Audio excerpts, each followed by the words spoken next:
started! Au revoir. I started in my pants. I've started. Oh man. Every single time a stream starts and then my phone notifies me that the stream has started, I like, there's the moment where I forget. I'm like, oh, what's my phone saying? You know, it happens every single time, but like, you know. Oh, what's this? What's this little stream that's starting? That's crazy. Ooh, man.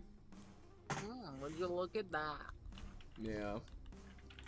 How are people doing? How are we feeling? What's up? Bro, Top of the morning. I'm Top of the starting. morning. Top of the morning.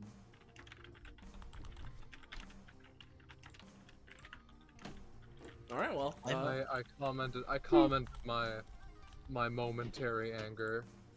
I'm But aware. otherwise I'm doing all right. I'm living. You're living. You're alive. living my life. Well. Hey everybody, and welcome back to another iteration of DBA Monarchy Tower Ascension, just Monarchy Tower, whatever we're feeling. This is one of the multiple spin-offs or side series that we have for our more or less weekly tabletop RPG running the anime campaign Epithet System known as Destruction Bench Agreement. And what is this particular side series? Well, in that campaign... Only that is the thing. Ain't that just the thing? In that campaign, there's a place called Fight City. And within Fight City, there's an establishment, the Monarchy Tower. A giant skyscraper filled with ascending floors of fighting-based challenges for all of the residents of Fight City, and whoever else wants to challenge this monolith can go in and show off their might to the populace in incredibly rowdy and perhaps incredible and dangerous. Who knows what kinds of fights go up as you go all through the tower, and it's, you know, increasing difficulty and whatnot. And it's you know, funny. It's a funny tower of challenges. It's the Monarchy Tower. It's crazy, dude. And DBA, Destruction Bench Agreement, a fighting tournament organization itself, has recently gotten themselves rather involved and quite interested in Monarchy Tower and climbing it as far as they can in rotating groups, considering the, you know, A, more people get involved and a lot of people want to do it, and B, it seems like the rules are flip-flopping a bit, especially with the most recent Monarchy Tower little thing we did, right? So, you know, there's a lot of stuff going on. This time, we got our GM here, Rosche. Hello, everyone. It's me, Rosche. You might recognize me as playing in a lot of things. However, this time I am not. That's crazy. Wow. And as for our players here today, first off, hey everybody, I'm Patronix or Soleil, whichever you prefer. I'm not only streaming here today, so if there's any problems, visual or audio, let me know. As I always say, especially on the audio end of things, it's hard for me to tell when someone is too quiet or too loud. So if there's any audio imbalance that's especially egregious and people notice, please tell me so I can fix it ASAP. But I am also a player here today, and I'm playing Silas Kane. You know, Coolio, best friend here, and you know, everyone's wingman. You know, we're gonna be wingman, hype man, whatever you need, man. And he's funnily enough one of the people that was here in DBA's big first foray into the Monarchy Tower, despite what you may expect looking at him and sort of seeing his general vibe. So in some ways, you could say that he has some, you know, pretty good experience going through this and kind of knows what's going on. So yeah. Then we got Ballast. Hello, I'm Ballast. I was kind of just zoning out, and then I heard my name. I'm playing Aurelian. He's here. He recently passed an exam so that he can participate in Destruction Bench Agreement activities. He's been seen in the tower before, but that was just with some members of the gang that he is in. But now he's doing it not as part of a gang. Yeah. He has coin stuff. He has coin stuff. So, then up next, we got Drake. Oh fuck, I forgot I was next. Hey, I'm fucking the horrible, disastrous, decrepit, diseased man known as Drake. And I'm playing a horribly arrogant and non-diseased, but probably has tetanus man named Harvey Obake. He's part of some of Kakapo's ninja stuff. He's cool. He got psycho clones. He's a scientist. You know, Yeah. he's here climbing the tower, not to prove himself, but just got to get stronger somehow. Yeah. And the cat seems to agree. So Yeah, she does. yeah. Yeah, maybe that's what we're That's waiting right. That's right. She's very excited for the session. Yeah. And then up next we got Gecko. Hello, I'm Gecko. I'm playing Eluna Dorado. She is shifty nobody who's happened to hovering around DBA lately and just happened to find an open vacancy in this team to train in. Yeah. And then we Yes, got looking powers, not looking powers. yeah. We got Penny. Hi, it's me, Penny. I'm sick. You're sick. I'm sick. You're nasty. I'm nasty. Oh god. I'm playing Ophi, who's recently been reworked to be a little more silly. A little more silly. Yeah, she's still the same person. She's just a little silly now. Just a little silly. And then last but not least we got Scarlet. Scarlet, me, after play, friends of girl, fall from space, have glass in head. I eat the bug. Oh, eat the book. So Yeah. there's there's our good old classic group. If you're new around here, you're enjoying yourself, and you want to know when, where, how, you can catch up with more of the things we're doing here on this Twitch channel, whether it's more DBA, it's spin-offs, or whatever else. Make sure to join our funky Discord server. Fine dining! Ooh! There's the link! Ooh! There it is. So yeah, you should go there, get notified, and it's our community Discord. So bada bing, bada boom. That's where you go. It's the whole thing, and you already know. So yeah, I think we should be good to get started. I think. Yeah. All right. So, basically, you guys, right? Mhm. And get this. You've been going through the floors. What the fuck? It's been a little challenging. I can't stand this. I'm leaving. And for that matter, finally, mostly because this has been, just a floor that is troublesome in the first place, have finally managed to make it up to floor 27. A few swaps along the way. Who did swap in? Who did swap out? Who knows? But that's the floor you're on now. Gotcha. And, you're getting ready to take that on. So yeah, I mean this is further than I got on my first time, so this is like the highest up I've been. I'm sure it is, whoever you are. Silas. So did I forget to? I'm Silas. Right, Steve, okay. This has been the thing that she's been doing for the past 30 minutes, Silas. I'm not sure why you're still surprised. I mean, I don't know. Maybe she just can't hear all too good. I like. Oh, I can hear perfectly well, Simon.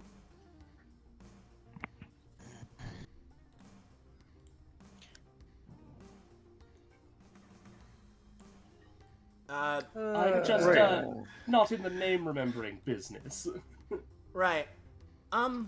Well, everybody else, how we doing? How we feeling? We good to keep going, or? I'm personally fine, yes. Harvey sort of Imagine if I said no. Harvey lets out a grunt and sort of mumbles to himself. These teams always open with pointless banter. He turns, sort of curtly adjusting his coat. I'm doing fine, as I'm sure all of you are. We've been progressing quite nicely. Be good if we continued. I'm already growing tired of this. Gestures at Ophi. Ophi looks at him, leans into Silas. Hey, cilantro. Who is that? That's Harvey.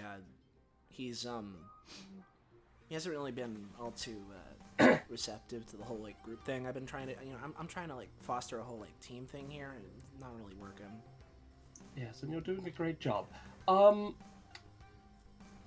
don't think I like him. Well, we could always, hey guys, it's all right. Like, this place is all about like fighting and aggression and everything, right? So, I understand the tension's flying high and everything, but we're on a team. So, if nothing else, right? We should at least try to get along a little bit, You guys have both been pretty good so far, pretty strong. So, like, I don't know. Yes, I know. I make no promises to a temporary arrangement that I'll forget after a week's time. Oh, jeez. He, like, just scratches his head. Right. Well, it's all good. I'm sure if we just fight alongside each other enough, we're gonna get into the flow in no time with this kind of a whole thing. It'll work out. If we're done with the banter, the talking. If we're done with that, I guess we can go. But like, I'm fine to continue talking, but considering he looks to Ophi, looks to Harvey, I don't know if we have necessarily the best conversationalists among us, yes. Well, come on. Like, we can always give it a shot, but, if they don't want to, there's only so much we can do. So, like... I feel offended. Why would you look my way when I'm a wonderful conversationalist? Yeah, no, like, you're doing plenty of talking. It's all working out. See, you're into it. You got it. How you been feeling about this whole challenge? Conversation are not the exact same thing, I'd say. Personally, Mr. Silas, he says, staring directly at Ophi. Well, I promise you'd find me a lot more conversational were I among peers. Sort of harumphs and turns his head. Eluna in the background rolls her eyes like she's just been sitting there chilling.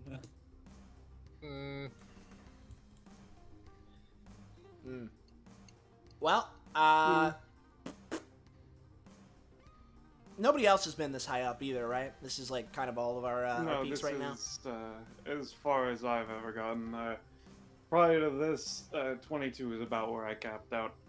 All right. 1 second, which floor is this again? A lack of usable teammates. It's like a little over 25. 25 was the highest I got before today, so. It's fair enough. I've done a little. It's been a little bit of I ain't got highs, but I know that there are some people who've gotten quiet up there in the ranks indeed. But me, not that I recall. And either way, things tend to blend together nonetheless. So we're going in blind. Basically, yeah. But I hey, don't recall my exact number, but I believe I was around somewhere around the mid-30s. That's kind of low for what I expected. Oh, man. if you've been up there, I don't have all the time in the world. What kind of things are sort of like up in this like mid-20s kind of area? I guess. Like what's going on? Robots, sword. Yes, robots, swords, maids, shapeshifters. Just fucking bullshit. That's a bit crass, but This place wears on me sometimes. Then why are you here? No, Because... like I get it.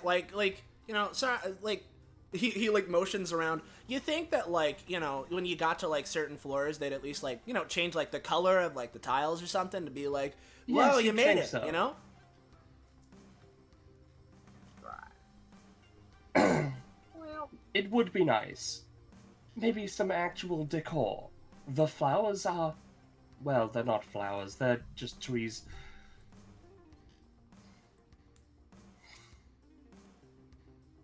Well, They're not like actual. They're like shrubs, right? They're like bushes. Yeah. I said trees, like they're like the small trees. I mean, I imagine that's what Ophi would sort of assume looking over and seeing leaves. It's like, oh, that's one of those small trees I have in my mansion. Like, Yeah. Fair enough.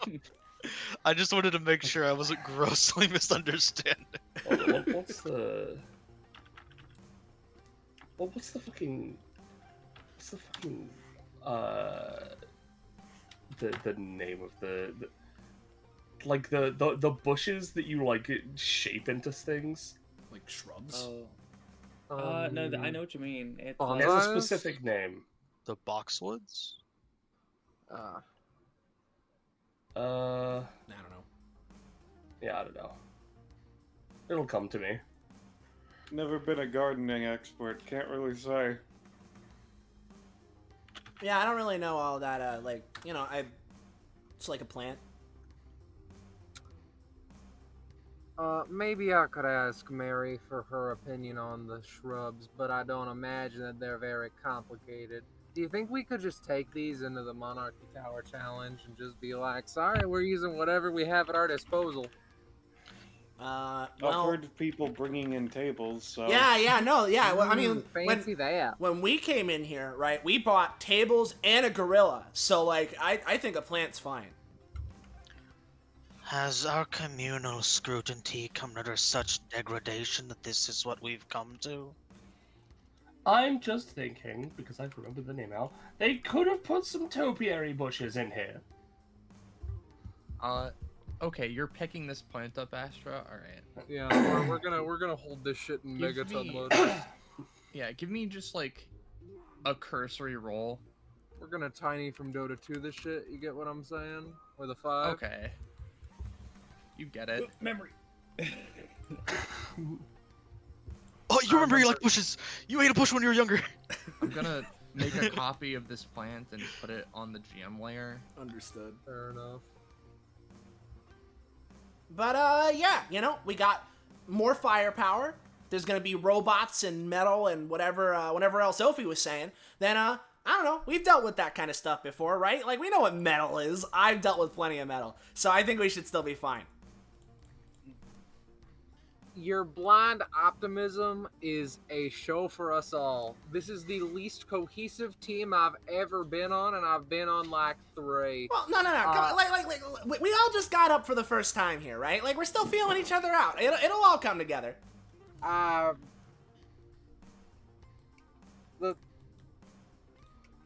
kid. At the very least, even lack of cohesion, at least we all have skill sets of notability. I can at least say that. Yeah, we're all pretty damn strong. No, Eluna piping up. I haven't actually fought that many non-human opponents in my training. So, Well, if it is robots, that's perfectly fine then.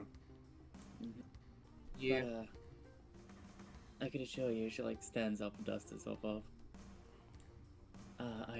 I've definitely trained for that sort of thing, so Didn't mean to tie I up. won't be Great, holding you Ophi. back. That was my mouse double clicking. Ophi activates their aura, it's now a PvP. Yeah. Well, that's all good. You know, I'm sure, excited to see what everyone's got, because, I mean, I've seen a good couple, you know, but, you know, I thought I heard from, like, the whole thing that, like, Jasper was doing, that they were, like, maybe switching up some, like, rule things, maybe, again, so I don't know how any of that, like, stuff's gonna work out, but, you know, it'll all be good, so we got it. Harvey, like, gives Silas a look over, just up and down, thinking for a bit. Is there something that fuels your unceasing and endless disposition for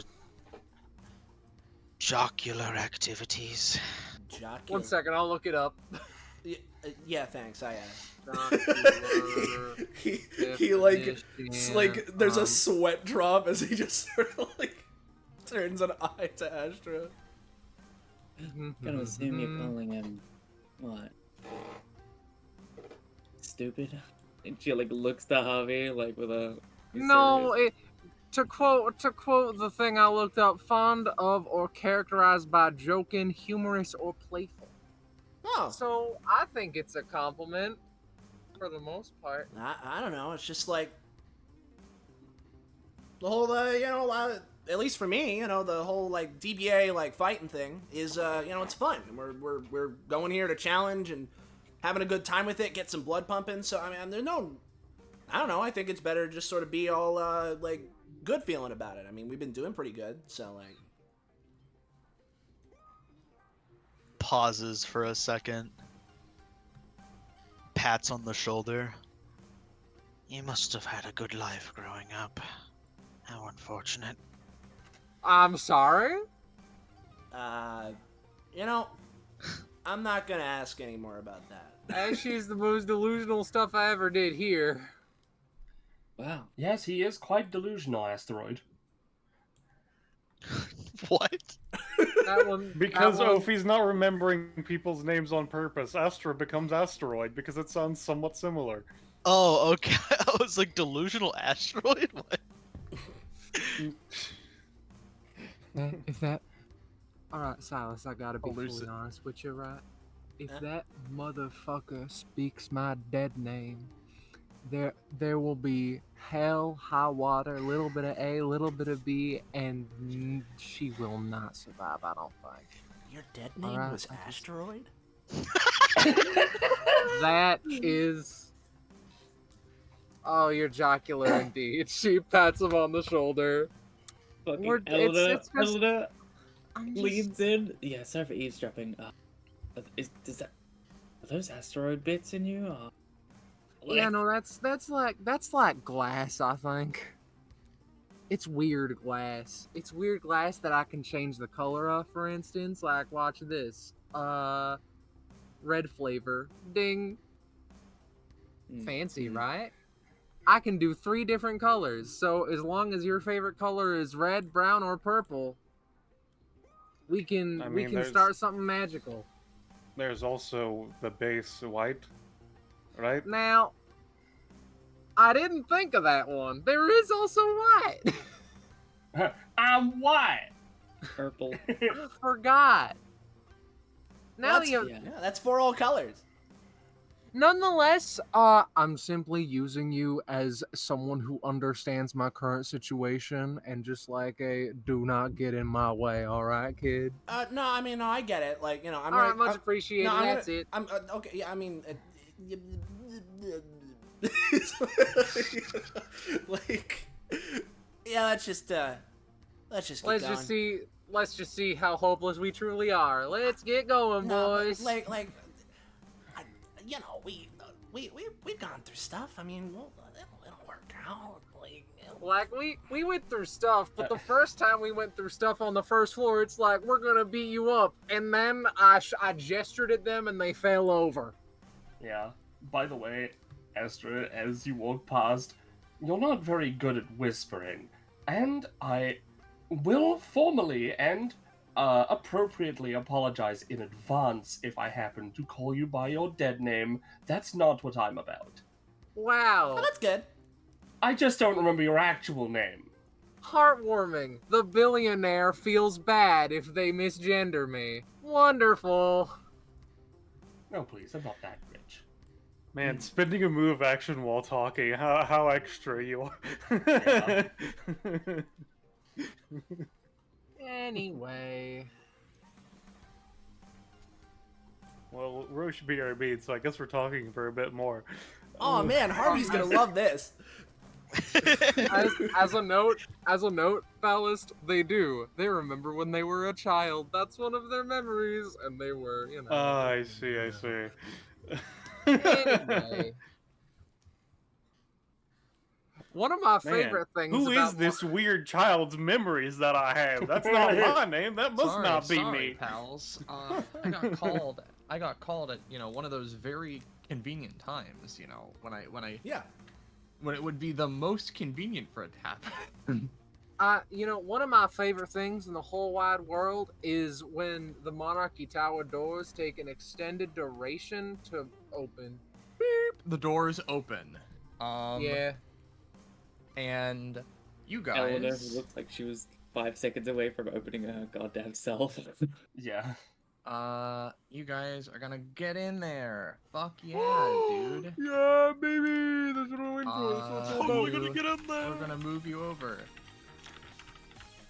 The song plays. You guys are Oh, son of a bitch.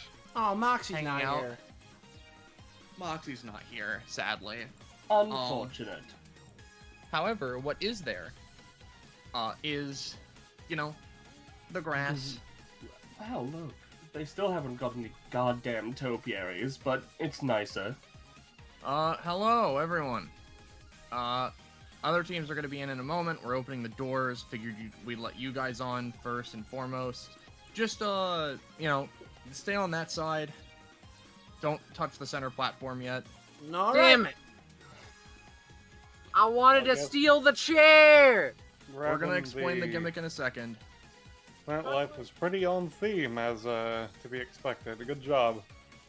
Now, real quick, just before I say something, do you guys have a team name? Because otherwise they're going to say, I can't read this shit. Moving on. Oh, right.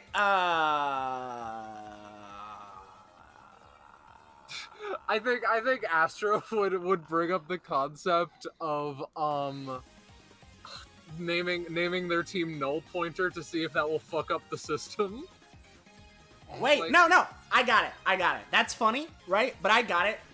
Considering what we're doing, how about work in progress?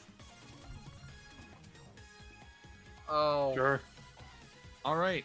Whatever. Team work in progress. Metal cogs.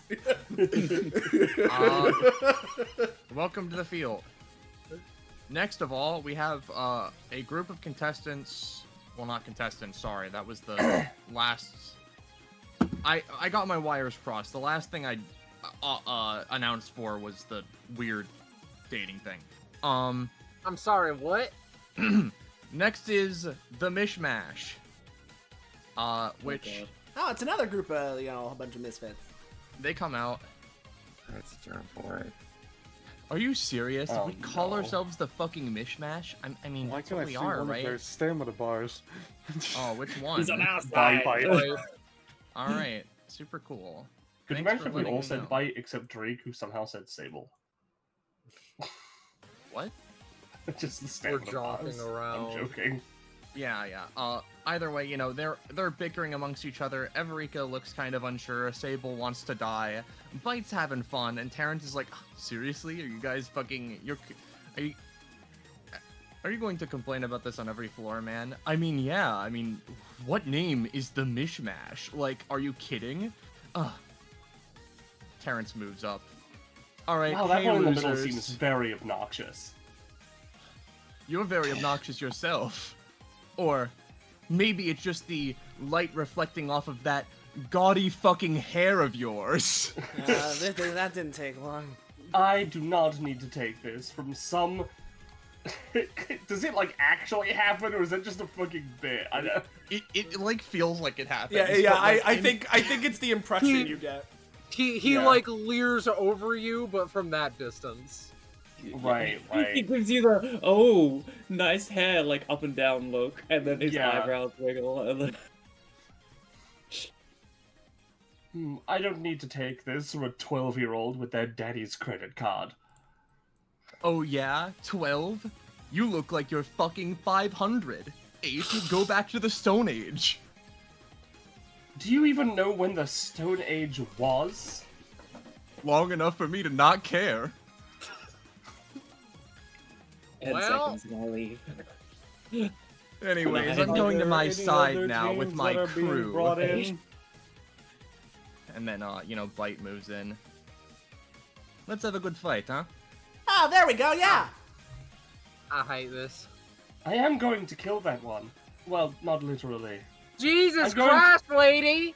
I'm going to maim that one. Yeah. I mean, And then- hey, we're all a team. We're looking out for each other. They're gonna make fun of you. We gotta beat them up. What did I do to deserve this? Evrika says. I thought teaming up with a bunch of people from the fucking mercenary mission would be fun. Yes, well, unfortunately, you're teaming up with some white-suited loser. And the other two, who haven't really said anything. Bite wearing Why his should I white coat, be say like, "Whoa, something?" what's wrong with my coat?" Yeah, that's right. You You're teaming up with a white suited man and two people who Ophi cannot make ad hominem attacks for as of current. That's You want right. to say my suit is white as an insult? Well, Purple. that wasn't one of my best ones. This is No, terrible. So, So and, Can we uh, can we 27's start beating the gimmick is snot out of making each us other now, alive, please? I I'm say. begging you. there's a third team, or well, I guess it's more of a solo who's showing up. Because we figured it'd be more fun with this sort of rule set. This one is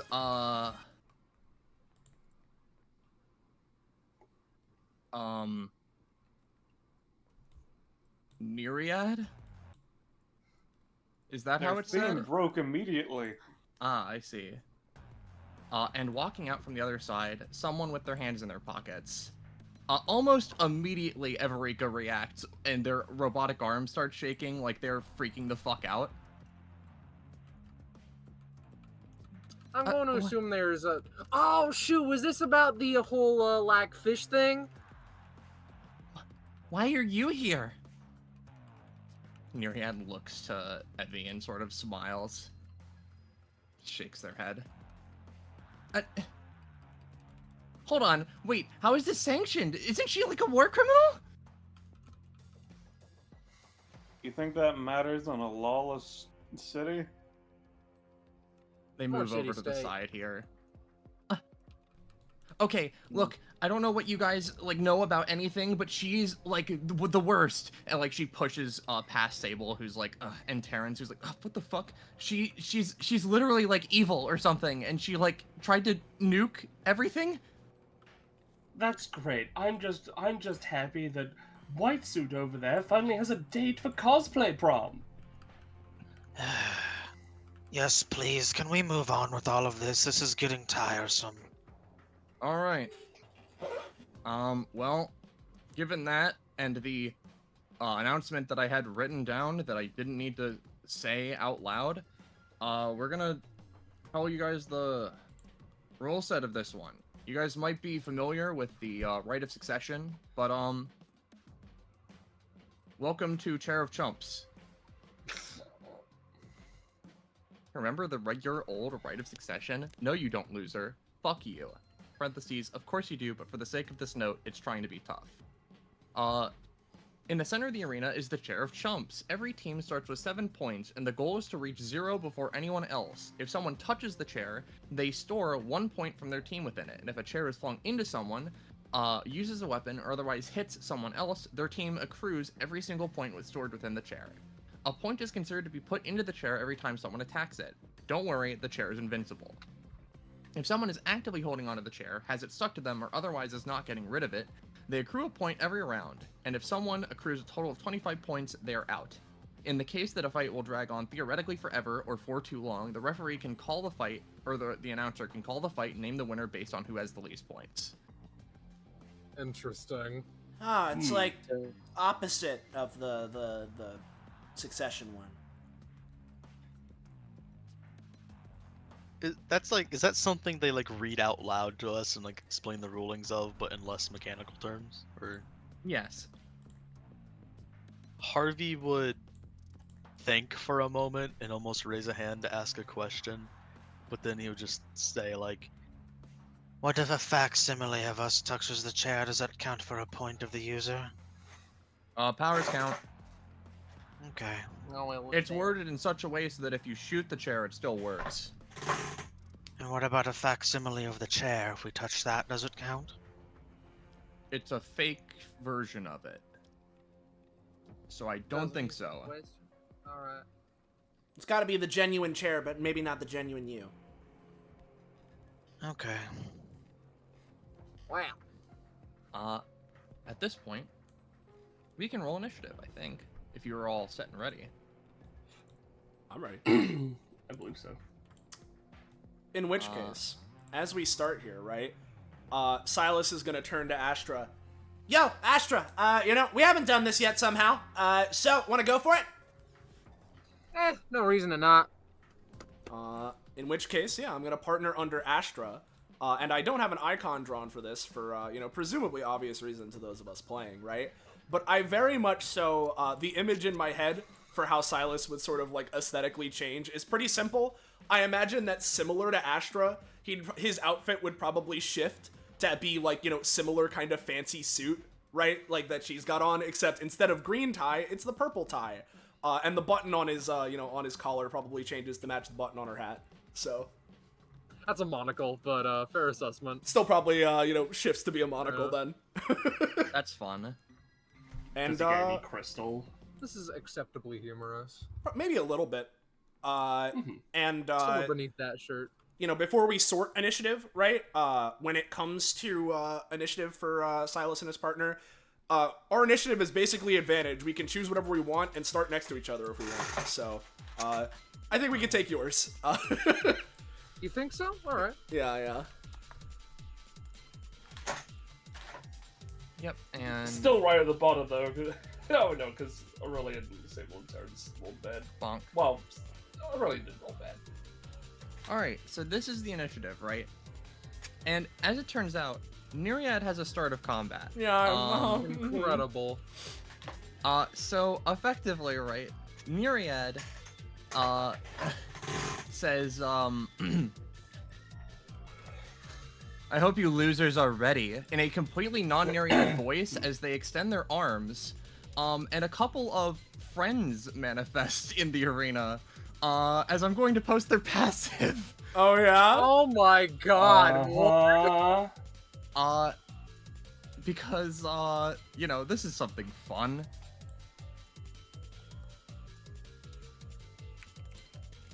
Blank's epithet allows them to create and overlay images onto the world. In this, they can create hologram doppelgangers of people they've seen. They can overlay any one of these images over themselves, and they have up to one extra separate image. Of course, this isn't their full thing, because they have two. However,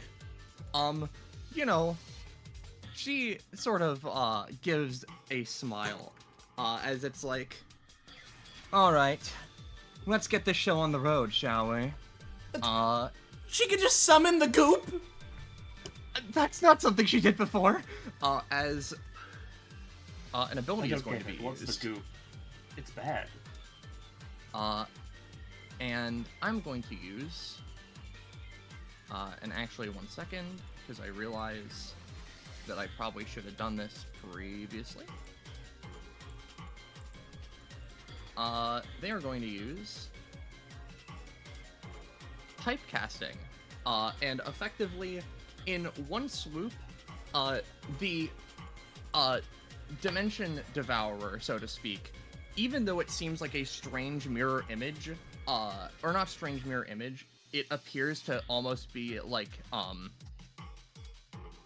it seems to be like the real thing, but as it moves and shifts, you can almost see cross hatches of light along it.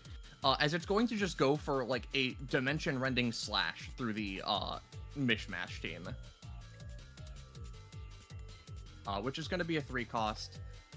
Which, frankly, not a lot of them are prepared to, like, deal with. Everika, they're all going to use, like, their anytimes and stuff, and this thing is going to go through. But, like, ultimately, they're kind of, like, scattered the fuck around and tossed about, and take a bunch of damage from this. And from there, it's like,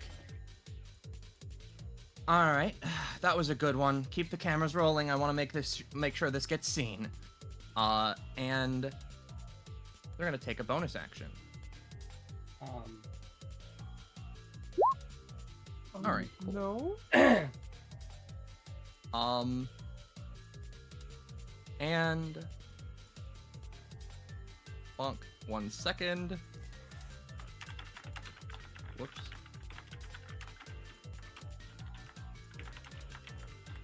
Sorry, this is gonna be a little bit, it's a little weird.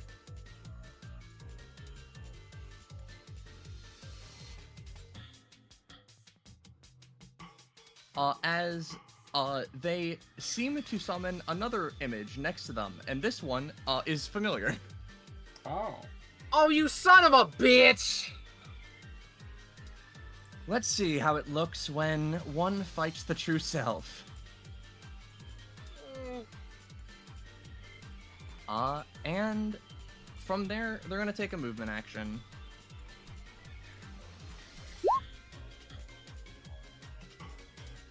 Oh, I'll just say Eluna goes first. Give yourself the 0.5 really quickly, if you would, Gecko.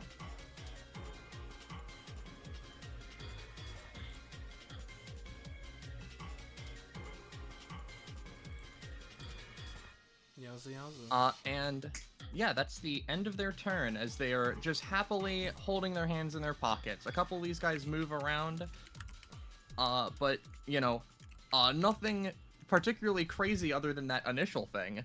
Harvey. Or wait, no, okay, Penny has wanted to something do before the end of that something, turn. Yeah, I didn't want to interrupt the flow of the turn. I want to use speed dial to just store typecasting, if that's fine. Okay.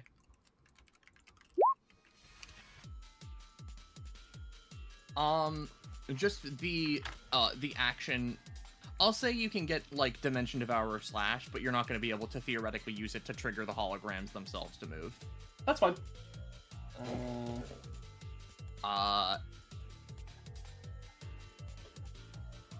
Harvey. First things first, my start of combat. Boop boop, just post my clones. I get so 1d4 plus 1. Thank the Lord. That's 4, baby. That is not the right thing. Summons. Clone. Clone. Clone. Clone. Got to set their stamina bar to visible, but it's fine. Rosche sees it, which is what matters.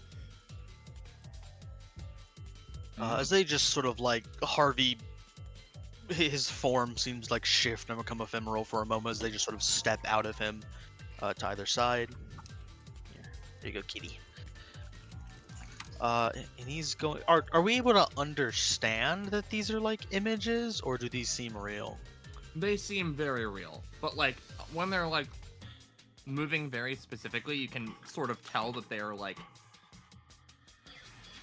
We can see the almost shimmering. fractalization of the light a bit, so it's like there might be something up with them, basically.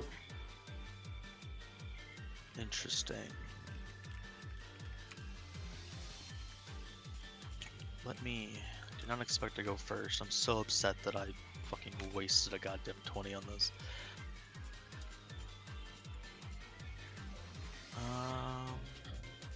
What This is size a- category would you say that tree is? 2x2. That's just the trunk.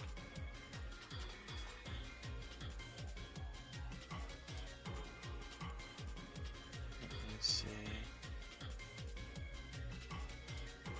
That's just the trunk, or is it not the whole tree? I'm only counting the trunk. It's fine. Okay. In which case,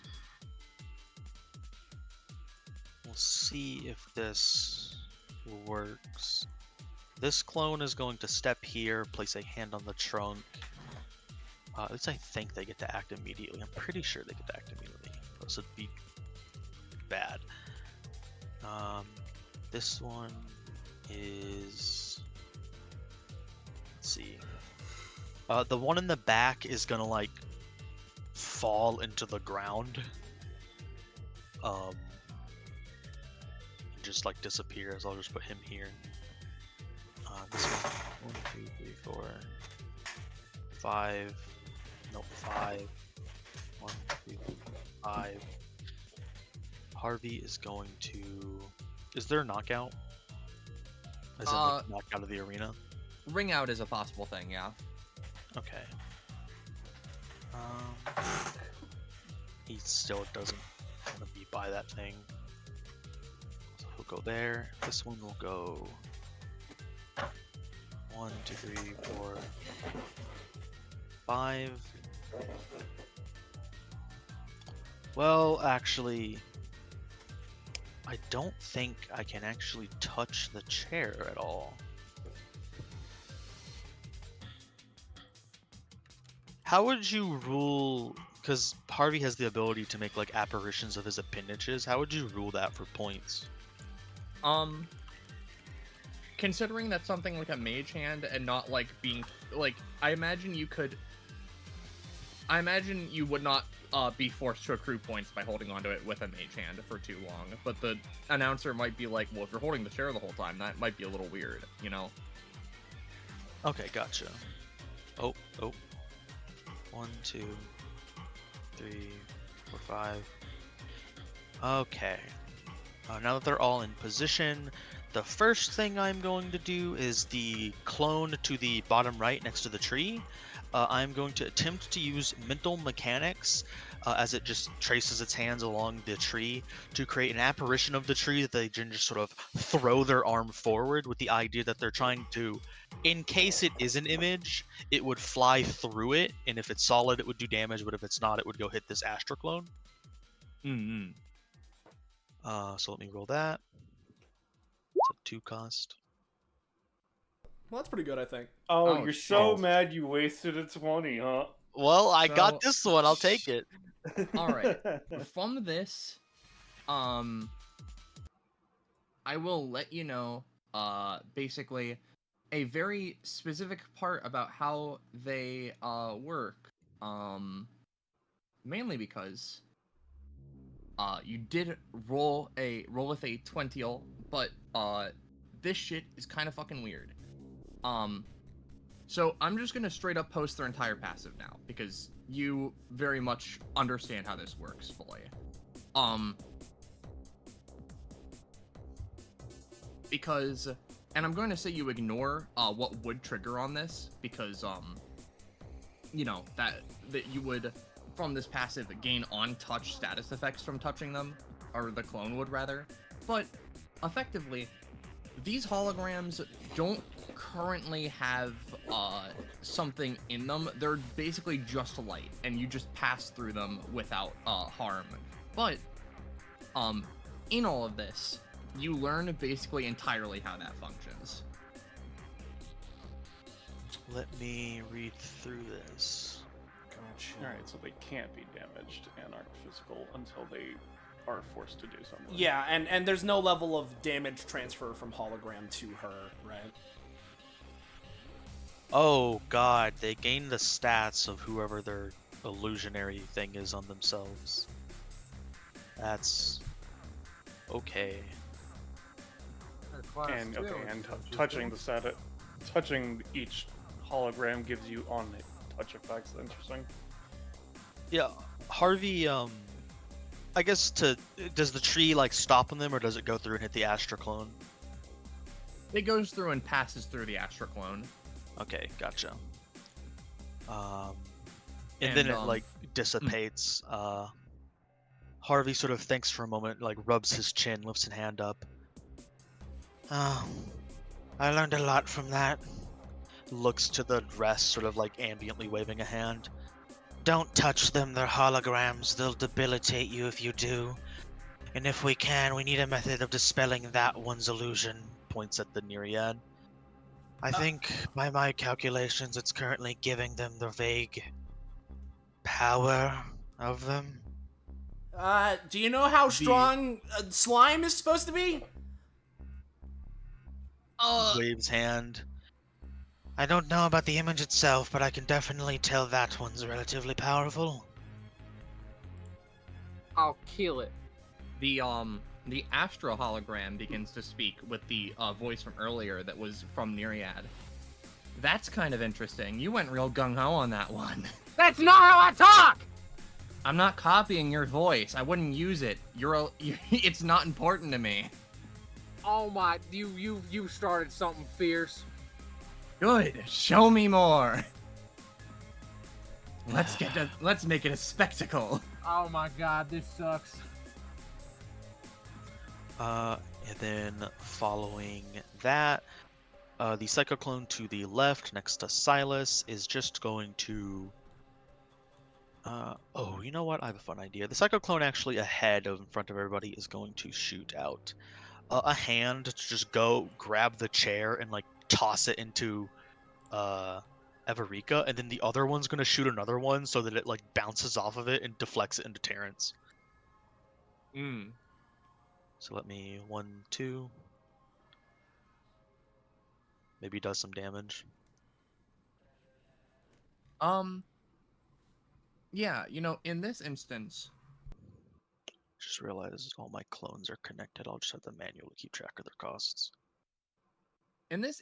because of how this is being used, Everika, who's on the ground, is gonna want to not do this because while we're in the middle of freaking the fuck out over what the fuck is Nereid, they're not fully wanting to be outed so quickly, so they're gonna try to like parry it kind of with their arm, which like yes, I know this would count as contact, but I'm just gonna say like, oh, you can use it any time to try and if you catch or block the dodgeball, then it doesn't hit you, so she's gonna try. That is not better than your thing. So I'll say she takes, at least a little bit less of the damage, but a point is still removed from you and accrued to them. And then for Terrence, does he have anything? Oh.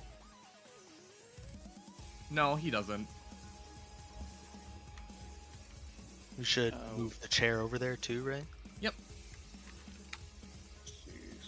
Sort of dusts off his hands. Right then. Ouch, fucker. He is going to bonus action using his passive, attempt to create another clone, even though I feel in my bones that this is about to fucking fail. Oh, it was almost a 1. I assume that works fine. Yeah.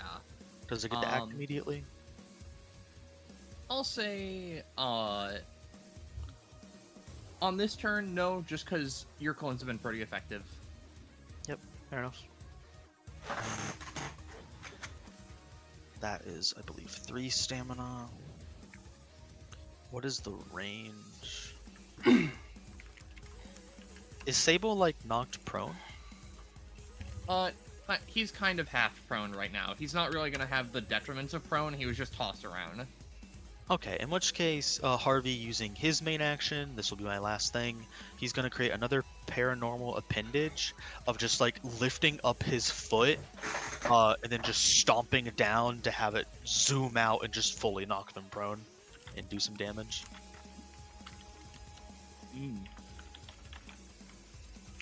that is my turn. Sable's gonna try his anytime type thing. Yeah. I'm also gonna have the clone I sent underground ready in action to pop out if I need him to. Yeah, and basically as you try to stomp down on Sable, they raise their arms up and like they're certainly taking the effects of like the crushing force, but they are not bending or breaking. Get you, gotcha. Eluna. Yippee. Alright. Well, the chair's Situation over is there. Yep, go ahead, sorry. No, you're right. Go on. I was saying situation as you currently know it, the goop and the Astra are both holograms. Mm-hmm. No, but the Dimension Reaver, that one's real. Yeah, it has He to could be. be. We don't know. Yeah. I suppose we did see it, like, cut, as space cut, though, but... alright.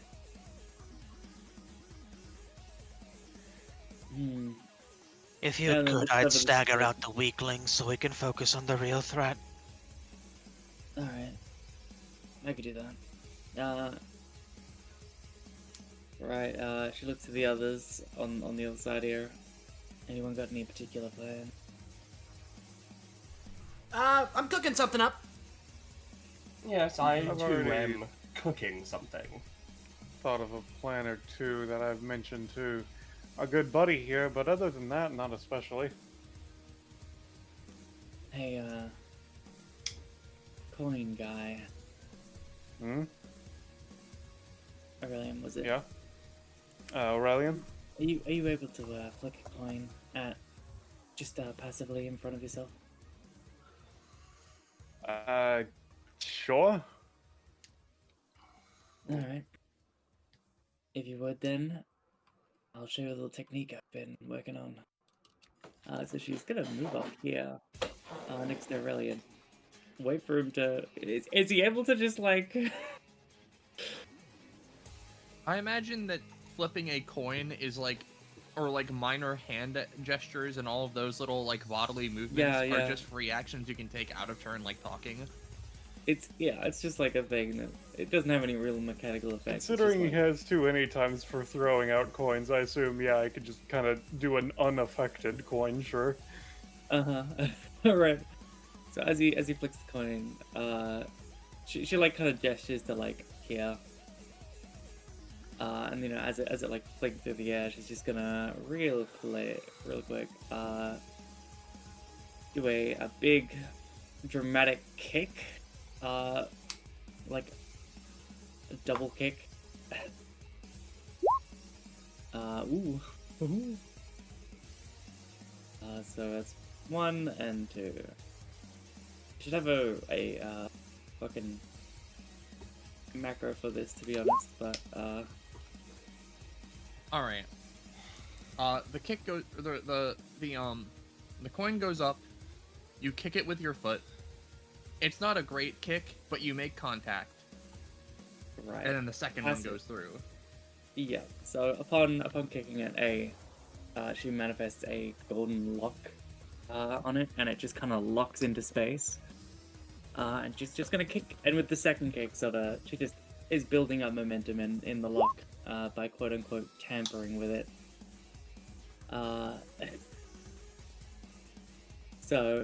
As you kind of see her go to kick this coin, you're like, alright, what are you doing? And then it just ding.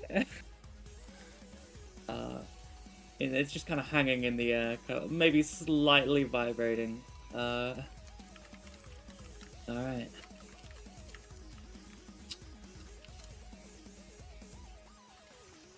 If anyone wants coin to build up representation. this is something I call the coin railgun. If anyone wants to make it go faster, give it a hit. And specifically, she's aiming for where Sable is, just because they're the most like direct, easy like aiming path. So. All right. Yeah. All right. Well, that's a turn. Cool. Everika's turn. As, you know, she sort of gets up. She's like, I have no idea what the fuck is going on, or who you are, or why you're speaking with the voice of that fucking maniac, or why you're doing this, or why you're bringing back the trauma of those horrible fucking things. Die. And she's going to, use one of her abilities. Which you guys get to know it, mostly because, you know, she's not a super crazy boss, and she's already shown this off before. Arm mode manifest. Switch your arm's mode to something. Able to use this new mode as a bonus action and counting as a... No, I don't think that was written correctly. Sorry, I wrote this one a little bit late. Either way, she's putting out a minigun, and that costs her 2 stamina, and as a bonus action, after doing this, she's gonna fucking shoot at Nereid, which she's not in range. Everika doesn't fucking care. And as she fires at Nereid, the bullets just pass through harmlessly and seem to slow down as they go through. And it's like, what the fuck? The Fathomless Feasting speaks up and is like, what? I mean, you saw it before, right? Like, How have you not had this impressed upon you? I could be fucking anywhere. Anyway, keep flailing uselessly. I think it'll make the footage a bit more fun. Ophi. Or actually, no. Everika's gonna like kind of like take a second, turn, and then go to look, and then move over to the fucking this guy. And now it's Ophi's turn.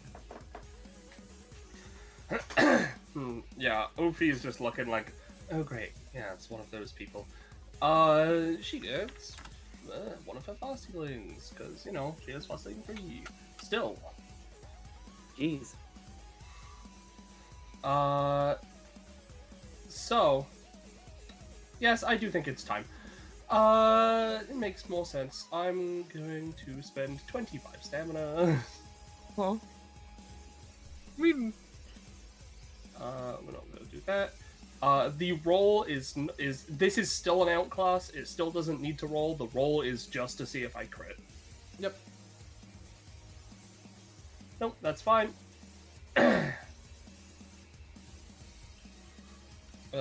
So 25 stamina is a 25-foot aura. I imagine as you unleash this outclass, there are a fair few people in the arena who probably like raise eyebrows and are like, "What the fuck?" Yes, I know. I'm impressive. I could totally do that too. Then do it. See what happens. Why? So you can, like, rub your nasty stank on it? This is horrible. What are you? I'm Terrence D. Vanderbilt. Junior. No, you're not. That's scathing. And, you know, this time the Dimension of Hour goes, "Holy cow, you're really just whipping it out, huh? Okay. Alright." So let me just remind my. Let me just settle this shit up. She's real castling up real fast. quick. Yeah. All right. Because it would be like this, I think. Yeah. All right. First things first. Build, my boy. Let's, I think anyone needs it yet. But I think she will, have barreled. Because, like, I have my fast healing.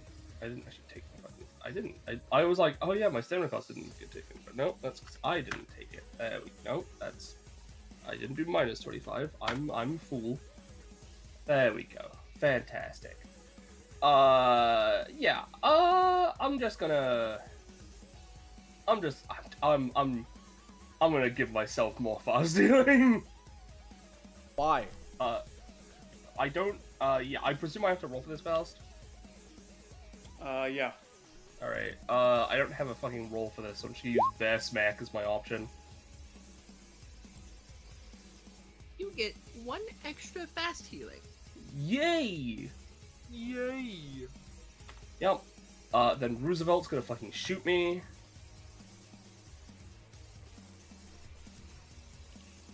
He shoots twice in one action. You heal for 6.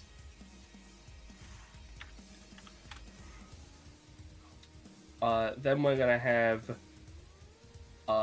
Barry. Which one's Barry? Barry's the one with a lot of movement. Yeah, he's just gonna go up and he's gonna bap Sybil.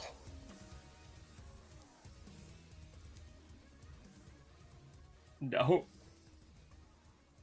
No.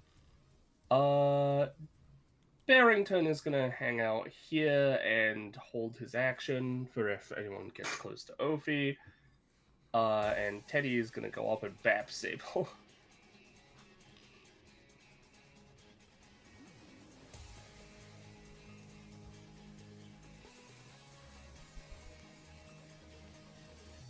Yes.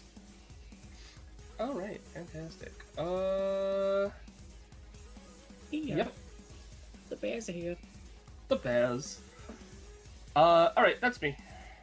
I'm not gonna move. Okay. Fable seems particularly very annoyed by, like,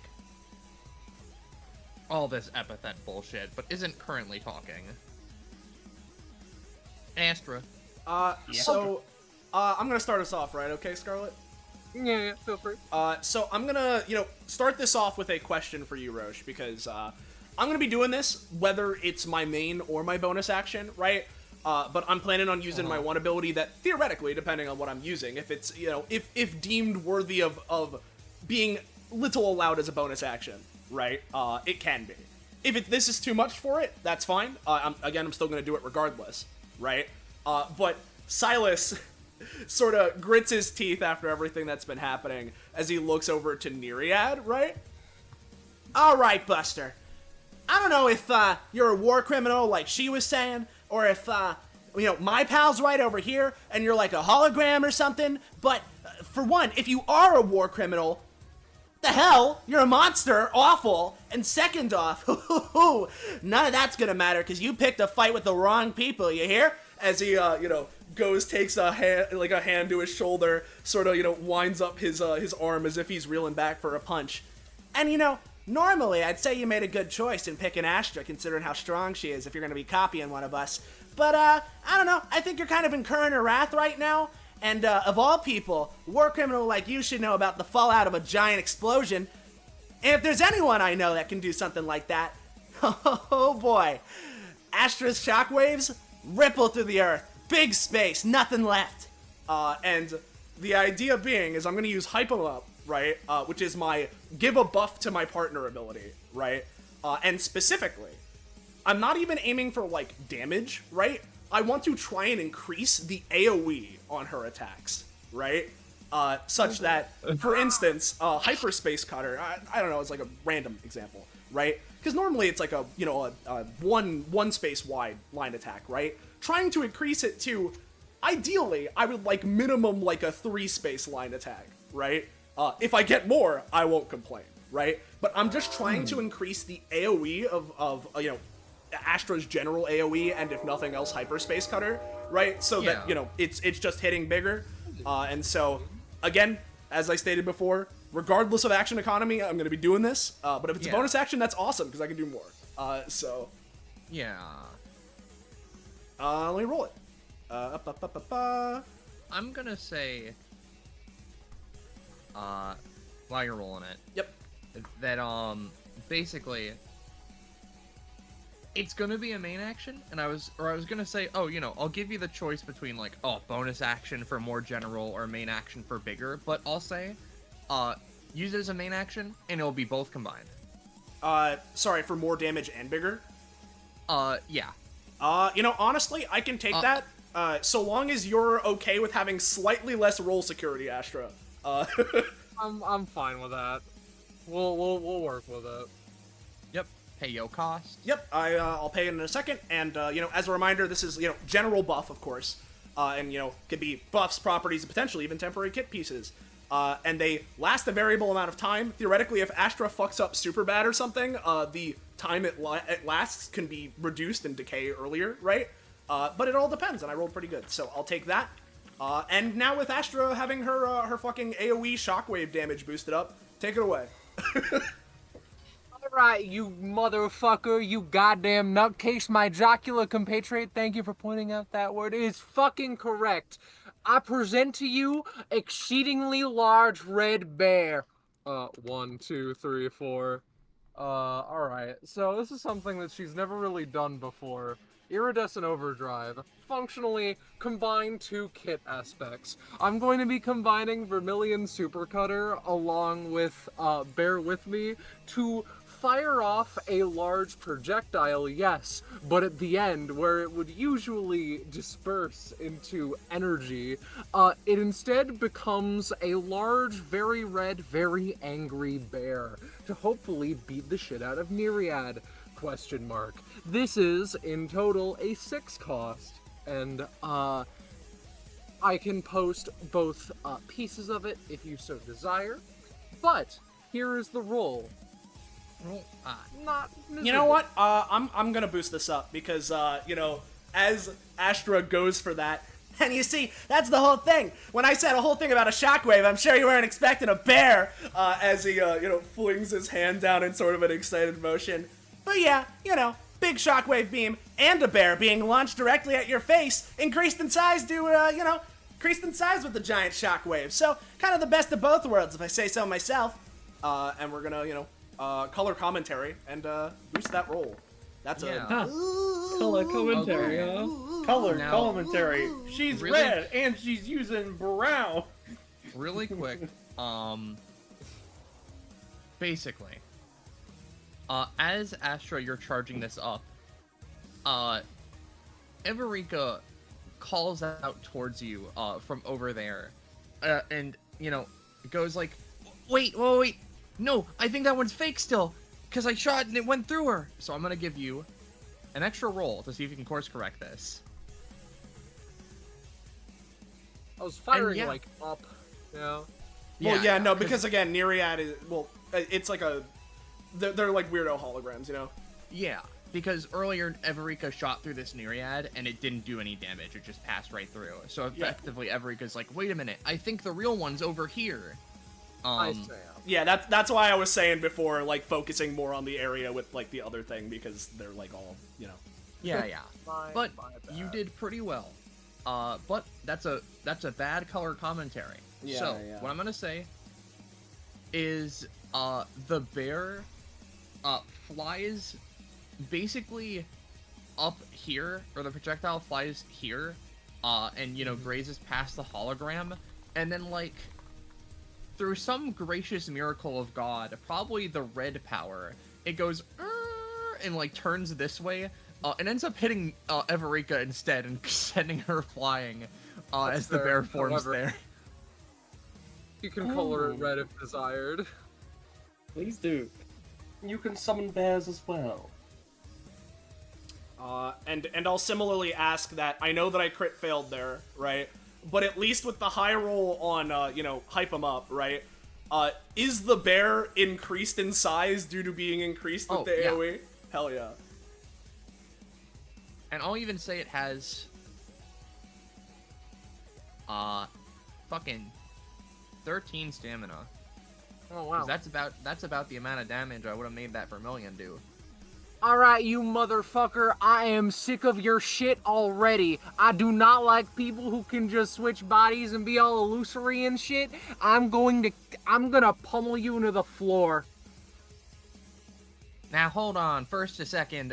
The astral hologram begins I talking. am where it's- going to kill you! It's him actively doing a southern accent. Oh come on! I thought you wanted me to do the voice. Didn't Well, you just tell? now you're going back on your previous word, you son of a bitch! It's called antagonism, and it's called a way to make you very much do what I want you to do. Which, thank you very much for being a good showman. And Is Astra speaking of, carrying her plant with her, by the way. No, not right now. She's too and angry. speaking of Okay, sure. calling me Buster, the Astra clone looks at Silas and puts their hands on their hips.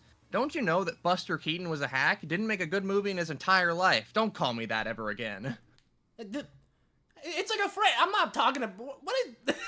He like flings his hand to the side. And now, is that both your turns? Yep. If hype 'em up was a main action, I can still move. And I'll do that yeah. because I want to get a bit Go ahead closer. and move. But otherwise, let's go 1, 2. I want to stay kind of close to Astra, so we'll go 3.5, 4.5, and how's about 5.5, and just stick as close to her as possible. Bite though. And Bite, sees all this and is like, they get this jittery look for a moment as they seem to realize, oh, there's something they could do. However, let's be a little honorable right now, huh? Alright. No! Okay. He moves. Yeah, no, alright, here we go. Goodbye to all of Ophi's summons.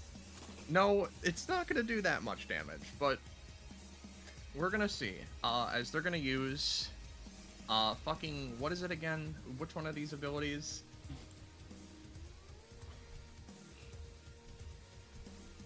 Which fucking, okay, yeah, here we go.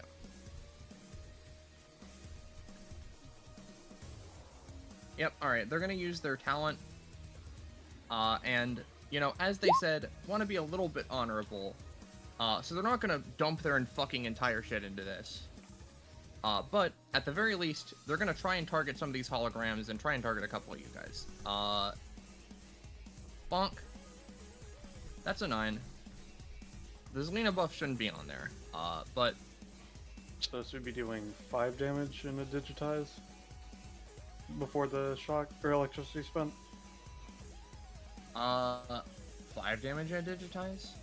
Oh, yes. Because it's halved, right? Yep.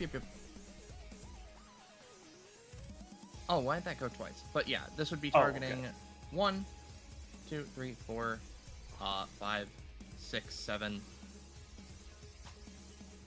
8. Or no, 8. So, effectively,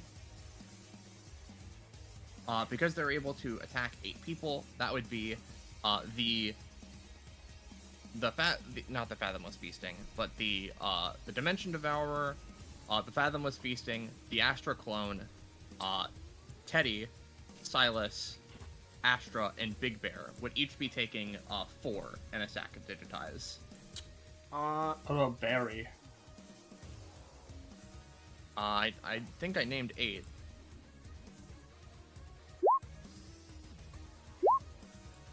Well, Oh no. Sure, Barry too.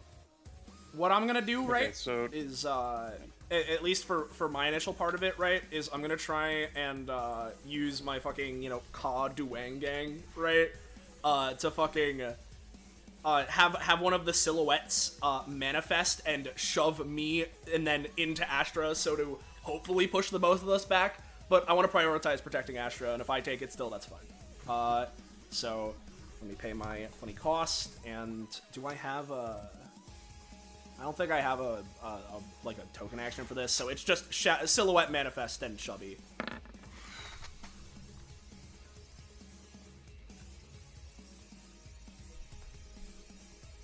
Yeah, I'll say, you're trying to get Astra out of this, or are you just I'm shoving me, like, you know, using the shadow to shove me into Astra and push us both, like, out of the way, right? Oh, gotcha. But if needs to only be one of us, I'll prioritize Astra. I'll say, Bliss. both of you only take 2, which is including cost for you, Silas. Cool. But one of you will get the digitize. I can take it. Alright. Everyone who has a digitize, which includes a few things, just mark yourself with Wendro's Soul. Okay, sure. Alright. And- are fun- all the other targets just taking it? Just to confirm? Yeah, because funny Big Bear, not your Big Bear, Ophi, this Big Bear would be taking I mean, it. he has a name, so... Yeah, I was talking about this guy. Because he's also Big Bear. My dear sweet child.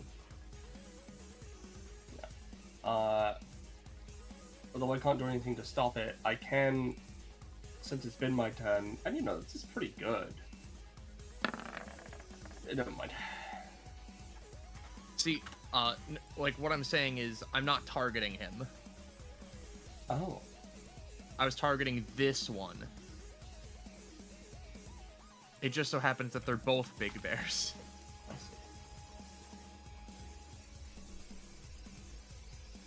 I see. So you can, yeah. I mean, I don't get it. I rolled 2. Yeah, I know. I was just letting you know because I noticed he took damage that he should not have. Yep. Yeah. But then Bite, puts his hands in his pockets. Alright, there's that. Fun. And interesting to note, mostly because of how Bite's shit works, it actually does manage to touch the holograms, not in the way of doing damage, but applying the digitize to it.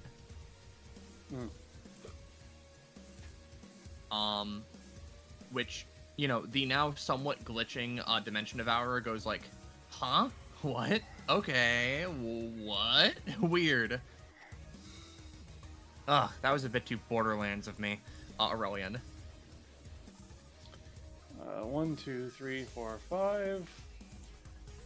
5. He just kind of looks around. Yeah, I'm gonna focus on the actual given goal. As he puts his hand forward, focuses, a coin manifests, and he's going to flick it at the chair, as it were. Going for heads. Alright. So that is a 6, so however bad that might be, but it would be dealing 7 damage to the chair, theoretically. Before the minus. Yeah, and I'll note, because it wasn't explicitly stated, that you can, theoretically futz knock back into any of your things against the chair. But effectively, when you hit the chair, there is a golden number 1 that appears above it, or no, a red number 1 that appears above it, as one of your points is stored in there, for until it is used. It won't count as winning if you have a point stored in there, unless it reaches another team's, point total, basically. Okay. Yeah, there has to be a I'll chance put a- for us to be able to be fucked over somehow. I'll do a 5 plus 1 to show that it's a stored point. There we go. And that'll be my turn for now. Yeah. Saber. Whoops. Someone else flipped that for me, or maybe I double-clicked. You probably double-clicked. Sable gets up, is surrounded by bears Yes. on all sides. And, they don't really like that.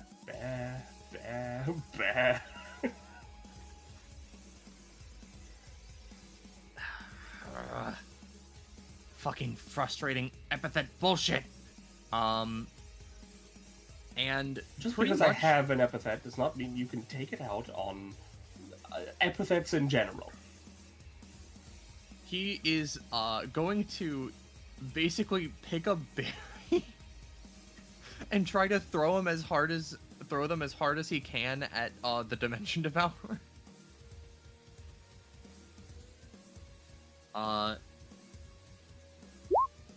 Which is only really going to be doing 3 damage in total. However, the Dimension Devourer, huh? I just said Oh bonk. yeah, bonk. The Dimension Devourer takes a second. Is just like, all right, whatever. Been there, seen that. Spoiler alert. Oh fuck, that was a 1. They're like, I've obviously already seen bonk. Your mouse is on a rampage with the double clicks today. huh? Yeah. Yeah, I don't know why. That's fine. Sometimes it just happens. He takes the damage, and he's like, okay, I gotta talk less. So Barry gets hit with the on-touch effect, or... No, because they're there is no on-touch effect. Okay. But Barry would take, 2 damage from this as well. Alright. And then Sable is gonna move. And Terrence is gonna take his turn. Okay, took a little while. Don't know what that was. Anyways,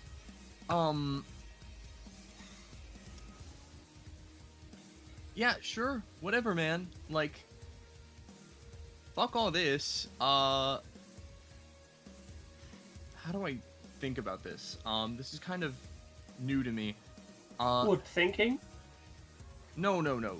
This. They don't elaborate. Hey, you with the similarly grayish hair. It's white, asshole. Yeah, okay, whatever. How would you go about this? Are you fucking kidding? No? pick up the chair and throw it. Alrighty, let's do that then.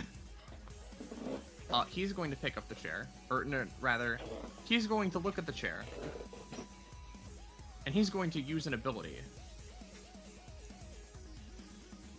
As he's going to reel back for a massive punch to try and spike the chair as hard as he can, like somewhere. Here's the ability. Bonk.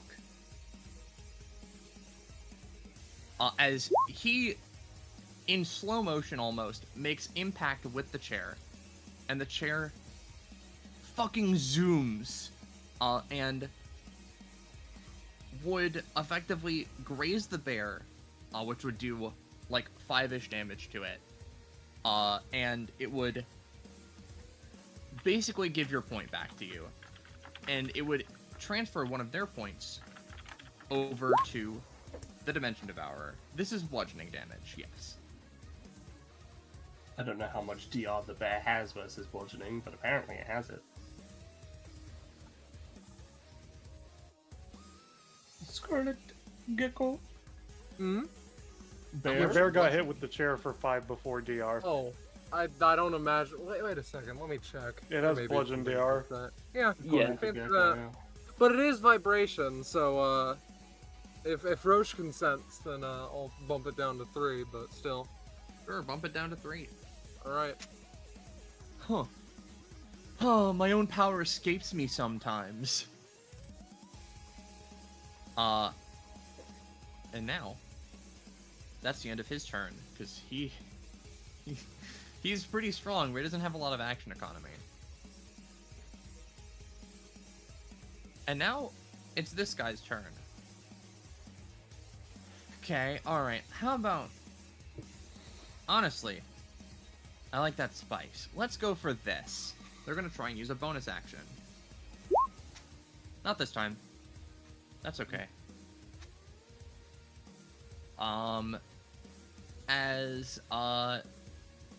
Basically, they're now going to take a moment. Alright, whatever, super cool. Let's go with, oh, I don't know. This, how about? And they're going to use one of their, passives really quickly. Bonk. Zoetrope Zoom. They're able to project iterations of themselves across the battlefield, and then zip and zoom between each of them as a method of movement. For each space of movement they have, they can pay 2 stamina to place a projection of these guys. And, you know, effectively it's super fast, and they can do it really good, and it's really cool, and they're, like, epic, basically. And I'm gonna represent these the only way I know how. Using these fucking Roll20 assets. Lord. As effectively, in an instant, almost, funnily enough, the Fathomless Feasting appears behind your ranks, and... Nani? And, they're going to use typecasting again in order to dual tech these 2 guys, as the Dimension Devourer is going to basically grab with its 2 claws the chair, and then, like, rotational force, like, toss it over towards your backline, which is when the Fathomless Feasting appears, and is going to, like, gooey hand slam it down on top of the Eluna, Silas, Astra group, which potentially could hit the Psycho clone as well. Yeah. Well, That's okay. a 1. Yeah, never mind. Never mind. Wow, he hits the coin, granting it more momentum. I mean, it was the guy at the top going first. Yeah. Oh, I see. Yep. I had a plan for that, but you know what? Fair enough. Yep. So is that 2 of the Myriad team's points in it, is what you're Yes. saying? Or... As it does in fact impact into the coin, and just sort of misses, and they just sort of blink a couple of times.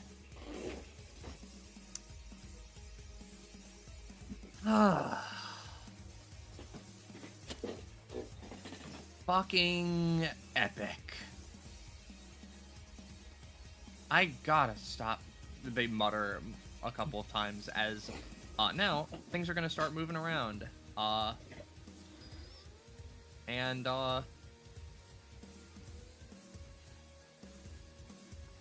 Fathomless Feasting, because it is kind of goopy, is gonna go like, you know, somewhat around here.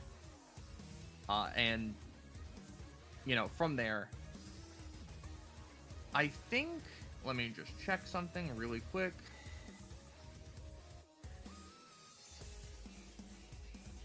Oh yes, actually, I've got an idea. They're going to use another ability as a... Hold on. No, they used a bonus action, never mind. So that'll be the end of their turn. Which would end up being Harvey. Awesome.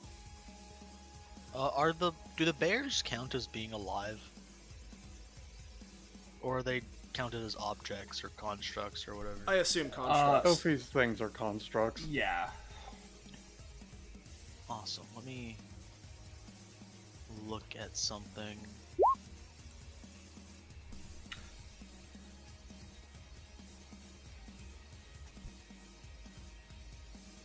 Oh god, Just I to actually, make sure I understand. I zoned out for a second. I didn't realize that Barrington would have triggered his held action.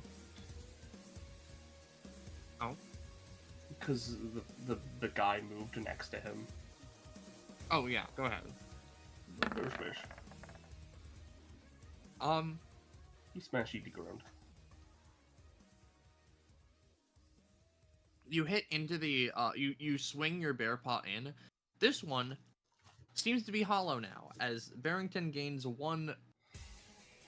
I'm just gonna say rupture, which is just you take 1 damage the next, or an extra 1 damage the next time you get hit. Alright, that's fine.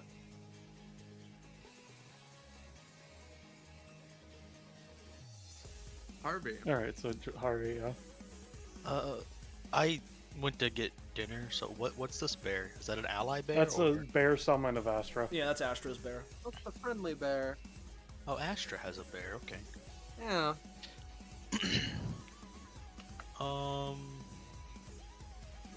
Yeah. I'm gonna start out by attempting to bonus action make a clone, because that dramatically changes what I can do on my turn. Thank the Lord. Which I assume that works. Yeah.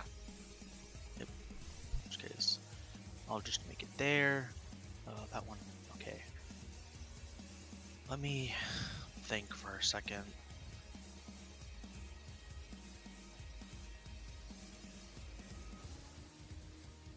I have that one. We're all kind of tightly grouped up, is the thing. I have... This one's going to move here. Oh shit, oh shit. This one's going to move here.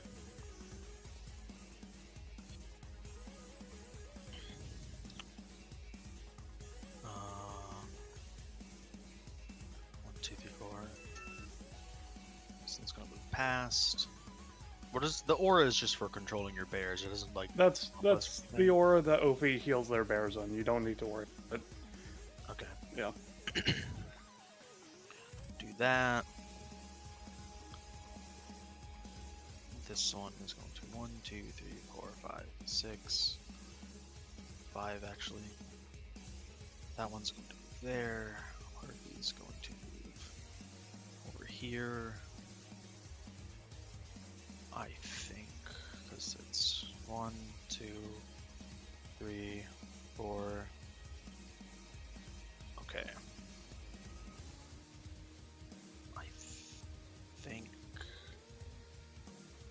there. Okay, I think everything's in position. First things first, I'm gonna have 2 of the clones in the sort of center-ish area send forth paranormal appendages at Sable and Nereid to sort of like, you know, target their center of mass and knock them back just like one space, maybe knock them prone if I can, so that they're more grouped up with Terrence. And then when that happens, the Psychoclone top of Barrington is just going to reach back, touch, and then create a mental mechanics just copy of Barrington to jump down and volley bear smash all of them. Oh no. So let me roll. Come on, open up the sheet. 1, 2, 3. So a 12 against Sable, a 4 against the Nereid hologram, and then 8 to create the bear image, attacking the area. Yeah, I'll say you get the Sable. Yeah, which would also do like roughly 4 damage.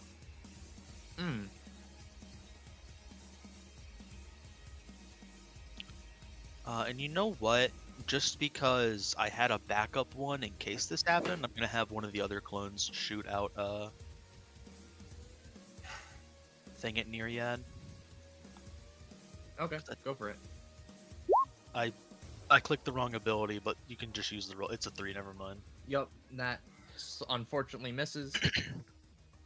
And then the bear goes in and goes for the bear slam. However, Terrence is going to hit a pose as the bear comes towards him, as the psycho bear comes towards him to try and psych out the psycho bear.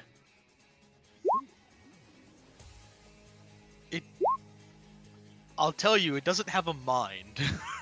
It's made from your mind, and Terrence is bullshit. Fuck you.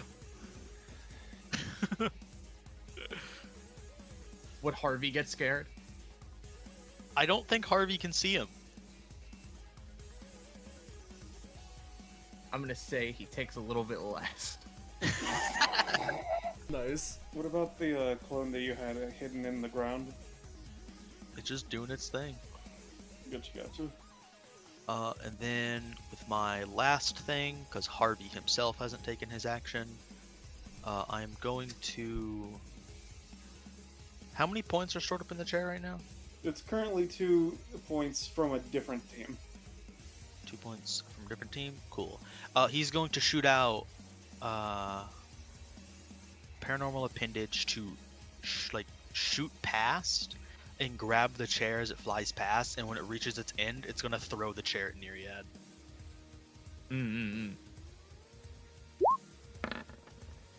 There you go. Okay. As the hand grabs onto the chair, right, and it goes about to here, a point from your team would be like, swapped out. But while it's in mid momentum, Well, you said the mage hands wouldn't do it, right? well, the mage hands, a mage hands would transfer a point from your team to the chair because you're. Yeah, no, we're putting a point in. We're not getting a point, is what he's saying. Yeah. I see. So currently it looks something like this. As it, it's being carried in the middle of your movement, or in the middle of it, like traveling to be thrown, an ability is going to be used. Window of opportunity. As they're going to create a bounce pad to effectively, as the chair and the hand would be moving to like here, please, here, this picture of a bounce pad would be formed like here, and it would send it flying into these two. Alright, in which case, as the thing hits the bounce pad, yeah? No, continue. I just realized it triggered a roll effect. Right. As it hits the bounce pad and would be launched towards them, I'm going to use 2 sides. Bip.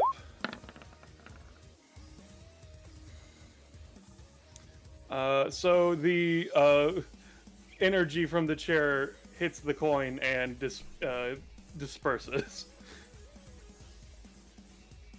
I see. Which I'll play your crit theme. So you're trying to store the points in the coin? No, it's just the force of the chair that would hit them is then stored in the coin, basically. Gotcha. So the chair would just fall here instead of hitting them. Why not just Yeah. absorb the bounce pad effect? Because that's not an attacker ability that would be targeting them. The chair is the thing that would be targeting them, is the way this ability works. I see.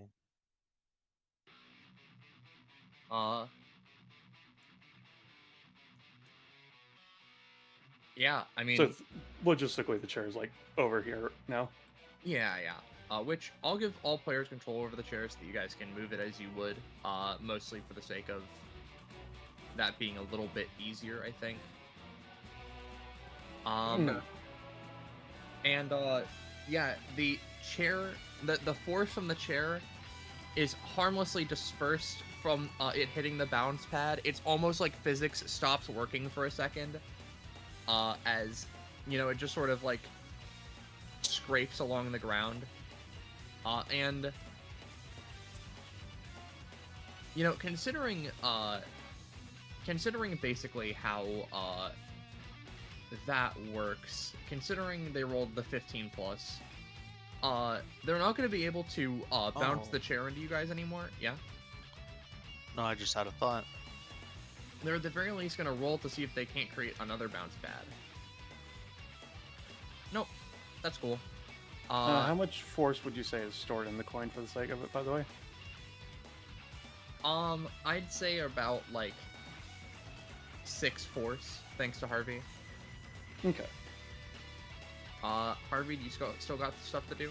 So it says that the coin can be picked up to be used again before it disappears. Does that automatically go back to Aurelian, or?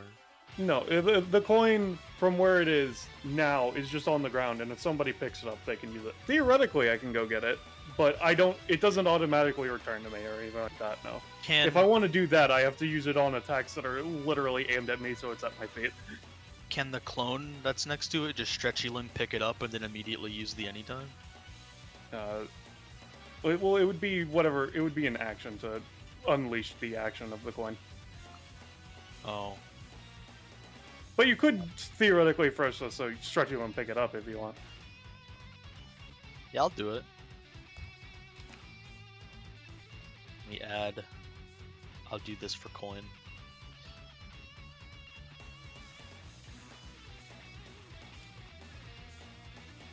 That would be my turn. Fog. Eluna. Wow. Eluna has just been like looking around at all the bullshit, like essentially staying on her toes, ready to react to if anything would actively hit her. But obviously sighs of relief with the interventions of her allies. Right. Okay.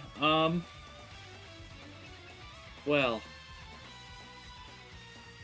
Just gonna look around. And sort of attempt to perform one last little bitty to essentially fucking set off the coin railgun.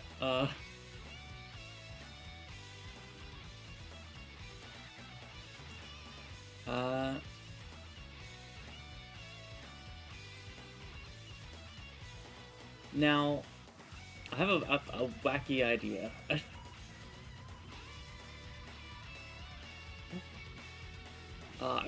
She kind of like sits down, settles back into sort of like an almost meditative pose for a second as she focuses her ki or not. Yeah, unfortunately that does not work. Bummer. In that case, yeah, free latch keys. Either way, just gonna double kick the coin, giving it one last boosty of force before sending it rail gunning it. Wow. I'm gonna say bite. So, double kick. Wait a minute. Oh, I think I've got a macro for this. Yeah, I do. Oh, I'm a digger. There we go. Someone tell me what it is. It's a 16 and a 3. Ooh. That's pretty cool.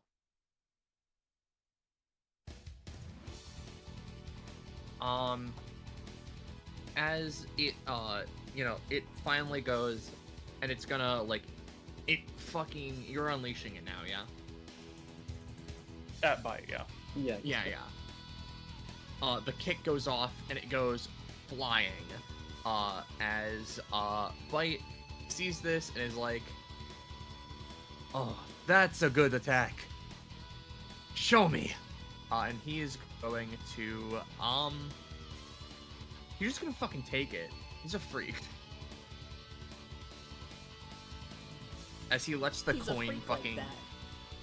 impact right into him, and it gets charged with electricity and, like, sparks and shit like that as it launches into him for, I'll say, 8. Yeah. Reminder that about 10 damages worth of true. fuckery has been impacted into it. It's taken Yeah. essentially 2 rounds to build up. Yeah, in which case I'll just take the 10. She, does the kick and then snaps her fingers as the lock shatters into light and it just flies at max speed. And Bite, as he is hit and, bleeds a little bit, which turns into static pixels that sort of float up, he kind of grabs the coin with his hands as it, like, sparks and fizzles. After the attack, the coin would fizzle into nothing, just to confirm. Oh, got it. It's an Aurelian coin. He, like, holds it as it turns into dust. Interesting. Okay. I see. Yeah. You got anything else? Let's see. I think.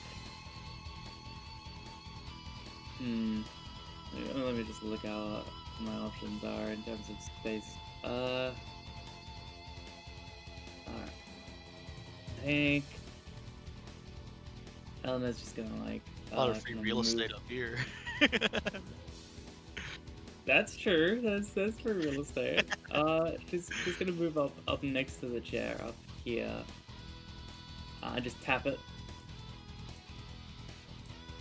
Just touch it Ooh. once. Sure. Yeah.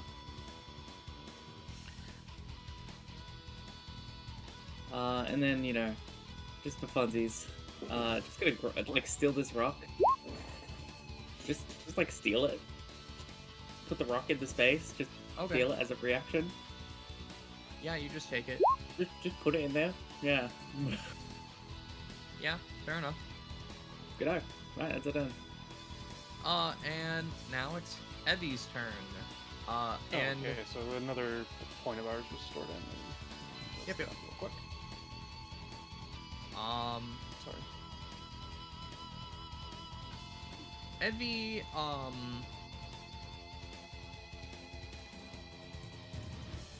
sees all this shit's going on. As time has been going on, you've noticed any damage she's been taking, she's been splitting to her, her arm has been taking quite a bit of force from the attack she's been getting, but she's been, repairing it, over time, basically. I'm gonna post her passive. Because, it's relevant. What she can split up half of any taken damage for prosthetic parts.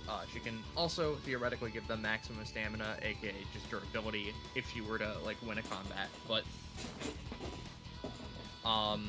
yeah. And her talent, I'll just let you know, is what's allowing her to repair it. Considering currently the hologram stuff is a bit confusing, and it seems like you guys are trying to weed them out anyways. Evie's like, okay, I kind of hate this a lot, but I'm not going down without a fight. As they're going to use their bonus action, and they're going to try and just fire upon this general area with the bears and the psycho clones.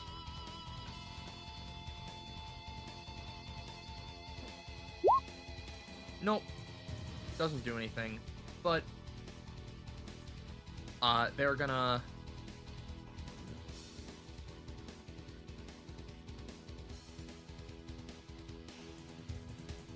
then grit their teeth, and they're gonna move up and use one of their abilities as they reel back and they quickly slide a canister into their arm. We're gonna go for it. The 7 canister. The 7 canister. As they're going to use Force Blast Fist, which would do somewhere in the realm of 7 to 12 damage in a 3x3, which would include the Psycho Clones, Teddy, and so on. Some knockback and breakthrough passive defenses, but because it is a 7, I'm gonna say it would be doing, like, roughly, like, 4-ish damage, everything in there, and sort of scattering them around.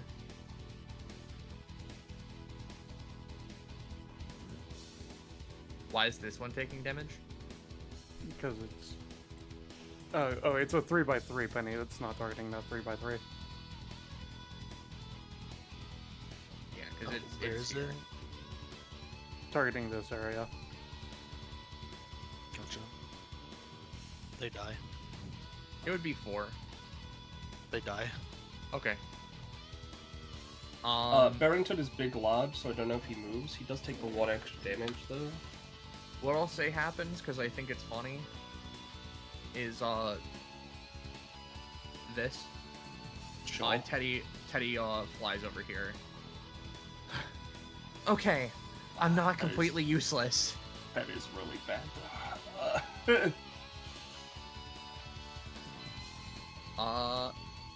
And from there...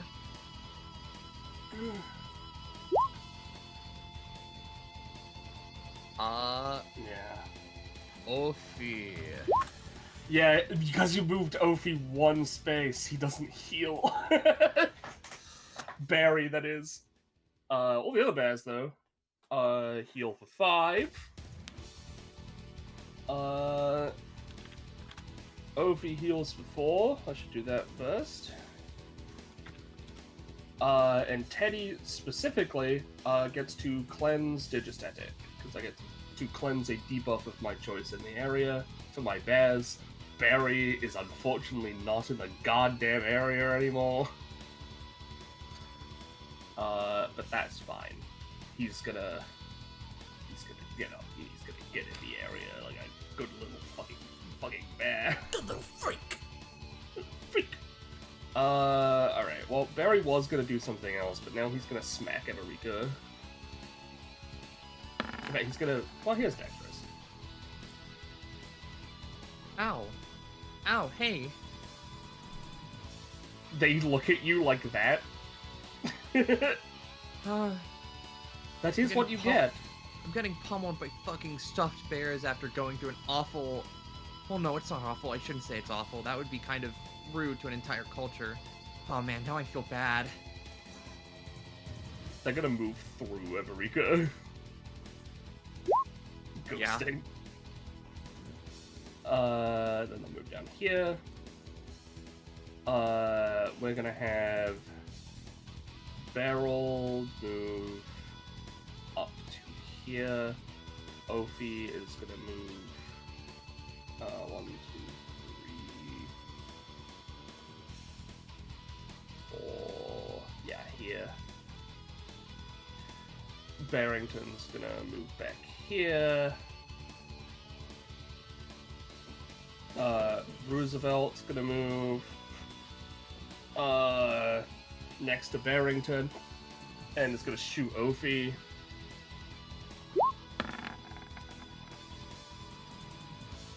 Heal for Heal 4. Heal for 4. I can dig 4. That is fine. Barreled is then going to give fast healing to Silas. that's cool. I don't. Well, it's a 7, so maybe 1. 1. I'll take 1. Does this go away, or is this just forever? I would have think it to. just- I would have to imagine My that. assumption is 1 to 2 rounds, or until Barrel be knocked out of the aura. Yeah. Vaguely. Yeah. Okay. Yeah. If Barrel leaves the aura, then it's bad for him.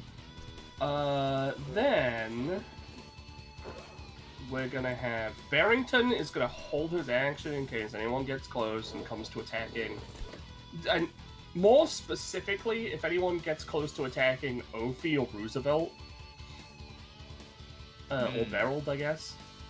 But those are the main ones. Teddy, on the other hand, we need to dump these points. Do we know if this Astra is where quote-unquote Nereid is? We don't at? know which one is which, because I'm pretty sure they have the ability to swap. Yeah. Give me a moment. Yeah. I'll see if I can Theoretically. settle it. Yeah. Theoretically, on our combined turn, hopefully Astra can do something about that, but that's not now. So. All right. If you're down, then Teddy is gonna move up here and hold his action to discover where they are, so that then they can throw the chair. Oh, don't worry. You know, that's what a good choice of held action. Yeah. And then Ophi herself, I don't think we have enough summons.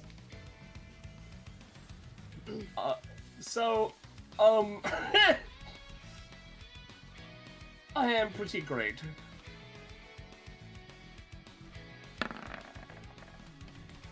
So then, another outclass happens, Another And- outclass has hit the Monarchy Tower. and the people with epithets, and the people who have epithets seem to get confused. I don't think there's anything to be concerned about. What the hell is that? You are not what I was trying to summon. I forgot to make that one also have a visible stamina bar, but whatever.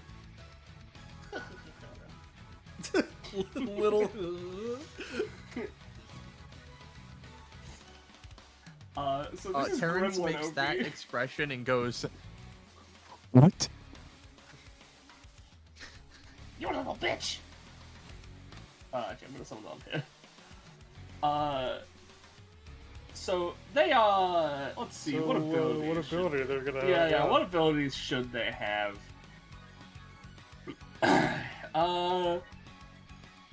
I'm really considering I'm walking here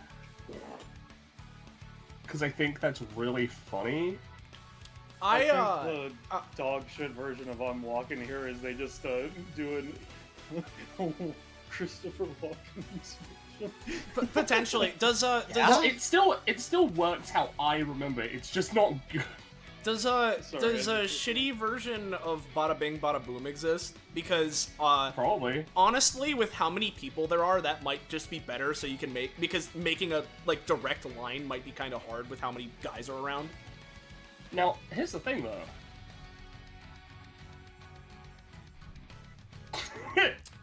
That's fair. Do you have the turn upgrade that Benny does? It's how I remember it working.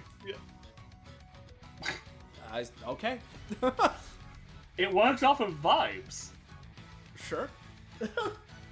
so I could take it. But Bada Bing Bada Boom is pretty good. From what I remember, it's just a big punch explosion. Yeah, so... it's a very very early DBA punch explosion that is really not that strong overall, but I mean, again, it was purely because there's a lot of summons. Maybe you want the AoE, so Yeah. Well, most of the summons are mine.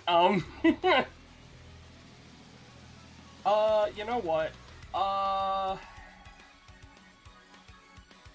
No, I'm gonna go with I'm walking here because not because I don't think the AoE is good, but because I think Gremlin Ophi stancing up against Terrence is funny. yeah.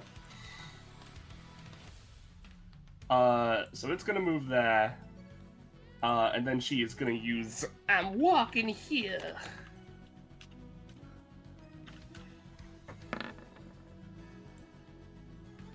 She like fucking starts to like make like like cartoon like revs up her legs. You can just say she fucking Neko arcs over. I mean, she does. She is effectively Neko Argovi. Alright then, you little So- shit. Hi! Face this! Punch! Hold on. Face this! My overwhelming pressure wave! Will you be destroyed, or are you going to back off, you little puntable thing?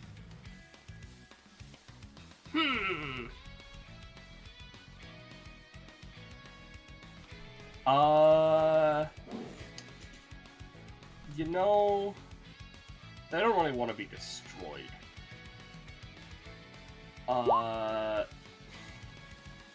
That's up to Rosche.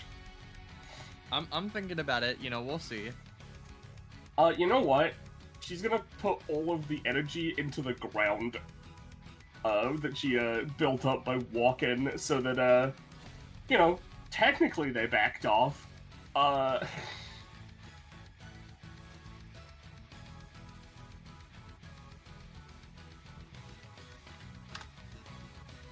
So yeah, Alright. they're backing off. They're just attacking the ground. Yeah, gotcha. So, you punch the floor, with this, and effectively your own pressure wave goes out. And what I'll say happens, right, because, you know, this is dog shit. You punch the ground, and a power geyser explodes up towards Terrence. And they go up into the air, and it looks like almost like a Dragon Ball Z style. They're like juggled in the air, like punched 1,000 times by like an invisible force that's moving so fast that it's like crazy. And they're getting fucking air combo juggled all over the place. And then finally, they're sent one space away, prone, and they take like like not as much damage as far as you moved. That's fine. Got him. That didn't hurt as much as I thought it did. Would. That's That's, Puny weak. It's because I'm epic. He's not Mondo. Sorry to say. He hasn't been Is that, diagnosed Is that Yeah. every last Ophi? Yeah, that's all my Ophi. Okay. That's your whole last Ophi. Astralaeus. All right, let's start with your other things first, right?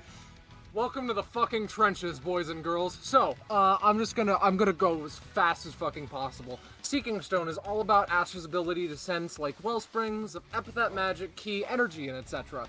I'm going to use this one's Gotta Work, which can be used as a bonus or main action, as a bonus action, in order to functionally enchant the monocle on her hat and have it function as a, like, wayfinder for which fucking hologram this son of a bitch actually is. Here is your roll. That's a 2. Alright. This one's gotta So work, I'll ask right? you, Scarlet. Do you think we should I should use my boosty anytime to boost this, or should No, we save it? no, it's Okay, fine. It's alright. fine. Alright, secondarily, big large red bear. 1, 2, 3, 4, attack Nereid. Try to find out if this is the real one. Find the. What's going to happen, right? How much Is was X, by the way? oh X for that? I'm gonna say because that would be his whole gimmick. 4. We'll lessen it on repeated attempts.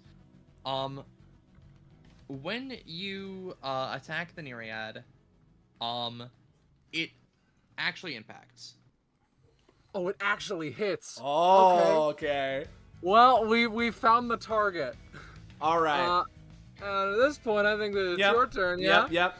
As Silas, who had pushed himself sort of into Astra to dodge the previous bite attack, now fully just jumps back into position. As I also get my 1 fast healing, I should mark. As he turns to Astra. All right, you ready to baseball volleyball this guy to hell? I'm ready to see what All right, color let's it go. is. And what he's gonna do to start this off, right, is I'm gonna use as my main action, right, and we're properly initiating a dual tech here. So at some point during this, I have an advantage that I can spend because I'm dual teching with my partner, right? And so I'm going to go for In Your Footsteps to go for kind of like a slide dash past the chair to get behind it kind of maneuver, right? And then follow that up with a big swing of my baseball bat to send it flying closer to Astra, right? And, you know, on top of amplifying this with my epithet via using my ability, when I'm partnered with someone, my baseball bat can potentially take on the properties of, you know, my allies if there's something that could be relevant. So, generically hardening this thing to a higher metal quality, considering Astra's whole thing, for, you know, extra fucking big O slammo, makes sense to me. Right, so I'm gonna spend good old 3 stamina, good old classic bar for big cost, right? I'm gonna go for that. So, yep, dash slide into start off and, you know, volley this over to Astra. So, up, In Your Footsteps, roll yes, 3 cost. That's a 9. That's at least successful. 9? Yeah. As he, you know, does just that, in an instant, a flash of purple light encompasses his body, as like a shadowy after image follows him. He slides here, reels back, and then, boom, slams his baseball bat into the chair, sending this chair flying into Astra. Hold on, Ted! To which Astra is going to raise her own baseball bat equivalent and strike it right back at him. Oh my god, Astra. And of course, you know, as we are hitting this chair, perhaps we're depositing points with these hits. Yeah. Yeah, that's how it works. And as... Eddie is writing it. Yeah. And as Astra returns the volley, let's meet it in the sky! As I'm gonna go for an ability I don't think I've used yet, since I believe I got it at the very end of the last time Silas was used. I'm gonna use Assist You, right? Which is my fighting game assist ability, right? And in doing so, right, the assist that I chose for this combat with Scarlet, like, preemptively, was Home Run, my projectile beam assist super, right? And I'm gonna try, or beam assist, rather. And just, I'm gonna try and slam, you know, go hit the projectile baseball into the chair to, yet again, volley it back to Astra. So, bada bing, we got bada boom. And I'm going to use the advantage we have for this dual tech, I believe. Really? Duality of man. Oh, thank goodness. Alright, and so when it then comes back to Astra, we're going to do something a little bit funny. Retribution Goddess's Judgment, Expulsion version, firing the chair at fake Nereid. And I'm gonna and of course, I mean, we've been planning this the whole time, right? We got the perfect volleyball spike. Oh, I see that one again. No, it's fine. It's fine, because Teddy is here to add into the tri-tag. That's true. And as you're about to hit it, and you know, you hit it, he's gonna spin it around and then throw it. Oh, fantastic. Oh my And god. it's okay. That- I have one more trick up my sleeve, right? Which is I can spend one of my shadows from Duang Gang to give an advantage roll, right? And spend my 1 stamina to do so. So I'm gonna fucking do that. Okay. So, you know. Please, Silas. Okay. Now, here's the thing. It's alright. That Megaton Lotus crit can maybe do the heaviest lifting of all time. Maybe. So, here's the thing. What happened here? Silas sends to Astra. Astra crit to send it to Silas. And then this clown music isn't good. Fuck this. And then Silas just barely managed to send it back to Astra. And now you guys have blundered the send very badly. Teddy did a little bit, right? But in this instance, considering this is a pretty big blunder, right? Mm-hmm. I'm not gonna say you're gonna get hit by the chair. However, Bite is gonna try to change that. Wait. Okay. He can try and change that. What were you gonna say? You go first. I was gonna say Bite was gonna try to use Pixelize on Silas to have his arm freakishly extend and, like, bonk into the chair enough that he is counted as being hit by it. Alright, give it a shot. Give it a shot. No, that's also No, you're interacting with me. Curse, hex. Curse. Oh, God! Curse forever. Alright, so that just doesn't fucking do shit, and he takes 3 costs for that. What were you gonna do, Astro? I was going to do something if it was going to be knocked into me. Though, here, if you want, I can do a little something to try and help. Fracture fist punch. That's not miserable. That's something. That's something. And That's with something. Teddy's help, That's maybe. like the last 5 rolls combined. Yeah. It's not miserable. I mean, that's sorry. what I have. I'll say it goes here. I fucking, defensive anytimes, who fucking needs it? We spent a goddamn hour prepping this, waiting through all the turns, only to fail at the last roll. I don't fucking care. I'm gonna do everything I can. I'm gonna spend my once per round anytime shadow, for its fucking thing. If I get blasted after this and go unconscious, whatever. And I'm gonna try and, send it flying with the knockback. I'll assist. I'll try and play with something. Oh, there it right? is, We're destruction bench agreement, guys. Of course, when our main action fails, we spam many times until we get something out of it. Of course we want to destroy a chair. So, what's the goal here? Exactly. We're volleyballing a hitting chair. The real myriad, quote unquote. Okay. And it's this one. It's Nereid. Pretty sure, right? Yeah. Currently, yes. That's okay. the target. Yeah, so as Eluna gets like a spark in her eye, and as this set up big attempt is going on, she's gonna duck. Hopefully unnoticed by anyone. Duck into a hole in space. And at the end of Astra's turn, as this chair is flying, pop out here in order to and as she pops out, try to kick it. Of Like, course. the door opens and slams into it, sending it flying this way, hopefully, Yeah. The funny. No. No. See, I Formally. have an anytime now. I'm gonna release the Dimension Devourer slash on the chair.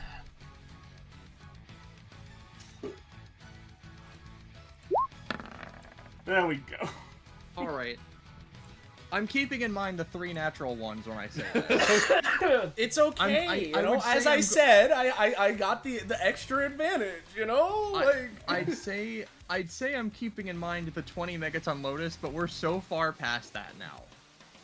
Those were 2 okay rolls, It may be a something, a sort of something side mechanic from Silas, and then, a thing from Nereid, or not Nereid, no, yes, from Nereid, so to speak. However,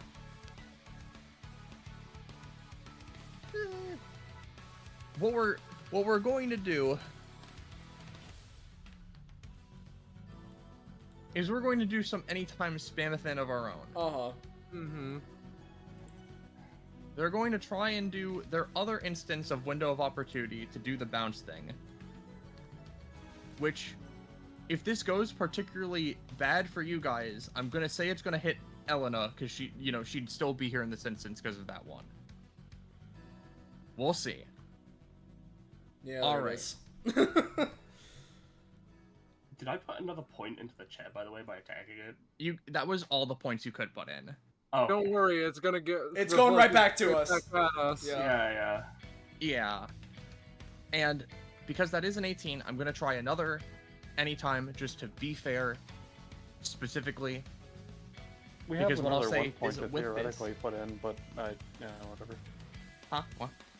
We had an extra 1 point that hasn't been allocated yet, but unless you mean that you can't have more allocated than, or whatever.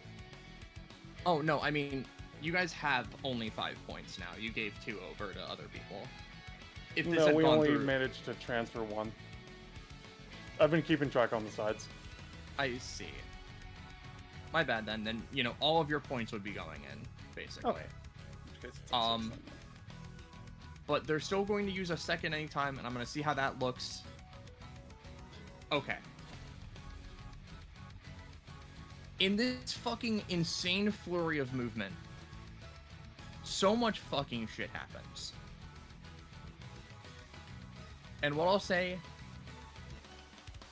the chair gets bounced back.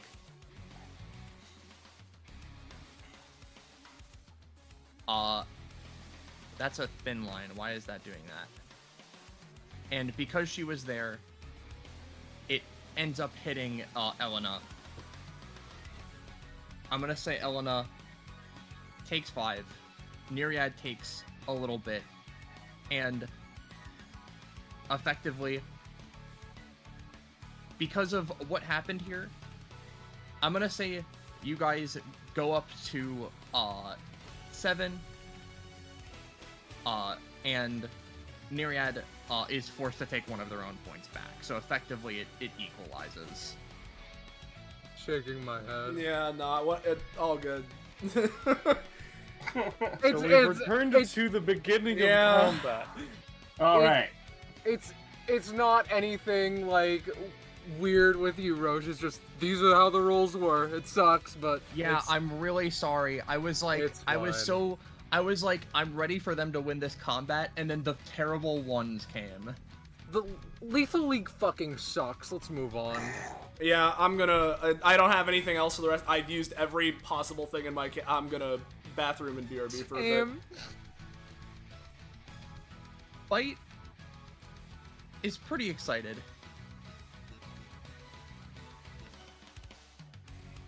And, in that, they see Aurelian's the closest one. You know what? Your team looks fun. I'm totally going to join you guys the next time you get a slot free, if we get through this after all. But, right now, how about we dance a little?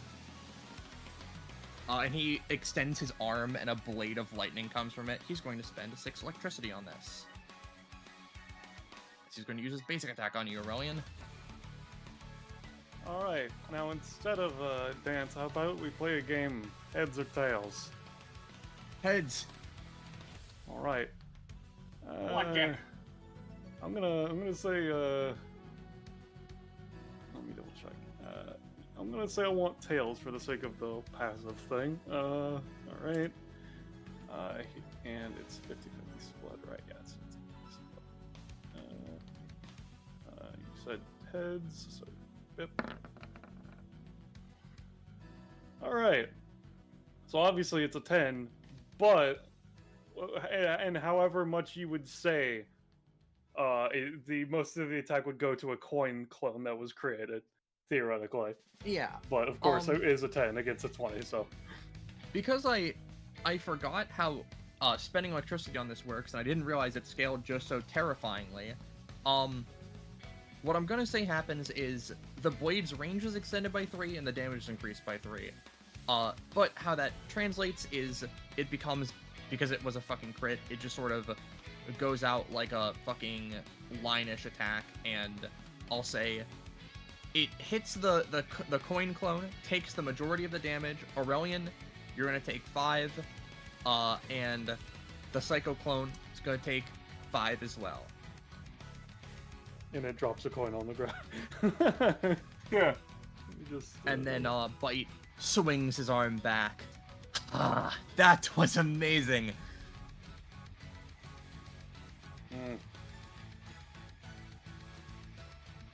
Is that Bite's turn, or does he want to take a move action? He's gonna be like, say, friend, since you had that, since I got my lick in, what would you say would be the best move to do next? Where would your preferred dance floor be? Well, my plan was for once we got a point off of ourselves, which we had earlier, to just take the chair and throw it out of the arena. That way we would win by time roll. But that doesn't seem like it's going to be effective anymore, so I'm not too sure. I see. A funny strategy, to be sure. I'll just do what I'm good at then. And Bite is going to sink into the back line. Hello! And that's going to be the end of his turn. Aurelian. 1, 2, reaches down, picks up the coin. 3, 4, 5. I am going to spend the luck charge I got from getting my passive when calling, which I would prefer against Bite. I clicked the wrong thing. Ignore this. I meant to click this. There we go. I'm just basically, as he walks past, he's going to tap Silas. Obviously, I know Slay B or Bead, but you know, Silas now has a luck charge, so that if he needs to do a reroll within the next round, he could spend 2 stamina. Interesting. Oh, he doesn't need that. Oh, thanks. Much appreciated. Gonna come around. He looks at the chair, looks around. Not exactly a good position to be in. Fuck it, I'm not really good at this, but I might as well try. As he's going to do another coin, attempt to focus with it, etc., etc. I'm going to use win-win situation, going all into knockback, theoretically hitting Myriad in the process, etc. I would like heads again. Alright, so tails. And I got heads the first time, so this ability is no longer active for the rest of combat, but it deals 3 damage to the chair, and it gets a large debuff of my choice. I would like it to be, you know, the debuff, if allowed, is it's a lot floatier. Knockback is easier on it, why not? Yeah. Because they use spoiler alert, they get a roll plus a 1d3, or actually plus a 1d6 plus 2 because you've used this within the last 2 rounds, which is somewhat unfortunate. I don't imagine this will dodge, but we'll have to see. And the chair gets 1 stat from us, right? Yep, it gets 1 pointer. Yep, that does not dodge, in fact. So it hits. They take it, and your points go down by 1, and their points go up by 1. Stretching out his hand afterwards, he just turns around. Next time, if you could stick to the plan that I suggest, it would be much appreciated. And that's my turn. I'm all about throwing out plans the second that a fancier one comes to mind. I'm sorry, man. Sable's turn. Sable's gonna use his passive. Just show for the floaty thing again. Oh, my bad. What's up? I was just putting a marker on the chair to keep the reminder of it being floaty, quote unquote. Yes, floaty reminder. Thank you. Sable's gonna use his passive, which I'll post it again for your guys' sake. As he grits his teeth. Whatever. And...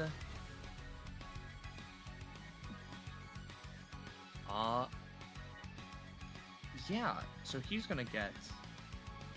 Hui Mama. Pretty sizable bonus. Which I'm gonna mark it with just the nuclear symbol, as he gets 5 of this. Welcome back. And to be quite real, considering this seems to be what we're doing, Sable is going to, pretty much, considering, this is how it's going,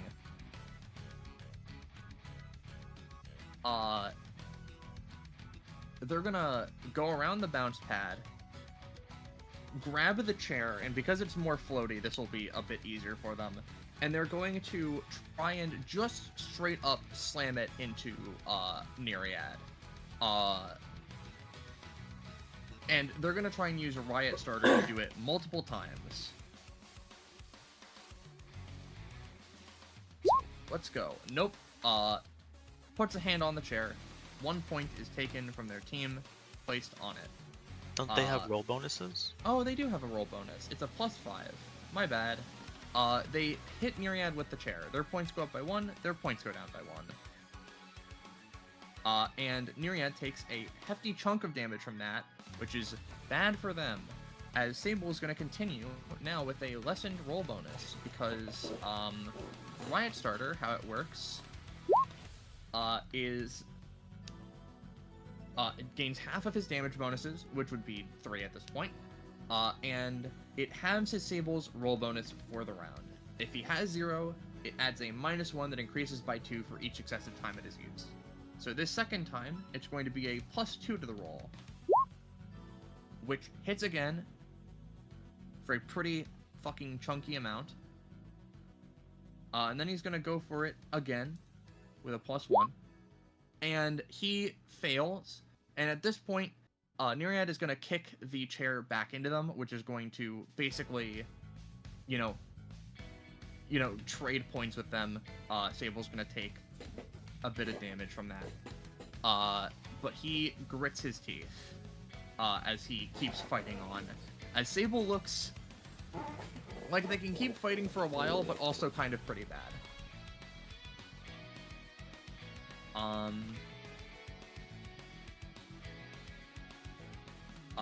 As their talent turns on. And now it's Terrence's turn. Okay. Alright. Little huntable one. Dude, are you like a child, or like are you just like a wrong version of the other one? They look at you. Alfie. That doesn't answer my question, but you strike me more as child coded. And listen, I might be rich, but I can't. I don't want to hit children. I'll let my company do that for me. Haha, that was a joke.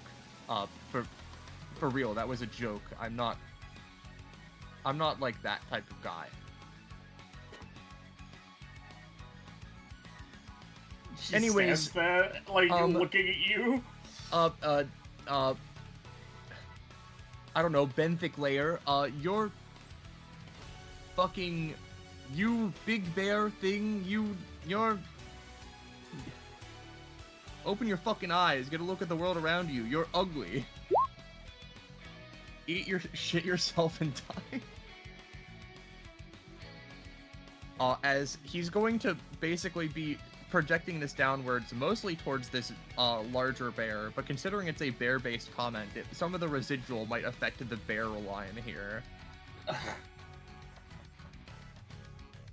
Not the bear line. Which, considering it was a 12, I'll say it does 12. And I'm going to be clear, right? Don't delete them, just set them on the floor. In the bear line? Yeah. Yeah, all the bears are prone but not dead. Don't worry about it. I can't believe it. No. The ones that would have more than... The ones that would not be unconscious from 12 stamina, can, stay up. It's just that the ones who took 12 damage are on the floor. Alright. Oh, okay. So they didn't take 12 damage. No. Okay. To be clear, the ones that would die from 12 damage would go on the floor. It's everybody's taking 12 damage, but if you don't go unconscious from taking 12 damage, you're not on the floor because you didn't take enough damage to knock you out. Okay, that Yes, is making yes. sense. Okay. My bad. All right. I'm super sick with it, and I'm really cool. I just defeated quite a few people. Yeah. Next up is Nereid? That is fair, Scarlet. I'll let the vibration stick around a little bit longer. It's your choice. It was a As 6 cost.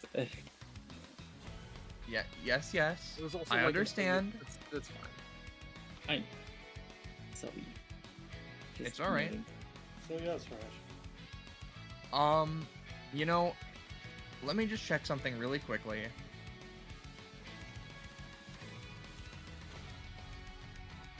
Alright. You know what, though? I'll say you guys have actually earned this. Because even if your big dual tech, tri-tech fuck thing that people were messing with was a kind of a blunder, it was really scary and cool. And you've gotten them pretty low anyways.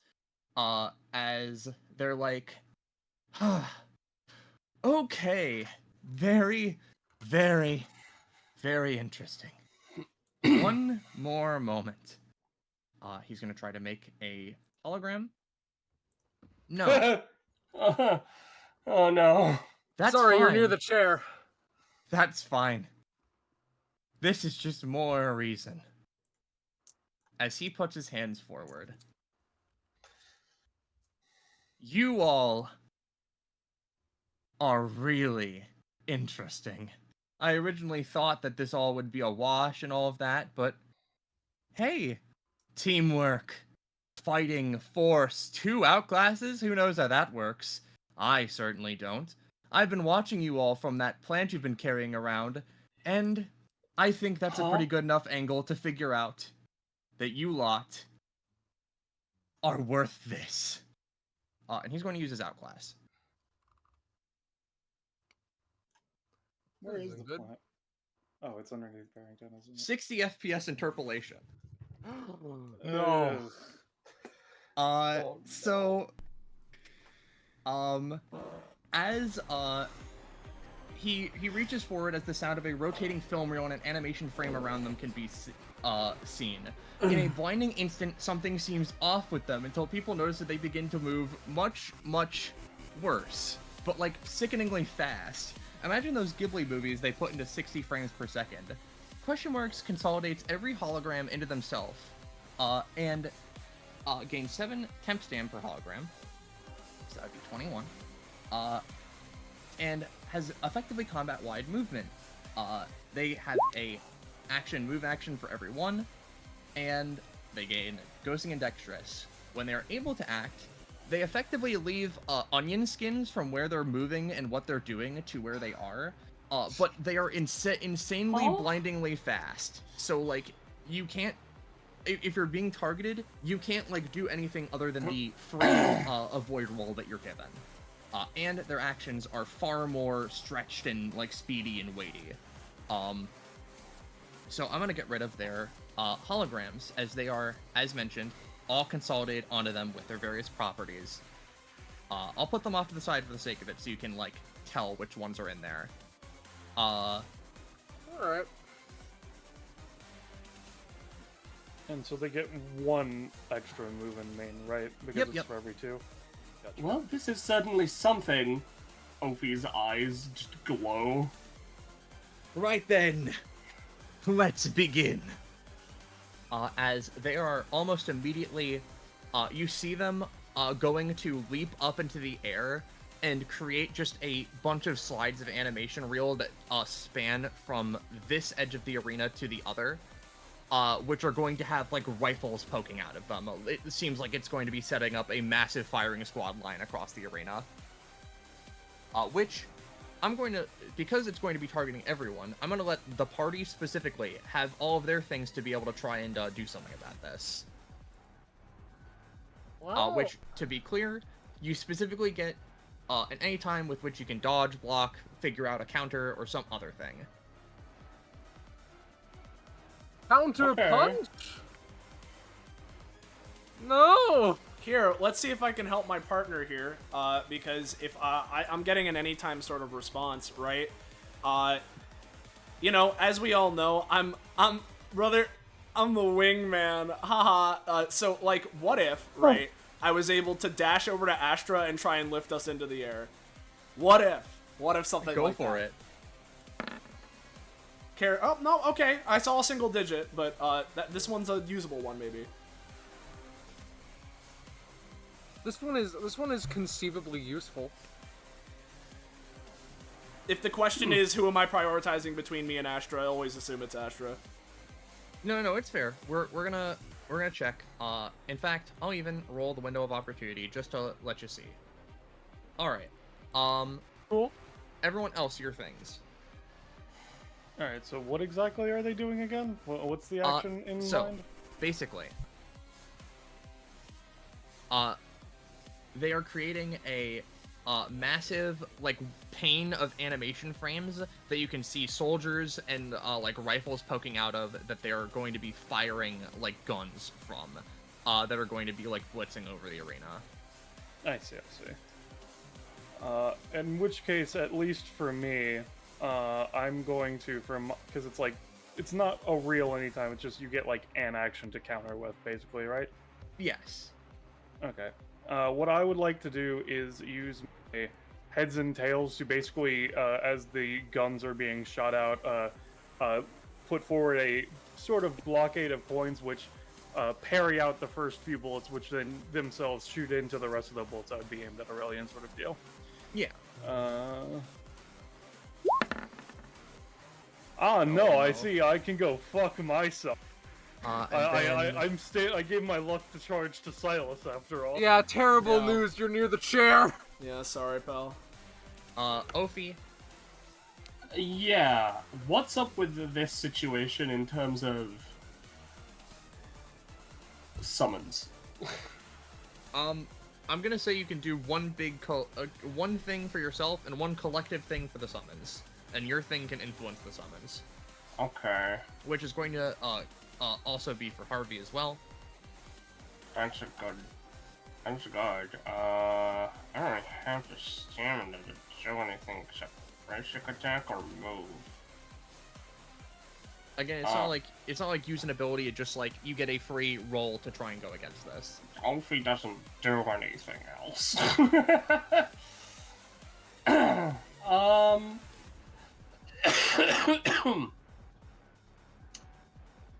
Oh god. You know what? Let's go with the summons first.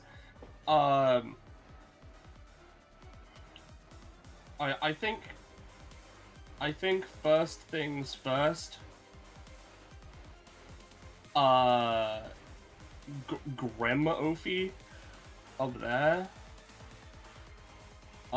Because I don't really have anything I can do to protect the bears. The bears I think are gonna end up. I think I'm gonna use the Ophi action with the bears somehow. So the Grim Ophi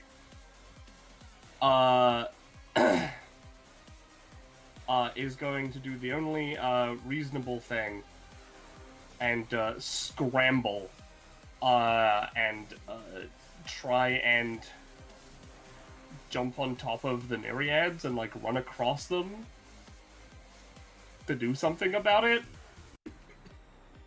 Sure, go on.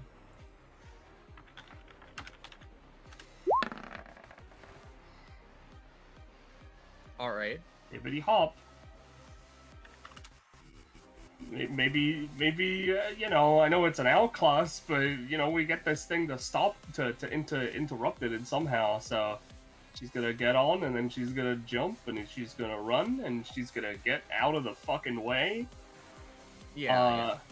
And maybe set these guys on fire.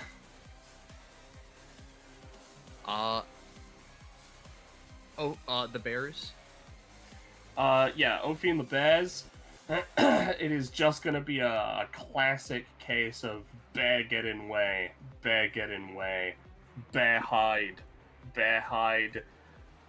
giant bear, shockwave explosion combo with Teddy and Barrington. Go ahead and do that roll. This would have advantage. All right. Eluna.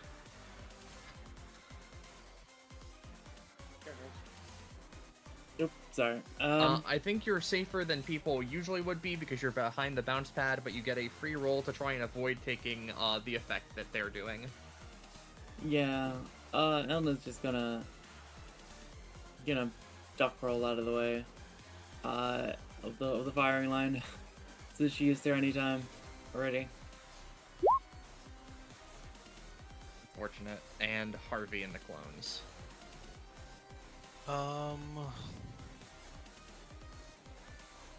Harvey is going to attempt to just like grab a bite and like throw them out into the guns while they take their place behind the tree, and then the clones are just going to dive into the ground. Okay. Go ahead, give a roll for yourself, and then one for the clones.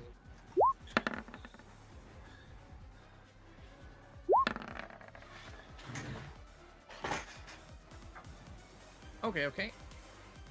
And then I'm just gonna give rolls for the other schmucks, just cause. And the last two are going to be bites, which are at disadvantage. Alright, so in total, this is a base of 8 damage. For the sake of it, Terrence takes a good 9. Moving down from there, Grem Ophi somehow manages to avoid all of this as, don't worry, I'm being careful not to delete the one with, the dynamic, or with, not the dynamic fighting, with the, Initiative. Grem Ophi manages to get out of this okay. Sable, takes less damage than would be usual. Aurelian, I'm gonna say, unfortunately, you're gonna take the same thing as Terrence, which is 9. I'm gonna say that Silas and Astra scrape by, only taking half the damage each, so 4. Gotcha. And just as a clarifier, are we able to remain airborne, or yes, you are. Cool. Eluna, you are going to take 8. I'm just gonna say it 8 for you. Because you no 5, because you're behind the bounce pad. The bounce pad is going to be obliterated though.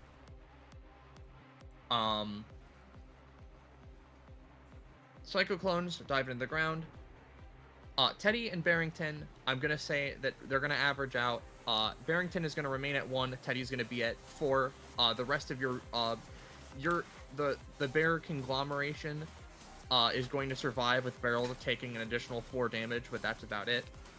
And from there, Everika's going to take however much, which she's going to split some of it to her prosthetic.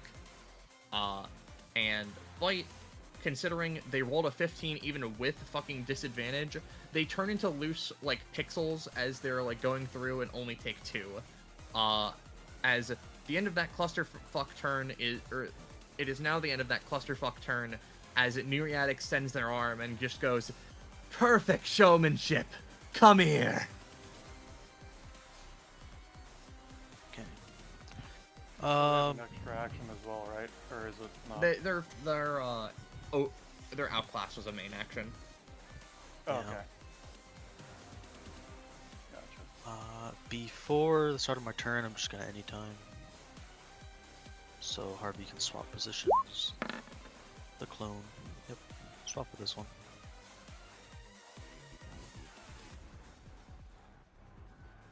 Pay cost. I'm then going to bonus action create a new clone, hopefully. Thank God I'm getting these good rolls. You got him. You can just be like here. And let me think for a moment.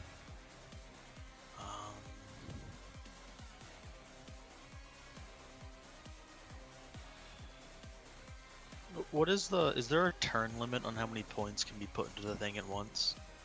Not a per turn limit, no. So if I touched it and all of my clones touched it, would that put 3 points in? I'd say like with something like that, returns might vary, but like during the Silas Astra combo, they pretty much dumped all of their points into it from batting it between each other. Got it.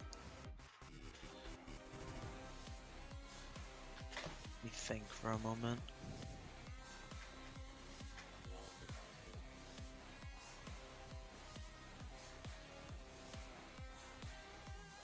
I don't think I have the range for that.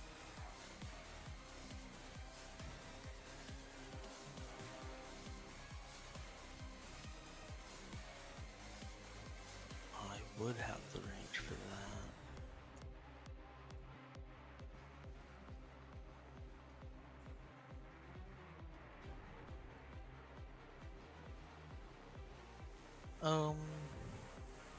Okay. 1, 2, 3, 4, 5. Have this one move up. That one's gonna stay with his ready to action. That one can't act. That one can act from where I am, and I can act from where I am. I'm going to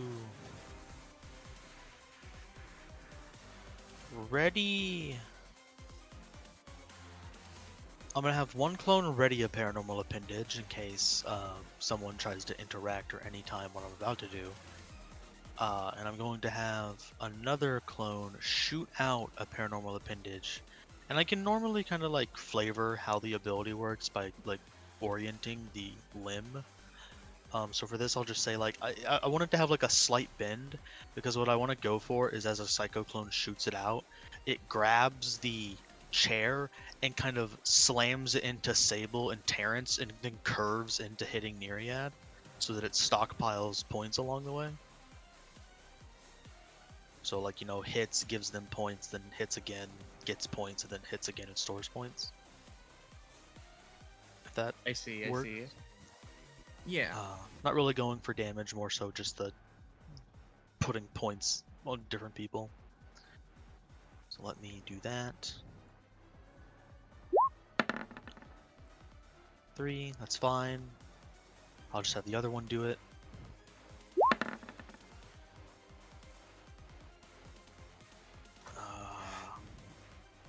Yep. So the one next to Harvey's the one doing it. Yeah, are you adjusting targeting or still going for like Sable first? Yeah, still going for Sable, then Terrence, then Nereid. Oh, okay, you're trying to like boomerang it through all of them. Yeah. Got it. Sable is gonna try a thing, seeing it, and to try and just bat back the chair, considering or bat back the chair as in toss it into Nereid, considering they don't want the points and, you know, etc. That's not really great enough. They're, strangely enough, not gonna take any damage from that. Seemingly, they seem to tough it through. But you do manage to bonk it into Terrence, and then it's close-ish to Nereid. So we managed to transfer 1 point then? Yep. I'll say actually, yeah, 1 point then to them, which It doesn't get to Nereid? Not quite just yet. Is there a particular reasoning for that, or? It's because, actually no, Sable tried to bonk it into Nereid, so yeah, I would bonk in there. It just didn't prevent them from taking too much of the damage. So Nereid would take the hit. Nice. And Nereid doesn't try to like block it or anything? Not this one, no. Okay, I'll fucking take it, dog. Does that Ophi line do anything to me if I step in it? It's like fire, but it's of relative effectiveness compared to how much whatever Rosche feels like.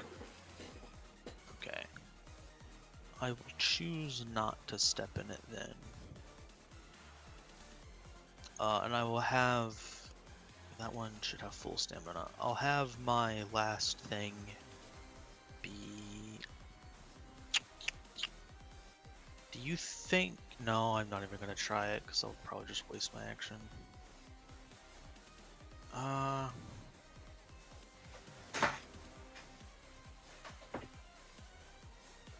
Let me think. So I can apply points all I want. We are the lowest currently. Do you guys think I should just damage or just more point fuckery? Honestly, I'm not entirely sure. I mean, with Harvey's clones, he's probably really efficient with, you know, like point fuckery, but like, I mean, either or could be effective. I'm honestly not sure. We're currently in the lead on points. I would say focus on damage personally. Because I could try and do something with it, like, I don't know, bump it into Nereid and throw it at Terrence or something, but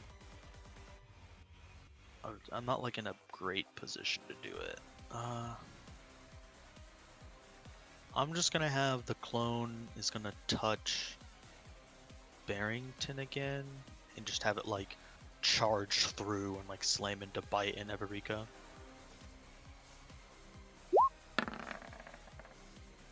Five. Unfortunately, no. Spendo 2.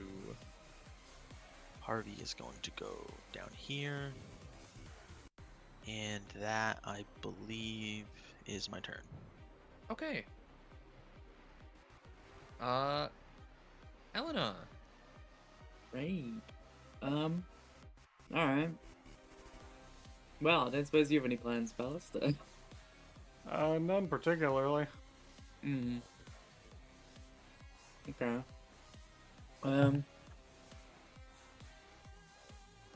Well. Okay. I might go for something a little more, What's your rounded. range? What's your movement? 5. Could try and fuck up Sable. Yeah, that was one of the things I was thinking. Alright, you know what, let's fuck up Sable. Have we seen Sable use any abilities? Yes, 2. Right, what were they, if you don't mind me asking? Put up their arms, block an attack. They take the hit, but they block the damage. The other one is attack, attack, attack with Rekka. Yeah. Alright. I think they use their anytime, just why I mentioned it. Eluna kind of like spits a hawk of blood to the side, like after getting shot, minorly. Alright, I'm here to train, so I'm gonna train. You know, puts hoodie over head and just bolts towards Sable. Nothing personal, you know, like... Just fucking attack. I'm so goddamn tired of the outclasses. She looks a Oh, little it's still- exasperated herself, like... It's not gonna stop anytime soon. Yeah, you should Yes, probably get indeed. used to it if you're fighting her. I am interested in how that works. It's a pretty fun, showy type of maneuver. Could say Eluna that. shares an exasperated look with Sable.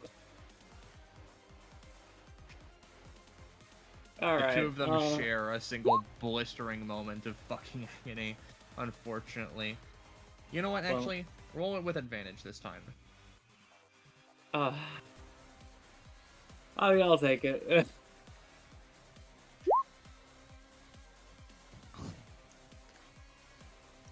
I'll say it. It really is. The closer in proximity you are to the chair, the more fucking stanky your rolls are. Yeah, dude, I have no idea what's happening. It's the chair of chumps. I fucking made the gimmick. That works. It won't be a mega boost to the damage, but it will be mostly effective. Okay. Yeah.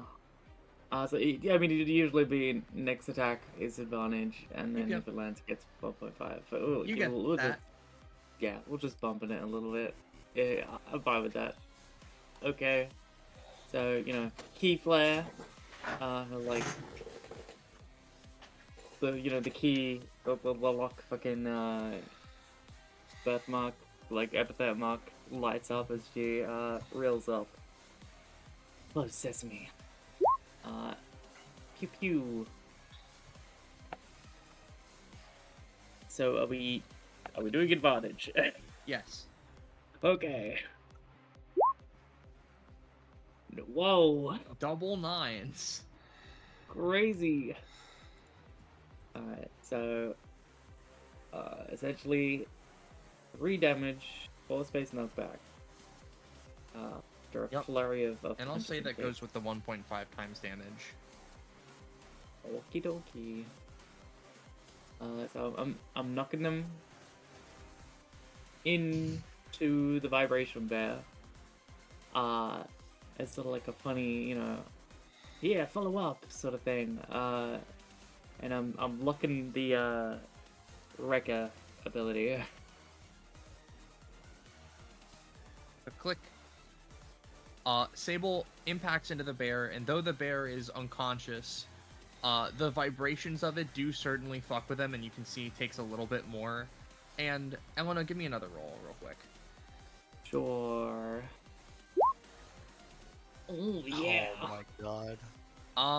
You don't notice anything. Okay. Aurelian stole your wallet. Do they Yeah. have the fucking the big golden lock on them? Yes, they do. They have the seal. You don't need to Okay. worry about that. You get the Rekka ability. I'll post it for you. Thank you. Saves me Oh. scouring it. The chat part. Oh god, you get it right. That's fucked up. Until they break it, yes. And they can't break it the first turn they have it. But afterwards they can. So yeah. Yep. Right. And I don't know. I know I rolled pretty low. Do they get the keyhole? I'll say so, yes. Okay. I'm gonna note that. But essentially, +1 damage and bypass defenses if you target the keyhole, which I assume, with how Eluna would have been approaching this, would be like in the center of the chest, generally. Yeah. In the torso. And I'll even say, because you did notice it, your attacks weren't dealing as much as you would want them to. It appears that, like, Sable has this, like, when they're at the brink, they're, like, a little bit more durable type thing. That's definitely going to get around that. I see. Right. With a huff, Eluna is Dunzo. Oh, actually, you know what? Eluna turns to Aurelian. Hey, you mind if I store one of your coins? A later thing. Feel free, he says, flicking out another coin. He hovers in the air next to you. Yeah, they just, like, click their fingers and a little, like, space opens up in the air and like, swallows it. That's a surprise tool for later. Alright. And That's now... cool. Yeah, this. Might be. I was just posting what I was using to do that, yeah. Oh, gotcha. Yeah. Is that the end of your turn? Yes. Everika. She looks around at everything that's going on. Okay, I don't know about any of you guys, but I'm gonna be real. I think my target's that one. They point over at Nereid. Yeah, sounds good. Oh, you don't say. As Evie... Oh, they're under the bear. As Evie's gonna go over... I can't reach them, but... I know that you did something to this, so... Thank you, Aurelian. They're gonna aim their hand forward, and they're going to use Forced Blast Fist. Once again, to punch into the chair with this force canister and put all of the force into Nereid, and maybe have the chair like bounce like away so that, you know, the curse is sent somewhere else, maybe. Oh. And considering they don't like this, what they're going to do is they're going to use us. No. They're going to use spoiler alert to try and avoid this. And you notice as literally Everika goes in and starts doing the force blast attack, and it's like Nereid has begun. It's like the person here has begun to move, like before they've even begun moving, if that makes sense. It's like their motions like start the second the previous motion would also begin. And the Force Blast Fist does go off, and it hits into this, and this is broken, so the firing squad isn't going to go off, like, again. And effectively, the chair is going to get flung over here, hitting no one, landing on the ground. And Everika, yeah, sort of point. Gotcha. Sounds good. I don't know how that works. Looking at them is making my head hurt. God, I don't like headaches anymore. Ophi.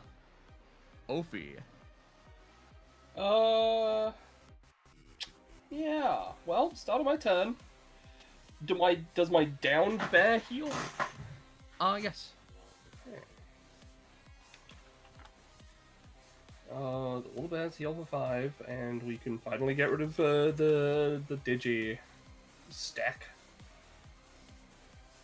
on that one. You only heal for 4. Then Ophi heals for 4.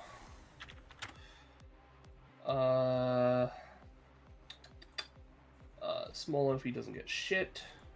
He gets 5. Well, while I respect you, regrettably, because of your outclass, I also don't care for you.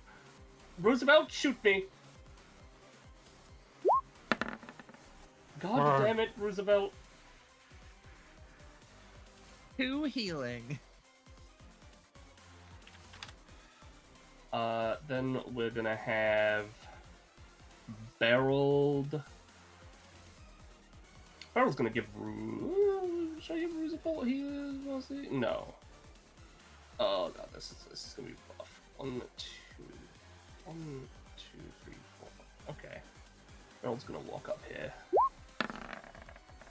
Smack! Aurelian, smack! He gets the 2 fast healing. It's this one. Sorry. Oh, the 1 bleed? Sure. No. That's Barreled when he's fucking broken. Okay, you can heal them for the 5. Might be. Or wait, no. What is this supposed to It's do? the 2 fast healing.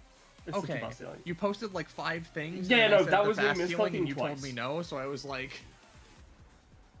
No, that was me. That was me. Fucking up. Alright. Barry's gonna get up.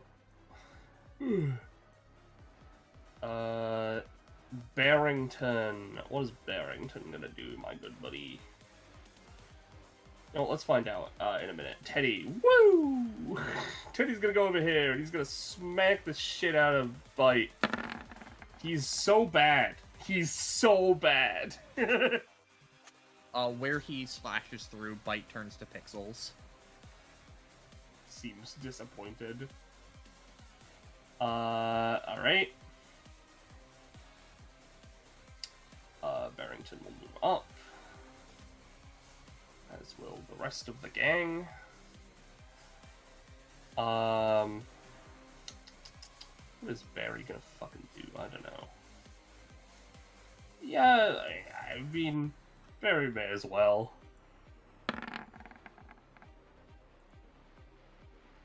Alright. Bear smack. Just the same? Yep, just 4. Barrington is, once again, gonna do what he usually does and hold his main action. Then we've got Grem Ophi. Grem Ophi.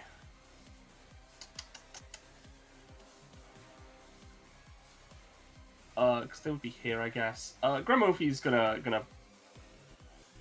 Yeah, Grem Ophi's gonna put a point into the chair.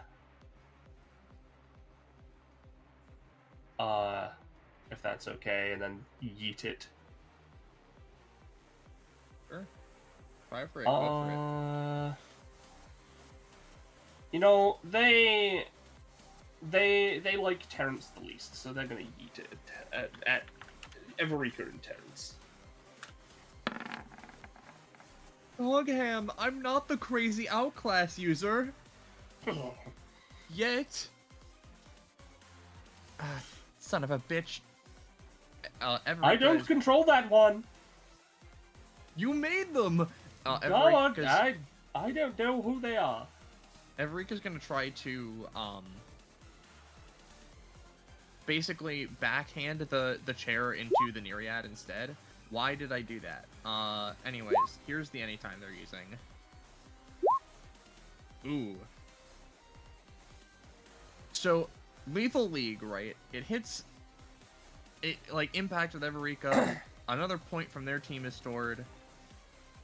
And then they smack that shit directly into the Nereid over here. However, they're gonna try to use their, because they still have their dodge active. They're gonna try that up. Fuck, dude. As I'm gonna play their crit theme because of this, and the exact same thing happens where it's like,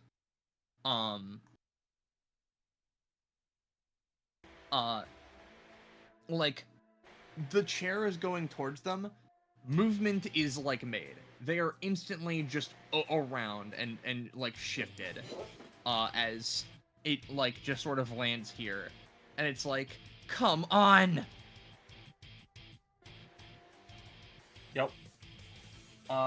Then because they were in like a weird space, they haven't technically moved yet. They're gonna scram people over here. 1, 2, 3, 4, 5. Yes, they can reach that. As for Ophi herself,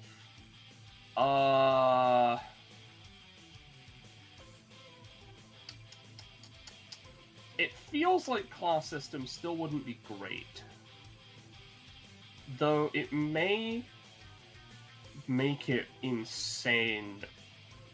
Well, you know what? Considering our enemy is at least a class, presumably giving action might not be the best.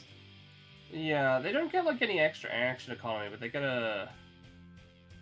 get to use something for free without cost. They get to heal 2 stamina. But if Astra is mechanically class 3, That's true. And then it gives you buffs as well. it gives me buffs. Yeah, it just it doesn't fuck over class 1s as bad. It's just moderately bad. What does it do to class 1s now? You will always take 1 damage, and then you either pay a tithe of 2 stamina to Ophi, or one of your abilities is locked until the start of your next turn. I would rather not have that. I mean, I'd rather not. I could live with it. Is it random which ability? It would be my choice, or your choice for allies, effectively. I could handle Does that. it have I'm to not... be an ability we could actually use, or... Doesn't say so. I didn't write it like that. That technically you could pick an ability that you can't use. In that case, for me at the very least, I should be able to manage with that, because I'm not using right-hand man right now, but... Yeah. Yeah, basically you could either pay, if you could either take effectively 3 damage and heal Ophi for 2, or you can just lock an ability. I can live with it since I have an ability on lock currently, but yeah. Yeah. I would personally rather not, because that's gonna murder my clones, which is my entire thing, and I only have 2 usable abilities. Yeah. That would be unfortunate. Explicitly, it doesn't fuck up summons anymore. Yeah, no, this doesn't affect summons at all. Doesn't it say half class 0 for mooks and generics? Summons are unaffected by the subclass. I see. Well, it would steal half my number of options on my turn, and my Yeah. things have turn limits. Unless you want to give me 2 stamina. And I have healing. But I would can just put say on- do I it can or put on don't. hold for now. I can put it on hold for now. Nereid, we just can't tell how they're looking, can we? It's hard because there is an image overlaid over them, so it's like you can't really. Yeah. All right. I guess I'll hold the basic attack for now. I don't need anything else for now. I don't really have the stamina to use any of the other outclasses. Technically, I've copied the fucking 60 FPS interpolation one, but that costs 20. Since I don't have an alternate version of it for you to make bad, so I'm just gonna hold basic attack. That's gonna be it. Alrighty. Astra Silas. So, my fast healing Alright. kicks in and I heal for 1, and I have a question to ask before we start off, right?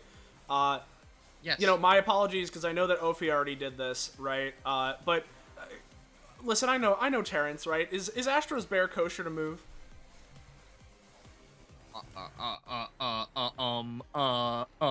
I don't know. Does the bear want to move? How's the bear feeling, Scarlet? It's a construct, and like Vermilion Vibrato is all about wanting to tear things to pieces. So I don't know about you. I think that it makes sense. Yeah. Now that I'm looking at it, he's looking a little vermilion right about now. You know, like. Look a little vermilion to me, man. All right, so we Yeah. want to toss this motherfucker near the Nereid. Yeah. I mean, you put him Alright. wherever you think he's gonna be best. You motherfucker. 1, 2, 3, Hi. 4. You You know what? It's gonna double move. 6, 7, Ooh. 8 to make it nice to give him a target, right? I must not have put as much force into that insult as I would have liked. Okay. As Silas, You who is go. still airborne and currently carrying Astra, right? Okay, so baseball, volleyball didn't work out, but you know, we got another idea. It didn't work the first time, but what if we functionally did it again? Uh, Follow my lead. She's going to throw this man. well, specifically, the idea being, right, that she's gonna throw him, but as she's doing it, oh no, okay, I got it, I understand. No, all right, hold on a sec. As I'm gonna use my movement action first so that we can have range. As I'm gonna try and fly over here, right? Theoretically, bringing Astra with me, if that's okay, right? Yeah. As she would then go as a bonus action, you know, use her funny throw. And do you want to use the additional thing, Scarlet, or? Let's stick. I mean, I thought it was the plan, but I mean, you do what you want if you Yeah, want to change no, it. we're going to then. All right, we're gonna take Silas, and we're gonna see if we can do it, again. We have an Alright. advantage on this dual tech. We do. Should I roll again? That is Does it an mean- advantage. All right, yes. No. Yo! Can I? You know, I'm gonna use Aurelian's Oh reroll that I my have for 2 God. stamina to reroll for Astra, unless I can only use it on myself. It's on you, buddy. I'm gonna use my color commentary, which will roll higher than a natural 1 and hopefully not a single digit, such that I can Before you boost roll. Astra. Oh, yes.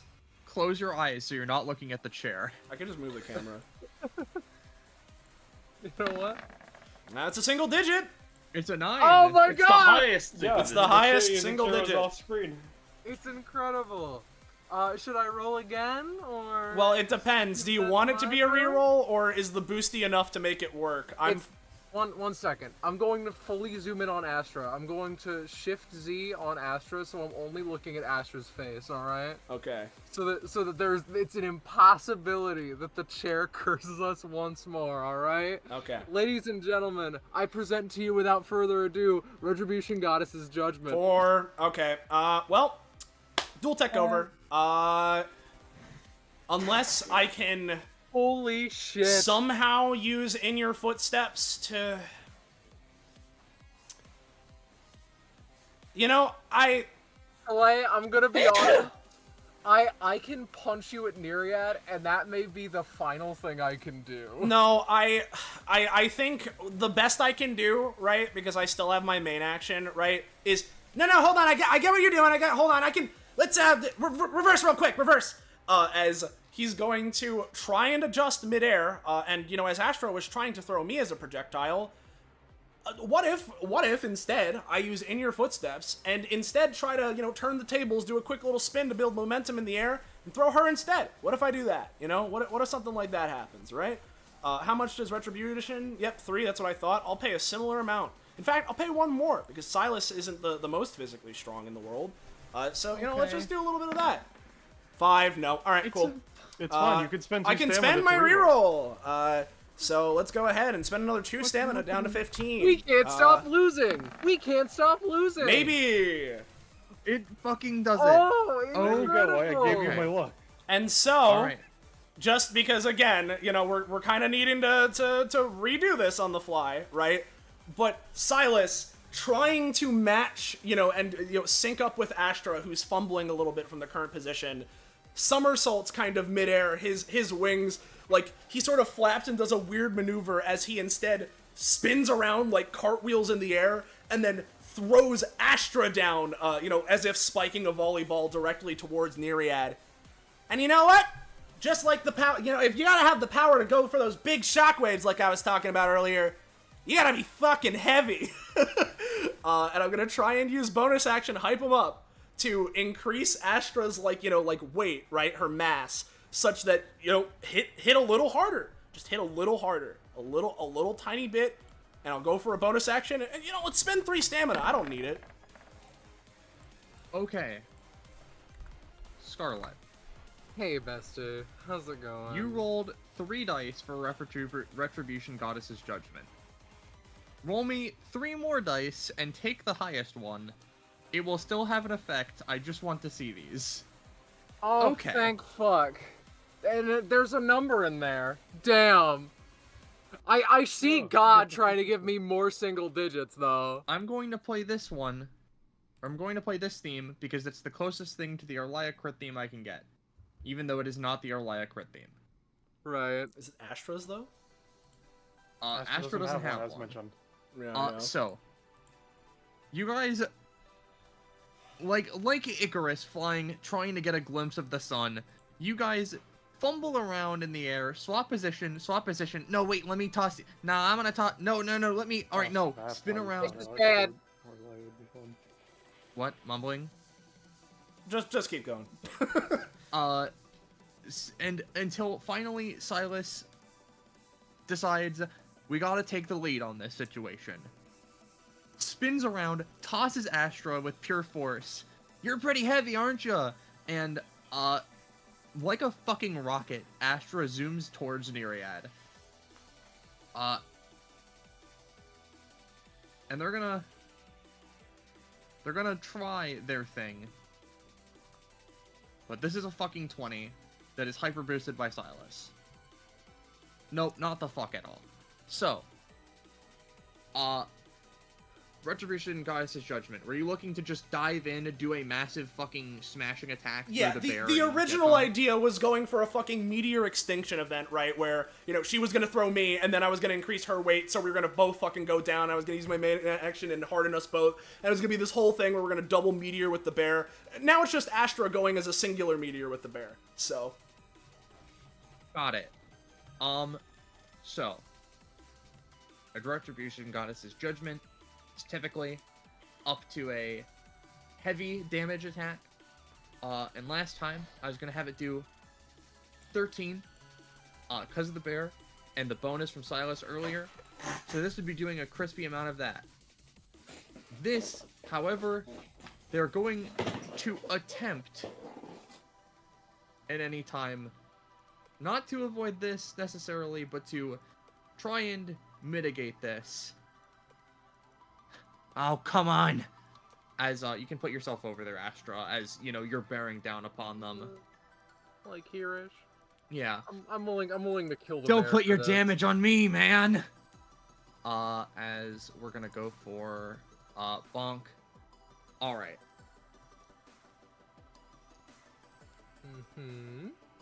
So, Where is it being directed? Everika, Okay. I'm gonna say, there is a shattering of light off of them, and they take a bunch of damage, and then you see then you see Everika over there just pause a moment, and then just kind of explode with force as though they also got hit by it, and they fucking, thump onto the ground, like, in heavy pain, not even able to split it to their prosthetic. Alright. That sucks. They did take the But- damage. They did not negate the damage, to be entirely clear to you. That's awesome. But Astra, the good news is I can do one last thing. So, Fracture Fist, I've used it once. It's functionally a punch anytime. It has an upgrade that reads as follows. Flaming Fracture Fist. Whenever she uses it, she may pay up to 3 stamina extra to increase the power of the attack. Each extra stamina paid causes more and more iridescent flames to light up around her fist. Which gives it bonus damage, bonus knockback, whatever you want, right? Astra's going to take off her hat and use a movement action. I am going to Fracture Fist for 4 total stamina, put the hat on top of the fist so bro doesn't know what I'm cooking, and then Teeth Tornado Punch him to death. An actual fucking roll. Thanks, Astra. Took It's long been a enough. little bit. Yeah. Yep. They're at the very least going to try their fucking myriad anytimes. Myriad. Bonk. Which would be a bouncy pad. What I'm gonna say happen is knockback mostly neutralizes as your fist just breaks right through this frame and it shatters into like paper pieces that dissimulate into epithet. And they get bonked up against their previously placed frame, and they're going to take a lot of fucking damage. Okay. And you're going to get 3 lifesteal. That's cool. That's really not the, like, most pressing, but it's acceptable. What the fuck is that? That's cool! Wow, I would accept the compliment if it were anyone other than you. This has been a bad day. I'm going home directly after this. And you're going to miss out on the next floor? Oh, 1,000,000,000%. I'm not gonna fucking sugarcoat. I am turning Brooklyn. It's not good. What is that even supposed to mean? My accent, boy. Is that Yeah, I'm from Brooklyn. the end of Astra's turn? And Silas's. Yeah. Wait. Yes. Got it. Bye. What are you doing?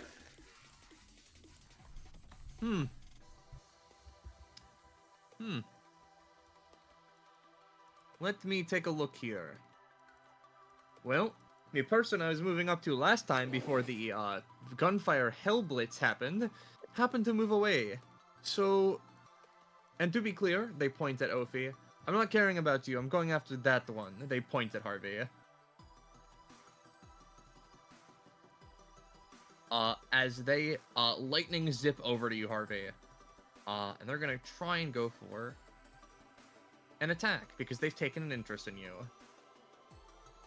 Yeah, I know. The reason is I'm in the back line and I need to be hit. It's fine. The reason is because you're in the back line and you need to be hit, but also it's because Bite senses you're a psychic too, and they're like, interesting. What the fuck is his movement? Doubled. Oh my god. Effectively, he has his electricity stat. When he has electricity, he has doubled movement and a +2 to rolls. And in this, what he's gonna do is he's going to reel back, and he's gonna with a massive grin on his face say, "Can you take this?" As he's gonna spend 6 of his electricity to try and crunch on ya. Yeah.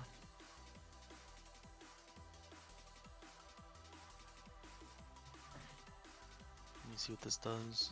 It's 10 damage and digitized. I don't know how much electricity he spent.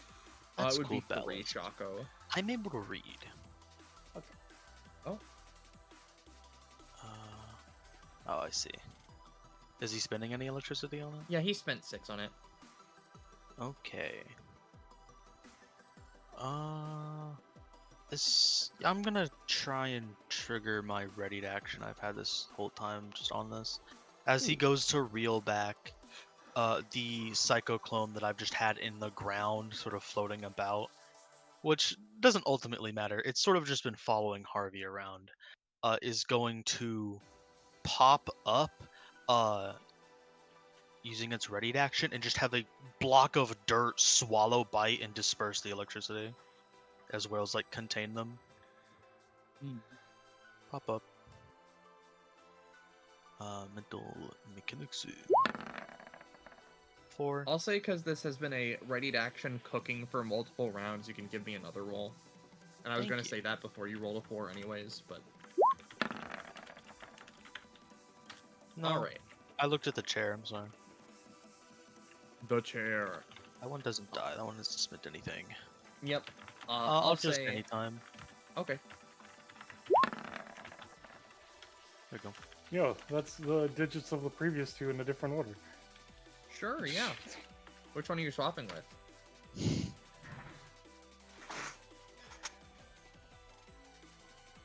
As this psycho clone gets utterly shocked into oblivion.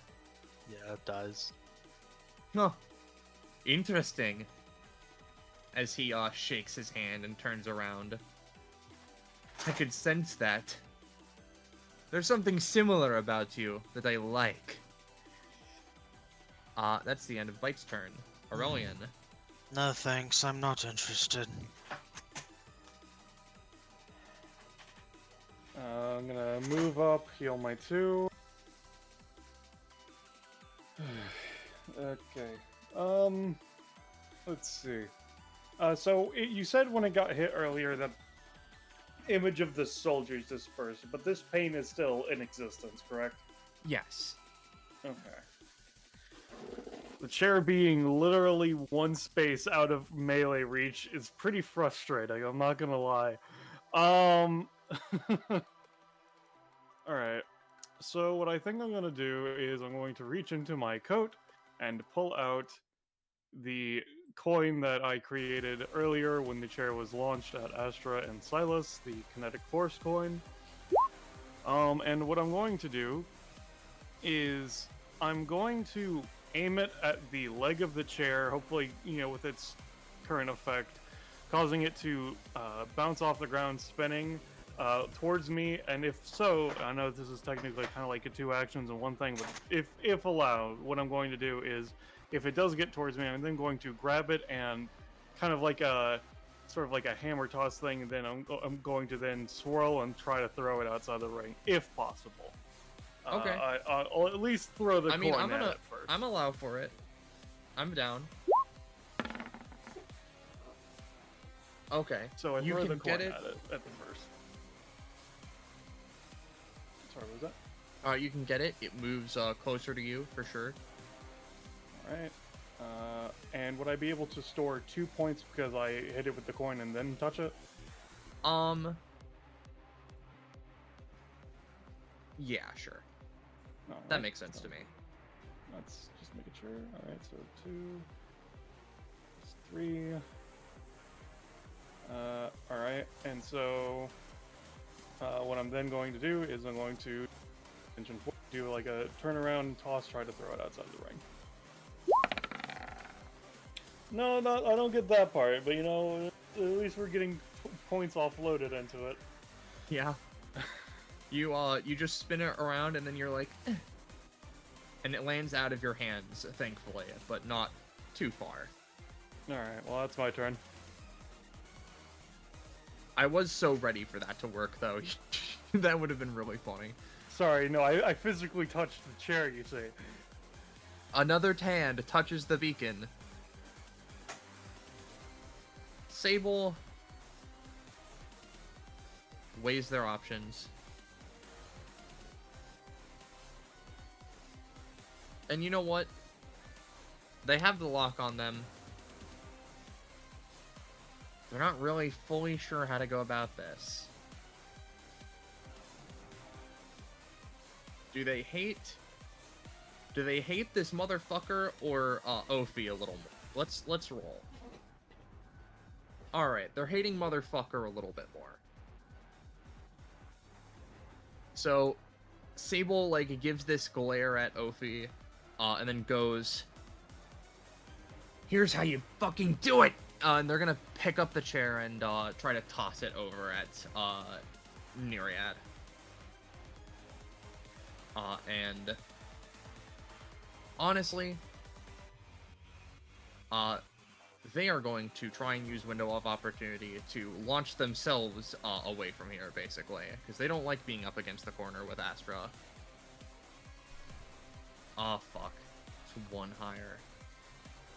The chair makes it here, and almost as though they hadn't even disappeared yet, they just fucking end up, like, going over to, like, here, and you see all of the movements, but they just pass you by freakishly. And Terrence is like, "Oh, no! Why?" And Sable turns around, "Motherfucker." I do not like how they move. Actually, hold on, I just remembered. Sable has a roll bonus. She doesn't get away scot-free. She's gonna take a fuckload of damage for that, and the points are gonna get offloaded to her.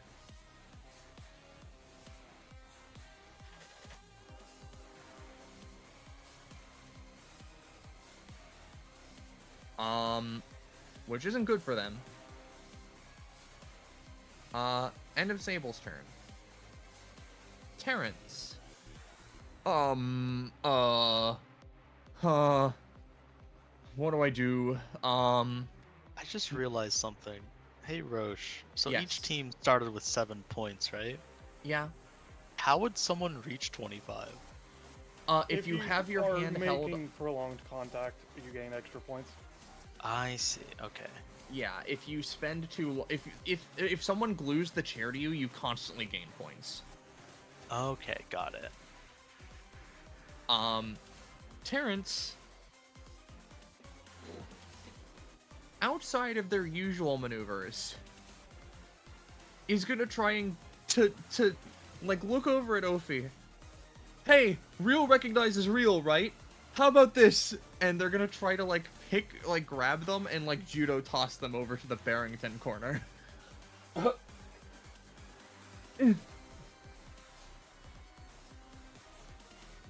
They literally just teleports behind you. Oh, fuck. That's the end of their turn. It's their turn. And for the sake of it, because this is how this works, and it's very confusing, how they are like moving and stuff, you effectively see them do their onion skin type shit.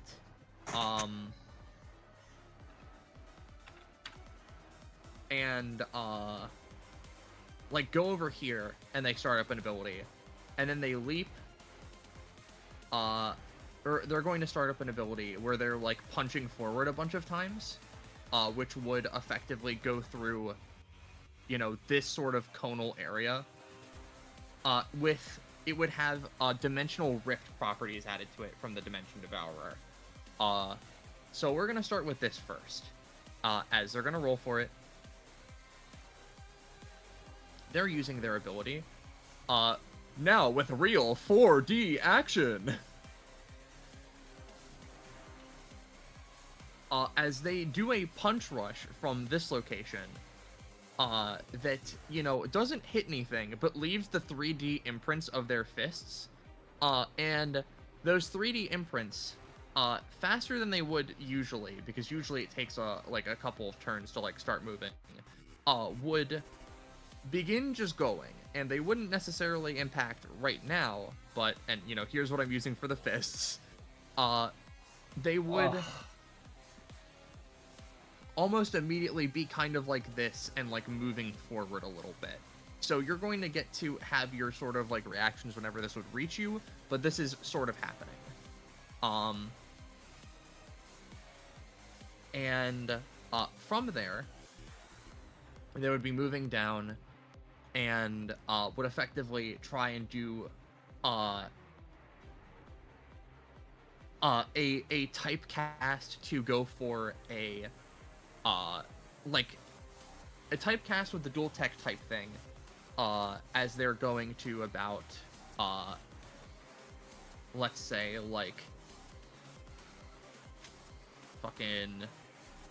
whoops, my bad.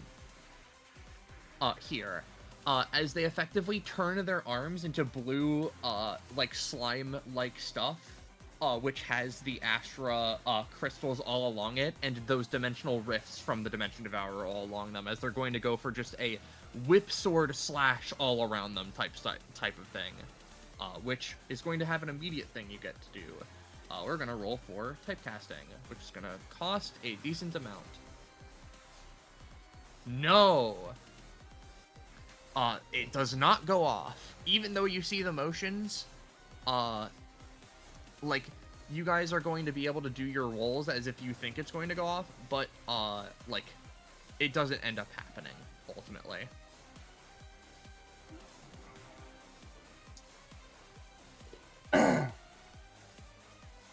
Which would be, Ophi and Harvey, and Bite, I suppose. Are we taking damage, or is he just failing to do stuff? They're failing to do it. I maybe should have waited to roll until after people were doing their things. But just the imagination here is that you see them going through the motions of doing this attack. So until it actually fails, it's like, oh shit, you this might hit you. Right, or whatever. right. Okay, that makes sense. Well, I mean, I may as well just one in kind, just in case. And you know what? Just because, I'll also make it my epithet guess. Because, yeah, he's got an outclass! Sorry, but your frames don't interest me! My guess is frames. No. Damn.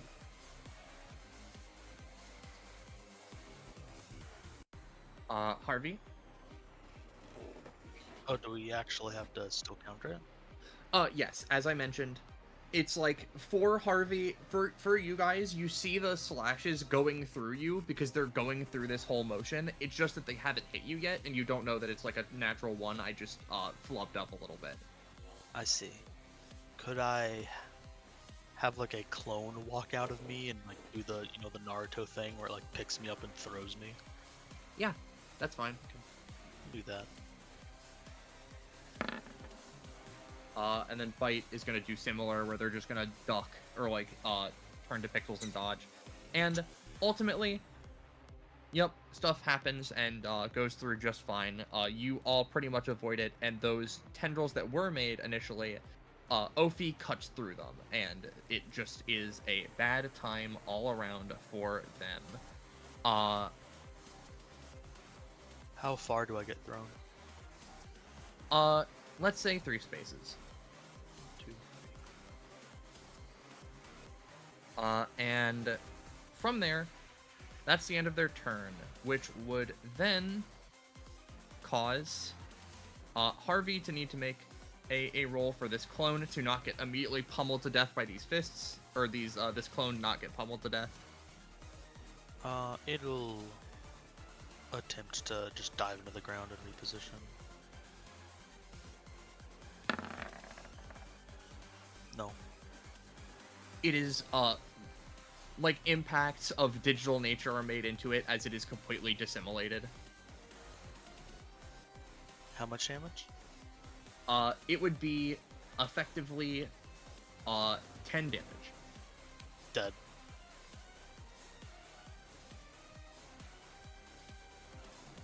Now it's your turn, Harvey. Okay, first things first. I'm a realist. I'm gonna make a clone. I wish it was a 20. Make another clone. A clone for me, clone for Drake. And then this like keeps moving and gets bigger every time it moves, the punches? Yes. Soka soka. Every single space or yeah. is it possible for that clone to dodge it? And It is not. it I has don't like dimensional tear type shit around it too, so it sort of warps space around it. Let's see. How much damage has been done to Neria in the past round? Like a decent amount, right? A lot. At least from what you can tell, at least 13 from Astra, at least +5 from Sable. You know, it's a lot. Do we know We where the real can't- one is? They don't have clones anymore. Yeah, it's only one. Oh, they've. Oh, that's right. Okay, yeah. I mean, also to be fair, I don't think they ever left the Nereid. No, they did. Oh, they did? Yeah, no, Yep. the whole initial thing, Everika, like, spent her turn, like, showing she's not there, so, you know.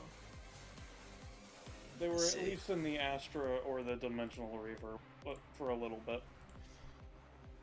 What are the odds? I don't know if I'd be able to like full combo them, and I don't know, just do We're much gonna do a damage. dual check if we can. You got anything in mind? Ah, I I have a lot don't. of luck pick. let's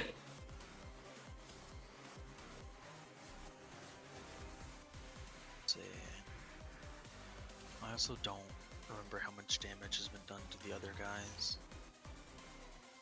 I'm gonna tell you the entire rest of the enemy team is looking bad. I see. I don't even know where one of them is. Oh, right. Bite's in the bottom right. I don't remember Bite being hit much. Terrence has been beat up a lot. I think Everika just took a bunch of damage. Sable has their... Oh no, Sable has the lock on them, don't they? So it bypasses their resistance. If you If can. you there we attack go. that specific part. Hmm.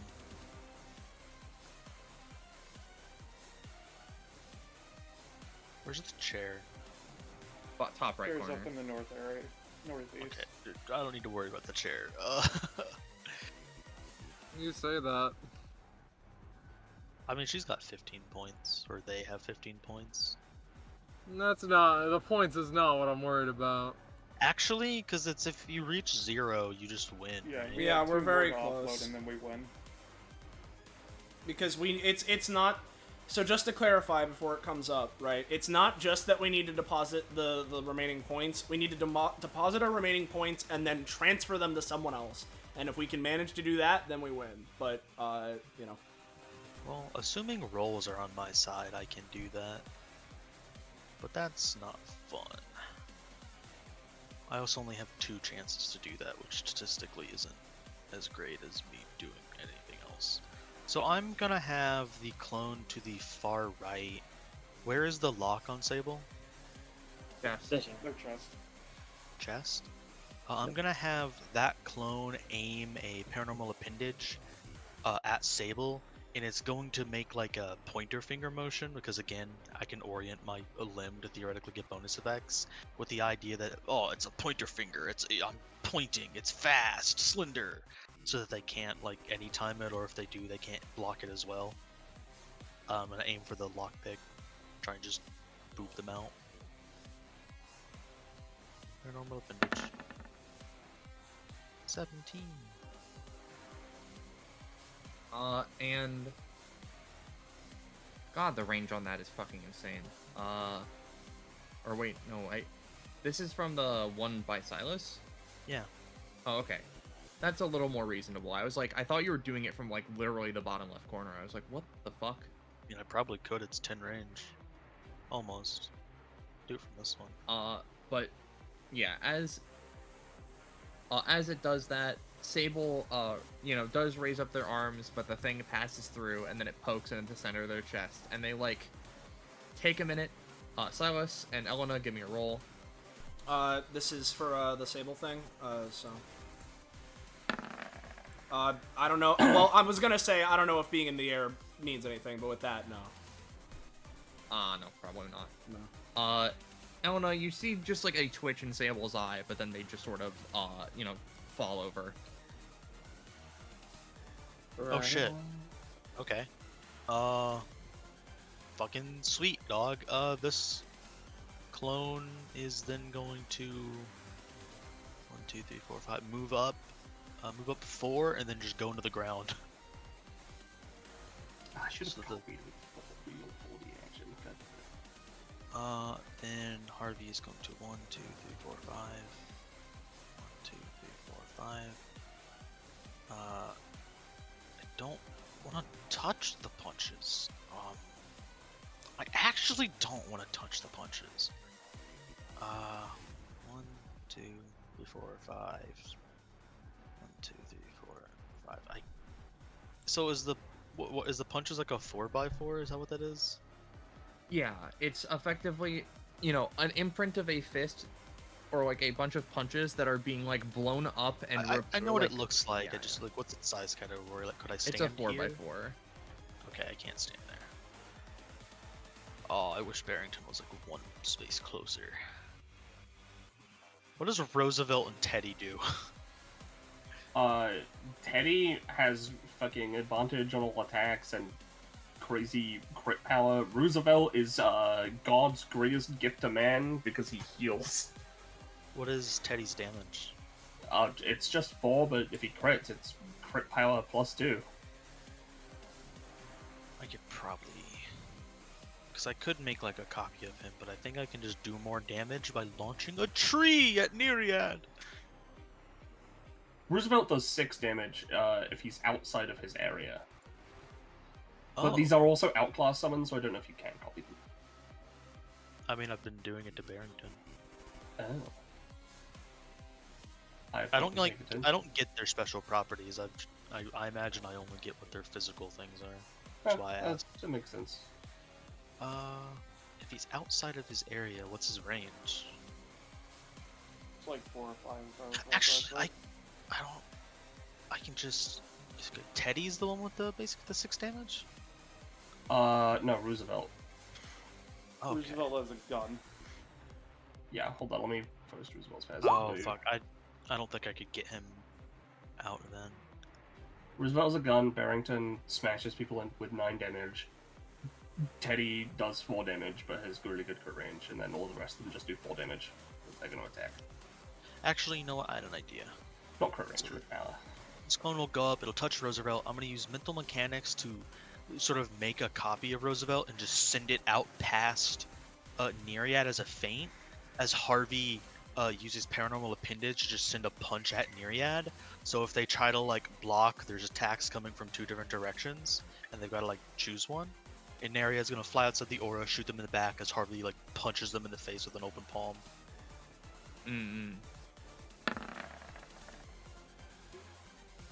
Nice. 15 and 19. Earn a 9. What I'm gonna do, right, because you've used... This is effectively the thing you've used, this combat, right? So, they're going to use spoiler alert, and they're gonna have d6 +2 to this. They don't need it, but to the first one. And then because of their fucking weird-ass onion skin maneuver, it would normally be a, oh, you gotta choose one to not take, but this is their outclass, and they're really fucking fast, so they're gonna at least do a God's honest attempt with that one, and just manages to slip through on both. Damn. Well, those are all my actions. I don't imagine restraining them is gonna do anything. Actually, no. They don't want to move closer to Harvey. They can't do anything right now, so what they're gonna do is just kind of dance around the situation.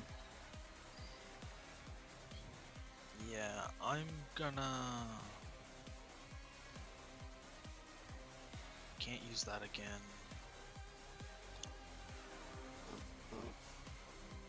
I guess that clone is just gonna go up to Harvey and ready in action to defend, I guess, if something comes this way. That's my turn. Alrighty.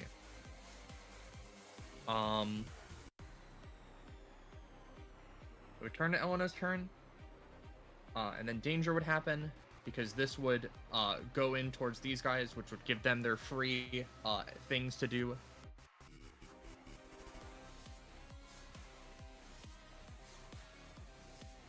Barry and Barrington specifically.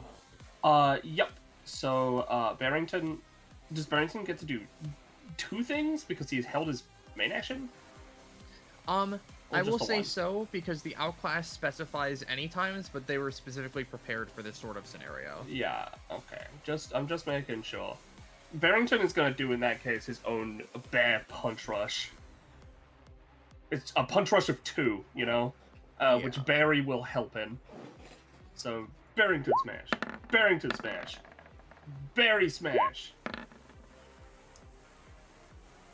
Oh, they're holding it back. It is not gonna grow or move for a while as there are fucking anime sparks coming off of it and crazy fucking effects. And it looks like Nereid is doing the shitty fucking wannabe director like hand gesture as they're looking at it. As I'm playing Ophi's crit theme. Yay. And Elena's turn. Alrighty. Yo. That's a good theme. How many latch keys do you have? 11. Jesus. Yeah.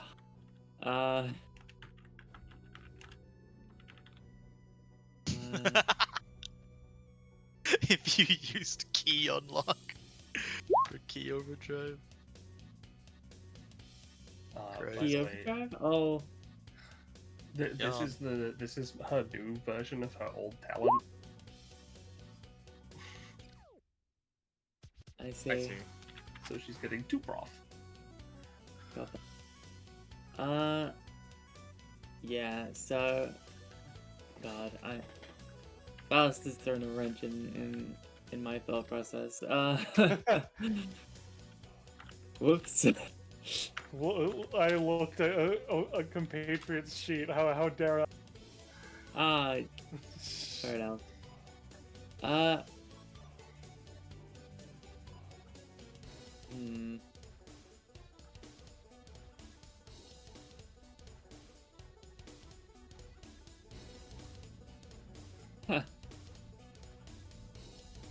Yeah, okay. Anyway. I'll do that at the end of combat. Before everything finishes up. Okay. Eluna looks to her side at the bear rush holding back the fists. Looks back to Nereid. And what? She kind of like gets it down in a sort of, alright, I'm ready to do this stance. Alright, I'm gonna finish her off. Them off, whatever. They're gonna bolt up. Bold words. Let's see them. Okay. Let's see, real quick.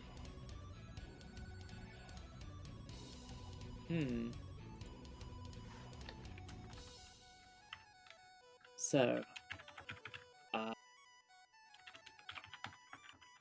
yeah. Sorry. I was like tired, brain, bad. Okay, so what she's gonna do is nice and simple. Start with a key overdrive. Alrighty. On a 7. How does that make you feel? I'll say your next thing rolls with a +3, but the rest of the effects are as normal. Okay, I'll take that. And then sort of as she skids to a halt, her eyes flash with like an incredibly bright yellow hue, and the little like lock mark becomes blindingly bright as little lock picks start floating menacingly around them, and they're going to aim down, making a striking pose at Nereid. She's just gonna fucking kill him. So, as an action, she's gonna send all latch keys. Sorry, they're not lockpicks, they're latch keys, my bad.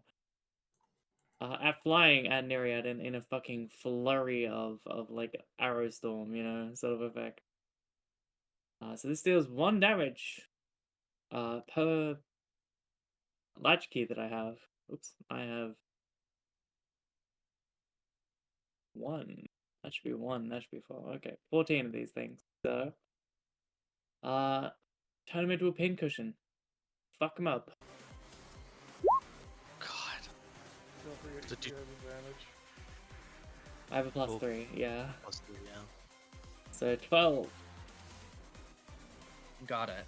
and 1.5 usual damage. So this would deal 1 force damage per latch key. That is, Did you get advantage on this or just the damage? just the +3, and then 1.5. And Yeah. It yeah. is noted it's totaled for the effects, for the purpose effects that increase it. So it's still doing 21, but it's not gonna like round it up from 1 to 2 per. Yeah. Yeah. With consideration to some things, they're still gonna get their free dodge attempt, because they get that effectively until it fails. I will note that they are homing. Does Nereid have a lock right down one? It doesn't need, or no, it does. It need a does. lock, you're right. Yeah. Yeah, when targeting a lock. I'll say, effectively, considering there is a massive storm of them, they rolled demonstrably higher. Oh but no, they're- it would home because once the first key hits them, it would create a keyhole. So the rest would home. I see. That's if the first key hits anyway. Yeah, Yeah. because you were launching all of them, right, Gecko? And you were building these up Yes. throughout the entire combat. Eluna is launching 14 total latch keys. You know what? Just to put the cherry on top of this big try. What are they doing to avoid this?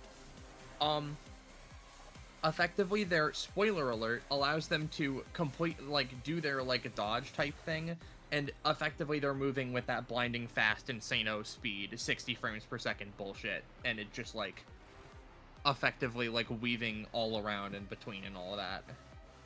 Right. As they do that, hold on. Let me just check something real quick. I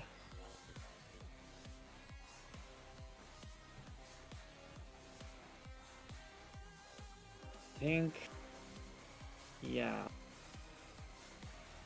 It's a free action. Hold on.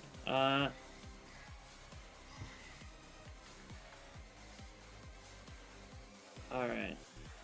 You That could is try and use the coin as a swift action to deflect it into a key to make it hit them, I guess, maybe? Yeah. It's any luck though, and I don't have any other really lucks set up. So instead, as they try to like dash around, Eluna like, and these latchkeys are flying at them like a massive cloud of arrows.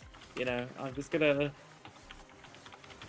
create a hole in the floor. I'm gonna actually spend all my stamina and die.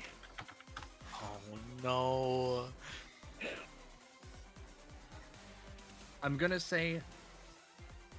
Use your talent. You can How? boost.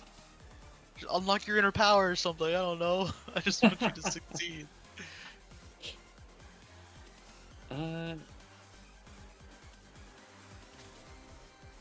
Unlock like a moment of like inner reserves to get a big roll bonus. I don't know. Something like that. Yeah. Eluna's gonna, in her final moments of consciousness in this last try attack, she's fading as this guy's cockily laughing and then running around like a goober. Put a finger to her head and make an unlock motion to unlock any inner potential that might be laying within, in order to give herself something that can allow her to, like a new capability within herself that allows her to push past such failures and whatnot. Okay.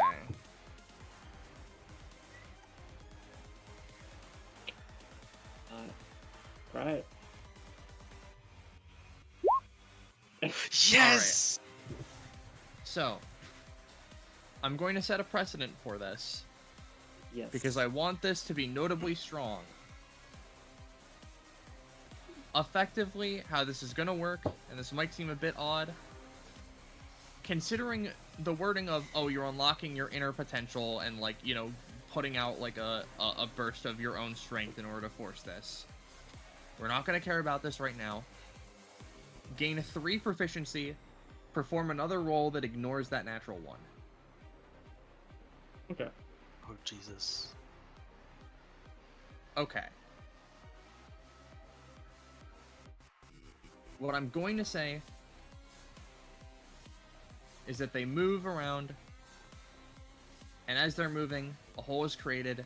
They are somewhat tripped up. I'm counting their dodge as successful. However, at least the latter third of the latch keys hit them. As one of them grazes, creates a lock on like one of their fingers, and then the other ones like fly towards it. That makes sense. The first flurry makes a lock. The second sort of just keeps missing, and then the third, with a bit extra time, curve, and then Yeah. as she unlocks the potential, and they speed up. They take a pretty decent amount of damage. And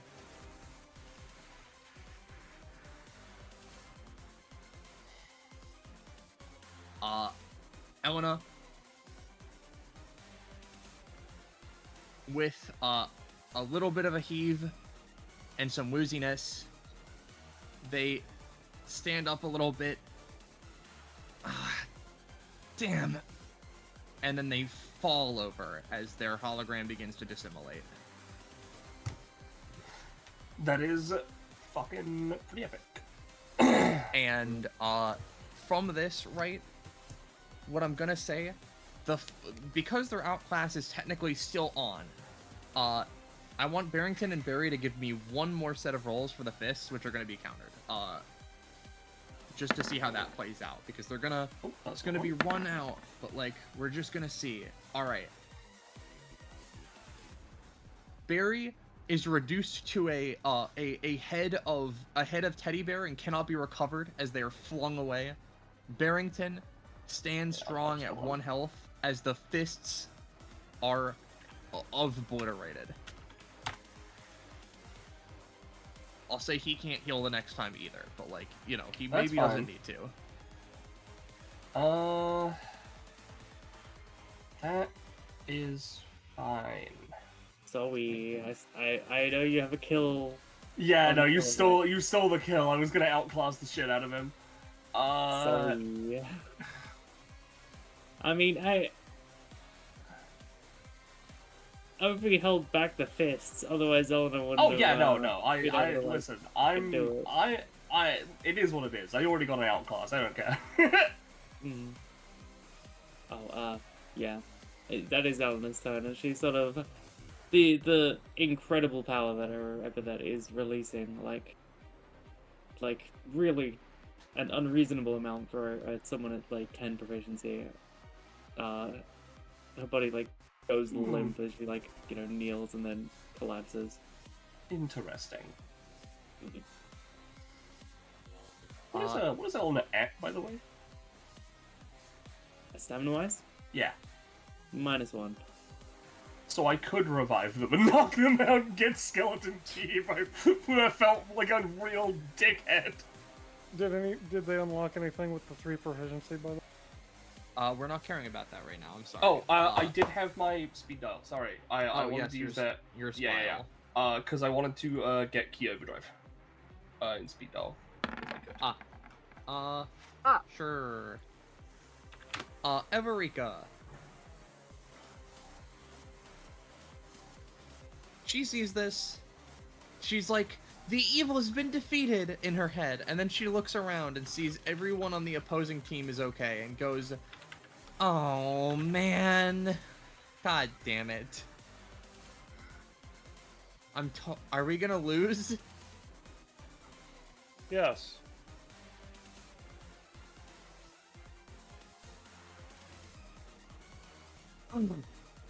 She smacks her face with her right hand, and then she smacks her face with her left. Her left hand is metal. Fuck, ow, son of a bitch. No. I'm gonna get a lick in first. As she's gonna run over to the Ophi pile. And she's gonna go for the thing she's been doing. The canister blast. It's an 8.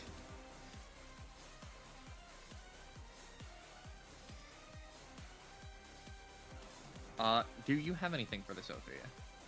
Ophi has any times? I have speed dial. I just took fucking key overdrive. No, I don't. Barrington and Ophi get fucking turned into char. Ophi herself is gonna take 8 damage and get knocked a little bit away, like 4 spaces. Actually, 2 spaces, because she's going to be tabletopped over Roosevelt. Oh, tabletop. Okay, that's fine. Okay, I at least have that, and no one's gonna take that away from me.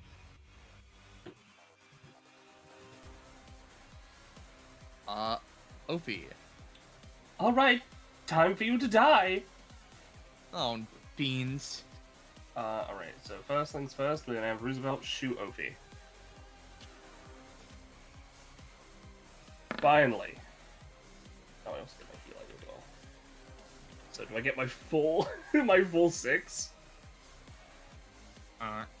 Do you need it? Yeah, you get your full 6.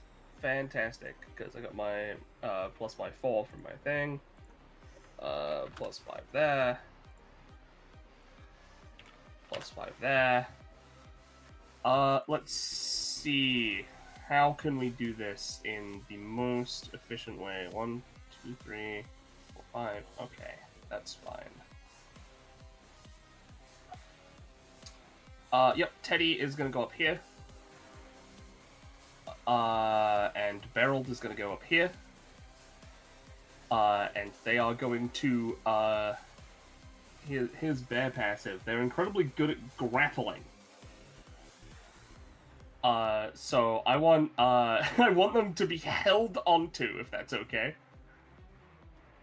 Alright. And I'll roll for it, just see if they do any, like, residual damage, because that's gonna be important.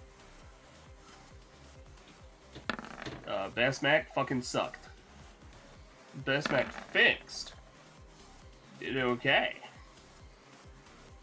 I'll say it does a bit of damage, which is splitted over to their, which is, then split a little bit over to their prosthetic.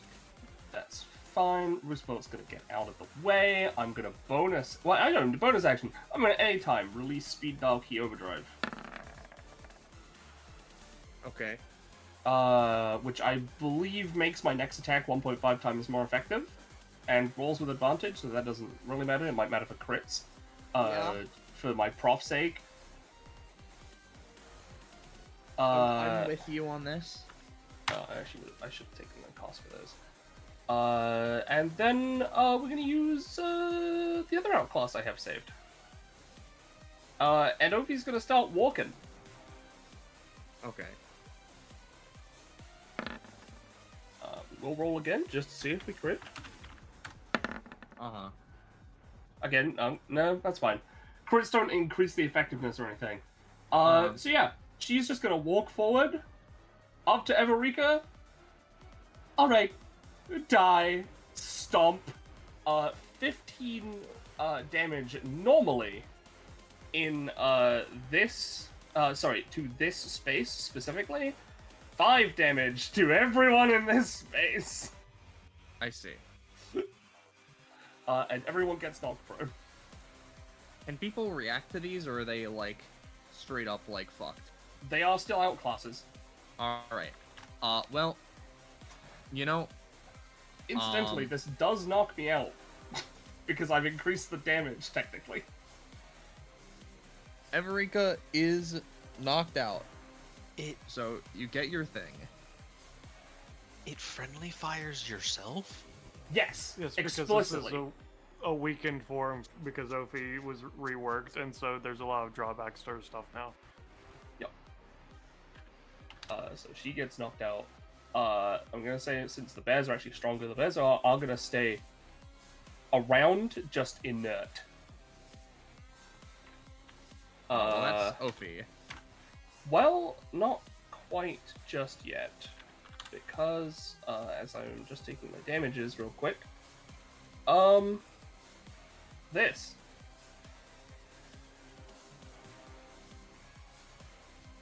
Hold on, let me take a look at this. Do you copy a talent from yourself? No. No. As hilarious as that would be. Even if that was how that worked, I would say no, right here and now. Well, they only have one. We're going to deal with this later. Okay. I'm gonna be a little mean on your, like, perma-copy shit, because, you did earn the conditions to get that outclass, but, like, I'm not gonna, like, just let you go around and steal everyone's talents. So, that's the end of your turn? Yep. Silas Astra. So, before anything else, just as a quick question, right? What's the ruling on hitting an unconscious body with the chair? Does that still transfer? That still transfers points. Astra! Big bad's down and, we got the opening. Come on, toss! Chair me! You know what? Sure. She's gonna toss. And then Silas, as, the chair's gonna go down, I'm just gonna baseball bat it and disable.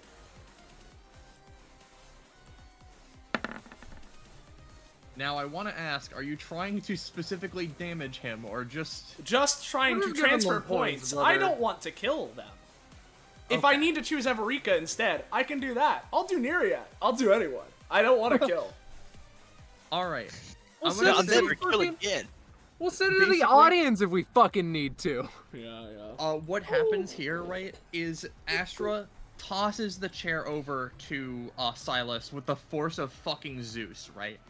And in this frame-by-frame instant, right, if we're going by this logic, Silas, true to the Lethal League that you guys have been doing the whole time, hits a bunt, and it tumbles in the air and falls on Sable, and you guys win. Defeated is the monster. How much should the rest of the people have? Well, by my count, because the Can't total... imagine they have much. Oh, do you mean stamina? Yes, Yeah, what like- was everybody else at? is Oh, what Jake Terrence was had asking. 2 and Bite had 11. Okay, Okay. so we would have won in like that round anyway. Yeah. Yeah, it didn't matter. Well, I mean, it did to be kind of fair, matter. Bite was in the fucking bottom corner, so they might have been able to squeak past a bit longer. And with that, right? We're gonna play. General tracks. This theme, my theme for this, as you guys fucking did it. Hooray! Hooray! As the announcer in the booth says, "All right, we declare team." I completely forgot which one you guys were, but the team with We're moving outclass- on. It's fine. We get it. The team with the outclass lady on it. In this That's battle, me, she says, unconscious. Team Mishmash got second, and Team Nereid is third, meaning they are totally going back a couple floors. That's how this one works. Oh. Though, given the record of this one and who that person is, they didn't really need to be down here anyways.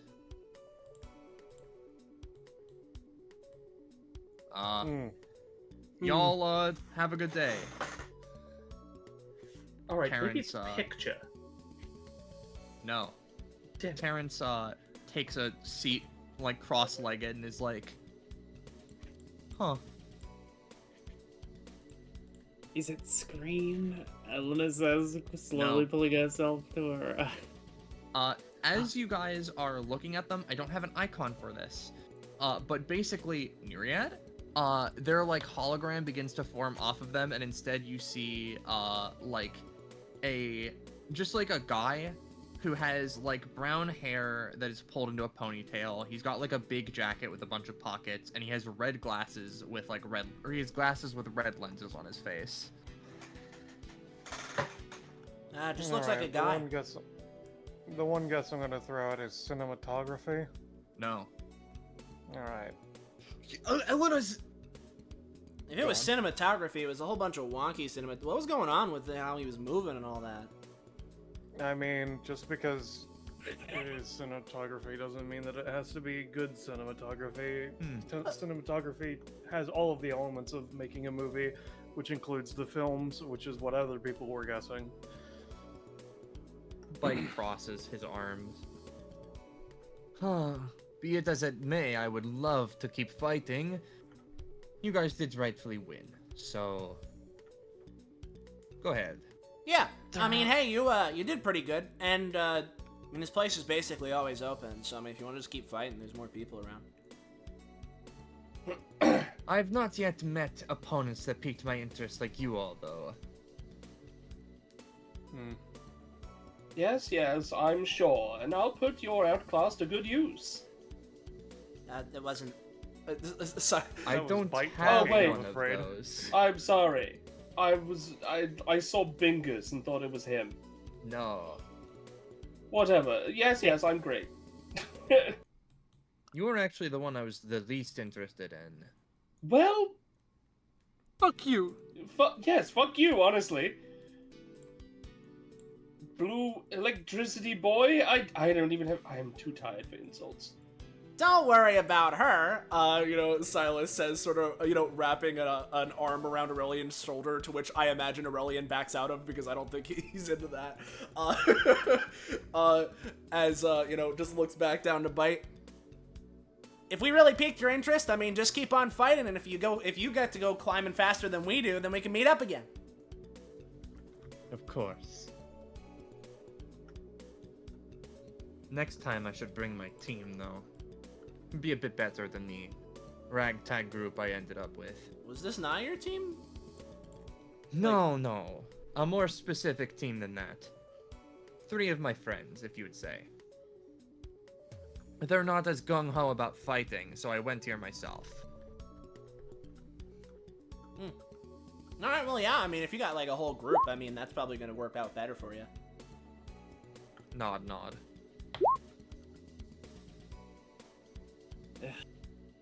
You move on.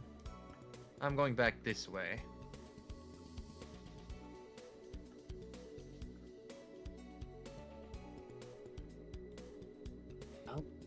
Eluna turns around, kind of there's still partial crackles of like yellow energy around them but it disperses pretty quickly.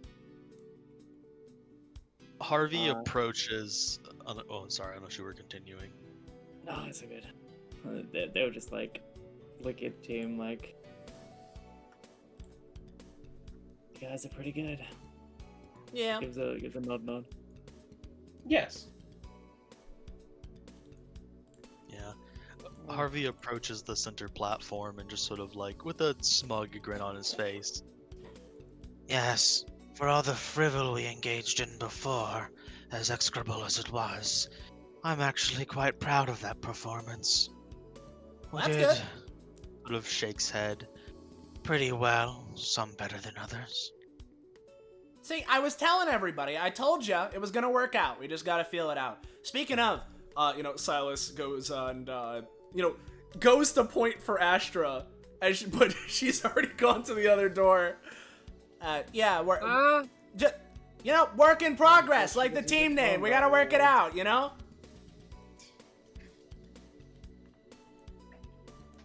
She shrugs. And to y'all's credit, I think that was a pretty difficult fight, all things considered, but I ended up getting a lot of you pretty low, except for Astra, somehow. I don't think I targeted Astra as much as I wanted to. You never targeted Astra, yeah. Yeah, because I think Astra was generally up in the air and stuff like that, which was... Astra was also not a threat. Like, technically, the 2 times that she was targeted, me and then Silas protected her by equivalence. So Yeah, so... Everybody mostly targeted Nereid. Like, Harvey didn't even take damage that fight. Neither did Silas. Except, actually, no, he took a little bit.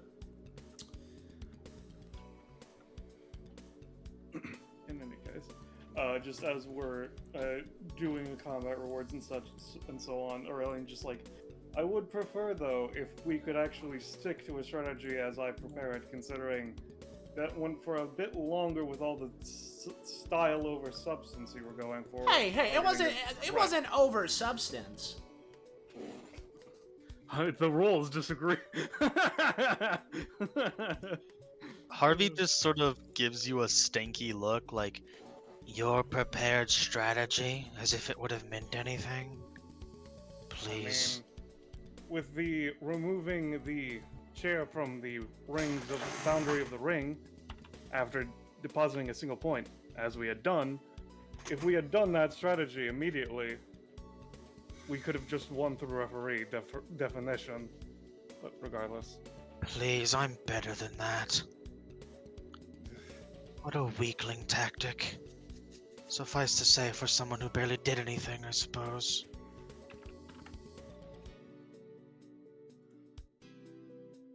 Dude, what the hell was that stomp? What the fuck? Did I survive an outclass, dude? Don't worry about Outclasses it. are a dime a dozen. A smart tactician is the rare thing. You have to worry about someone who knows how. Wow, that's just rude. Huh. I I suppose... wasn't even talking about yours, but sure, that works. I suppose that makes sense. I need to get better. Everika stays on the ground.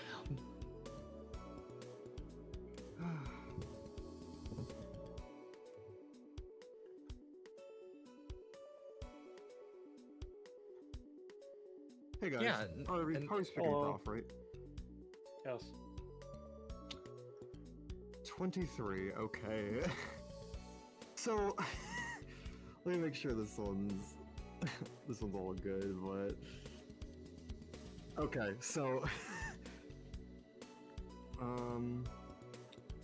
Yeah. So, I'm gonna read this one out loud, because it's a little weird and funny. And I hope you enjoy this one, Drake.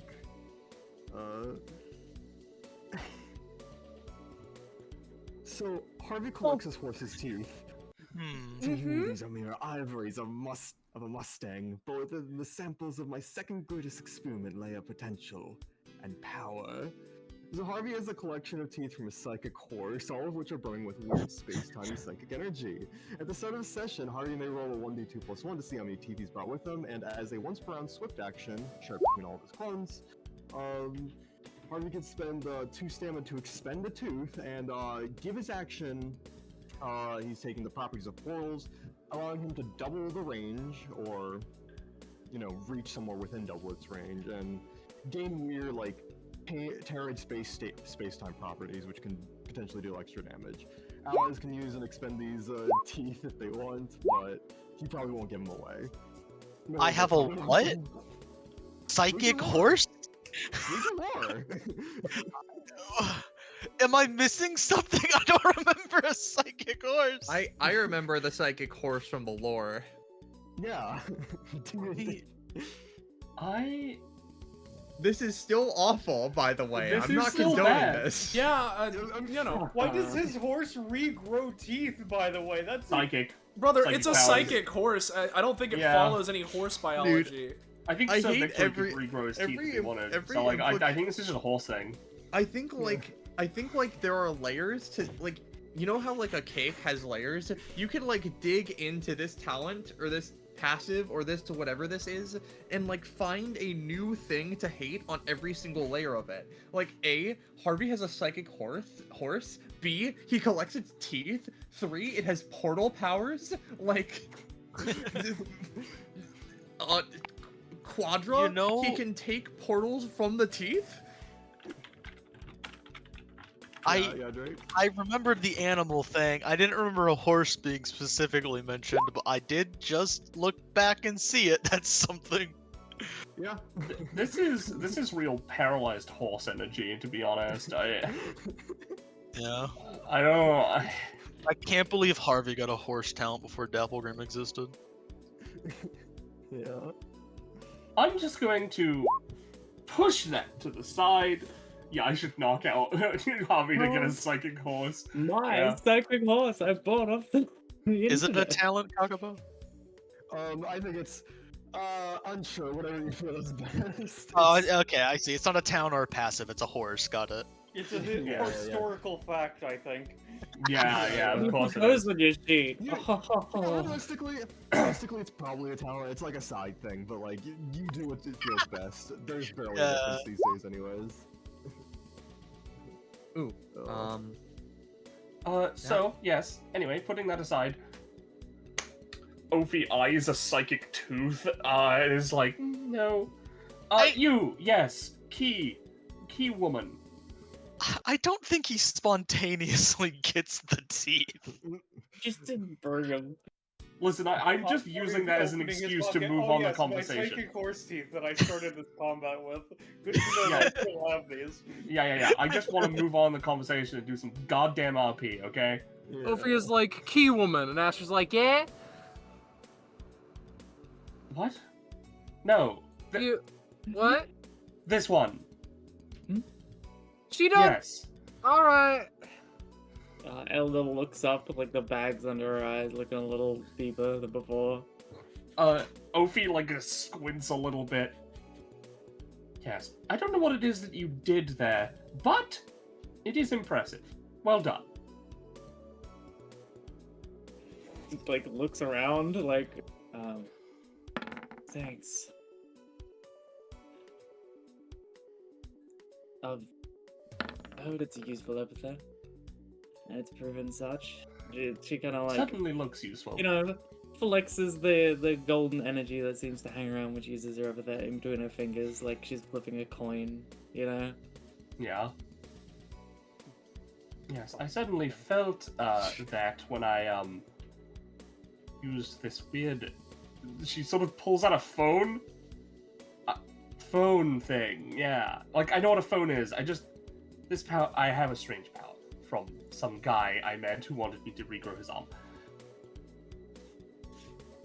Just blank stare back. Point being, well, I see good potential in you.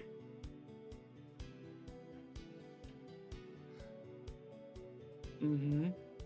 Even though you are a pitiful class 1, keep going. Harvey just sort of like looks to the side as you're talking, is like, and nothing you could have said would have sounded more exploitative. I salute you. Just gives a clap and like walks past.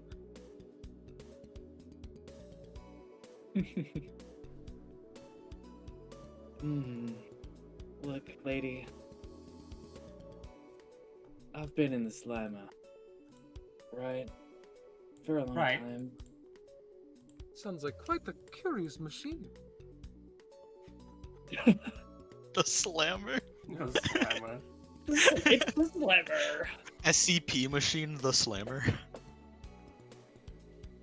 I appreciate the sentiment, but I do want you to know that I'm used to people trying to use me for my epithet. Oh, I don't care about that at all. I'm just saying that you have potential. And that if you happen to feel yourself crossing a threshold of power, let me know. And I'll be there to just look at you and with my rich eyes. And Nothing there it else. is.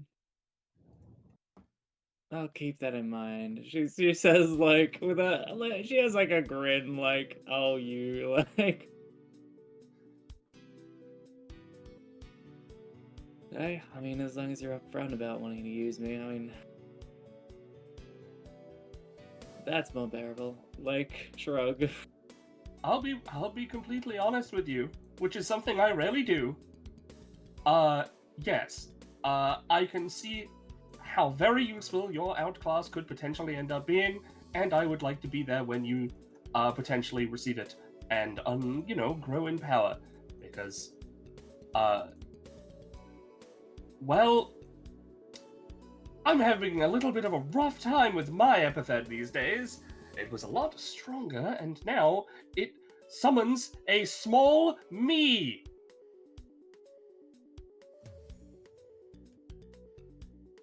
She just kind of nods like,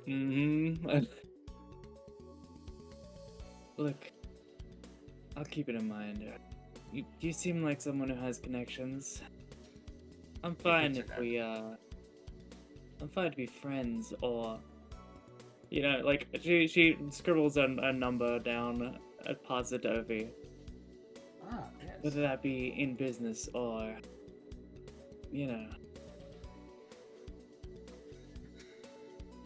I don't know. You can do Actual so much friends, better, like Queen. shrugs.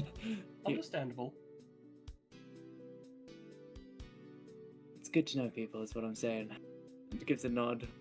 Good job out there. And then, Of course. puts I always Hoodie up. do a good keeps job. walking.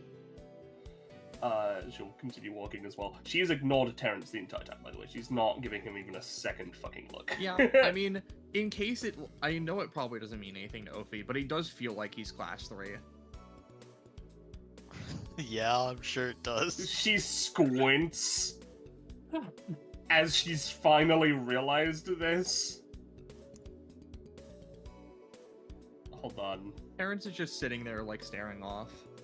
Hold on. I know exactly what I want to do. She's going to stare at him. No, you aren't.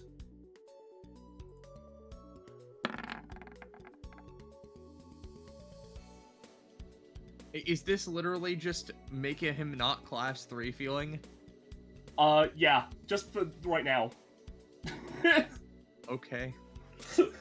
I don't really know what you did, but okay.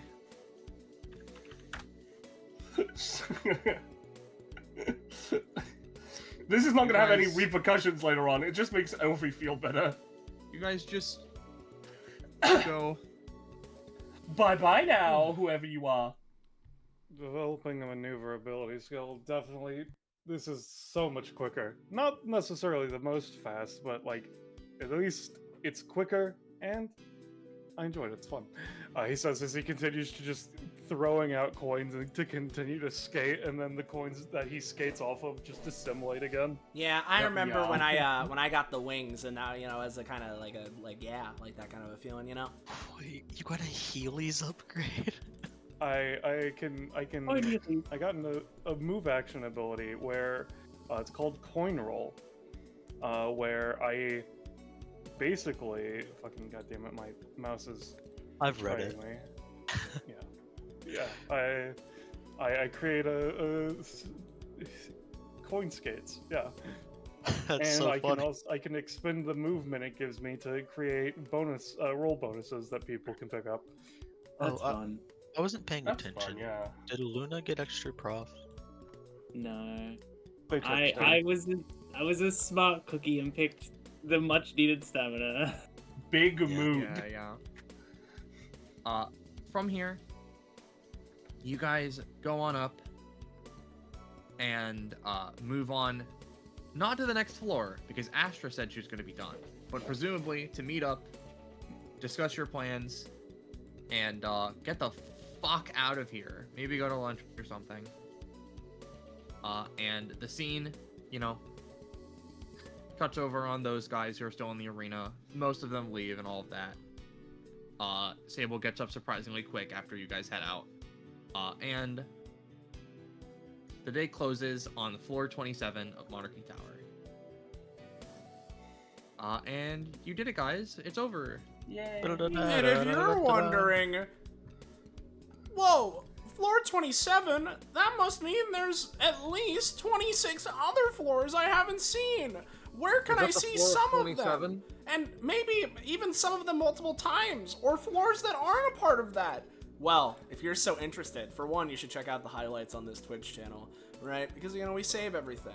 But secondarily, if you wanna know or get any other information, like from like a different kind of a source, I don't know, you should join like our Discord server, Fine Dining or something, like something kind of sort of like that. Like Dining.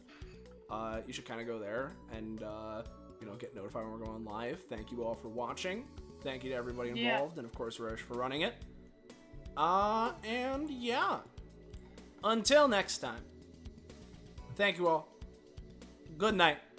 And say goodbye to chat. Goodbye. Get the fuck out of here.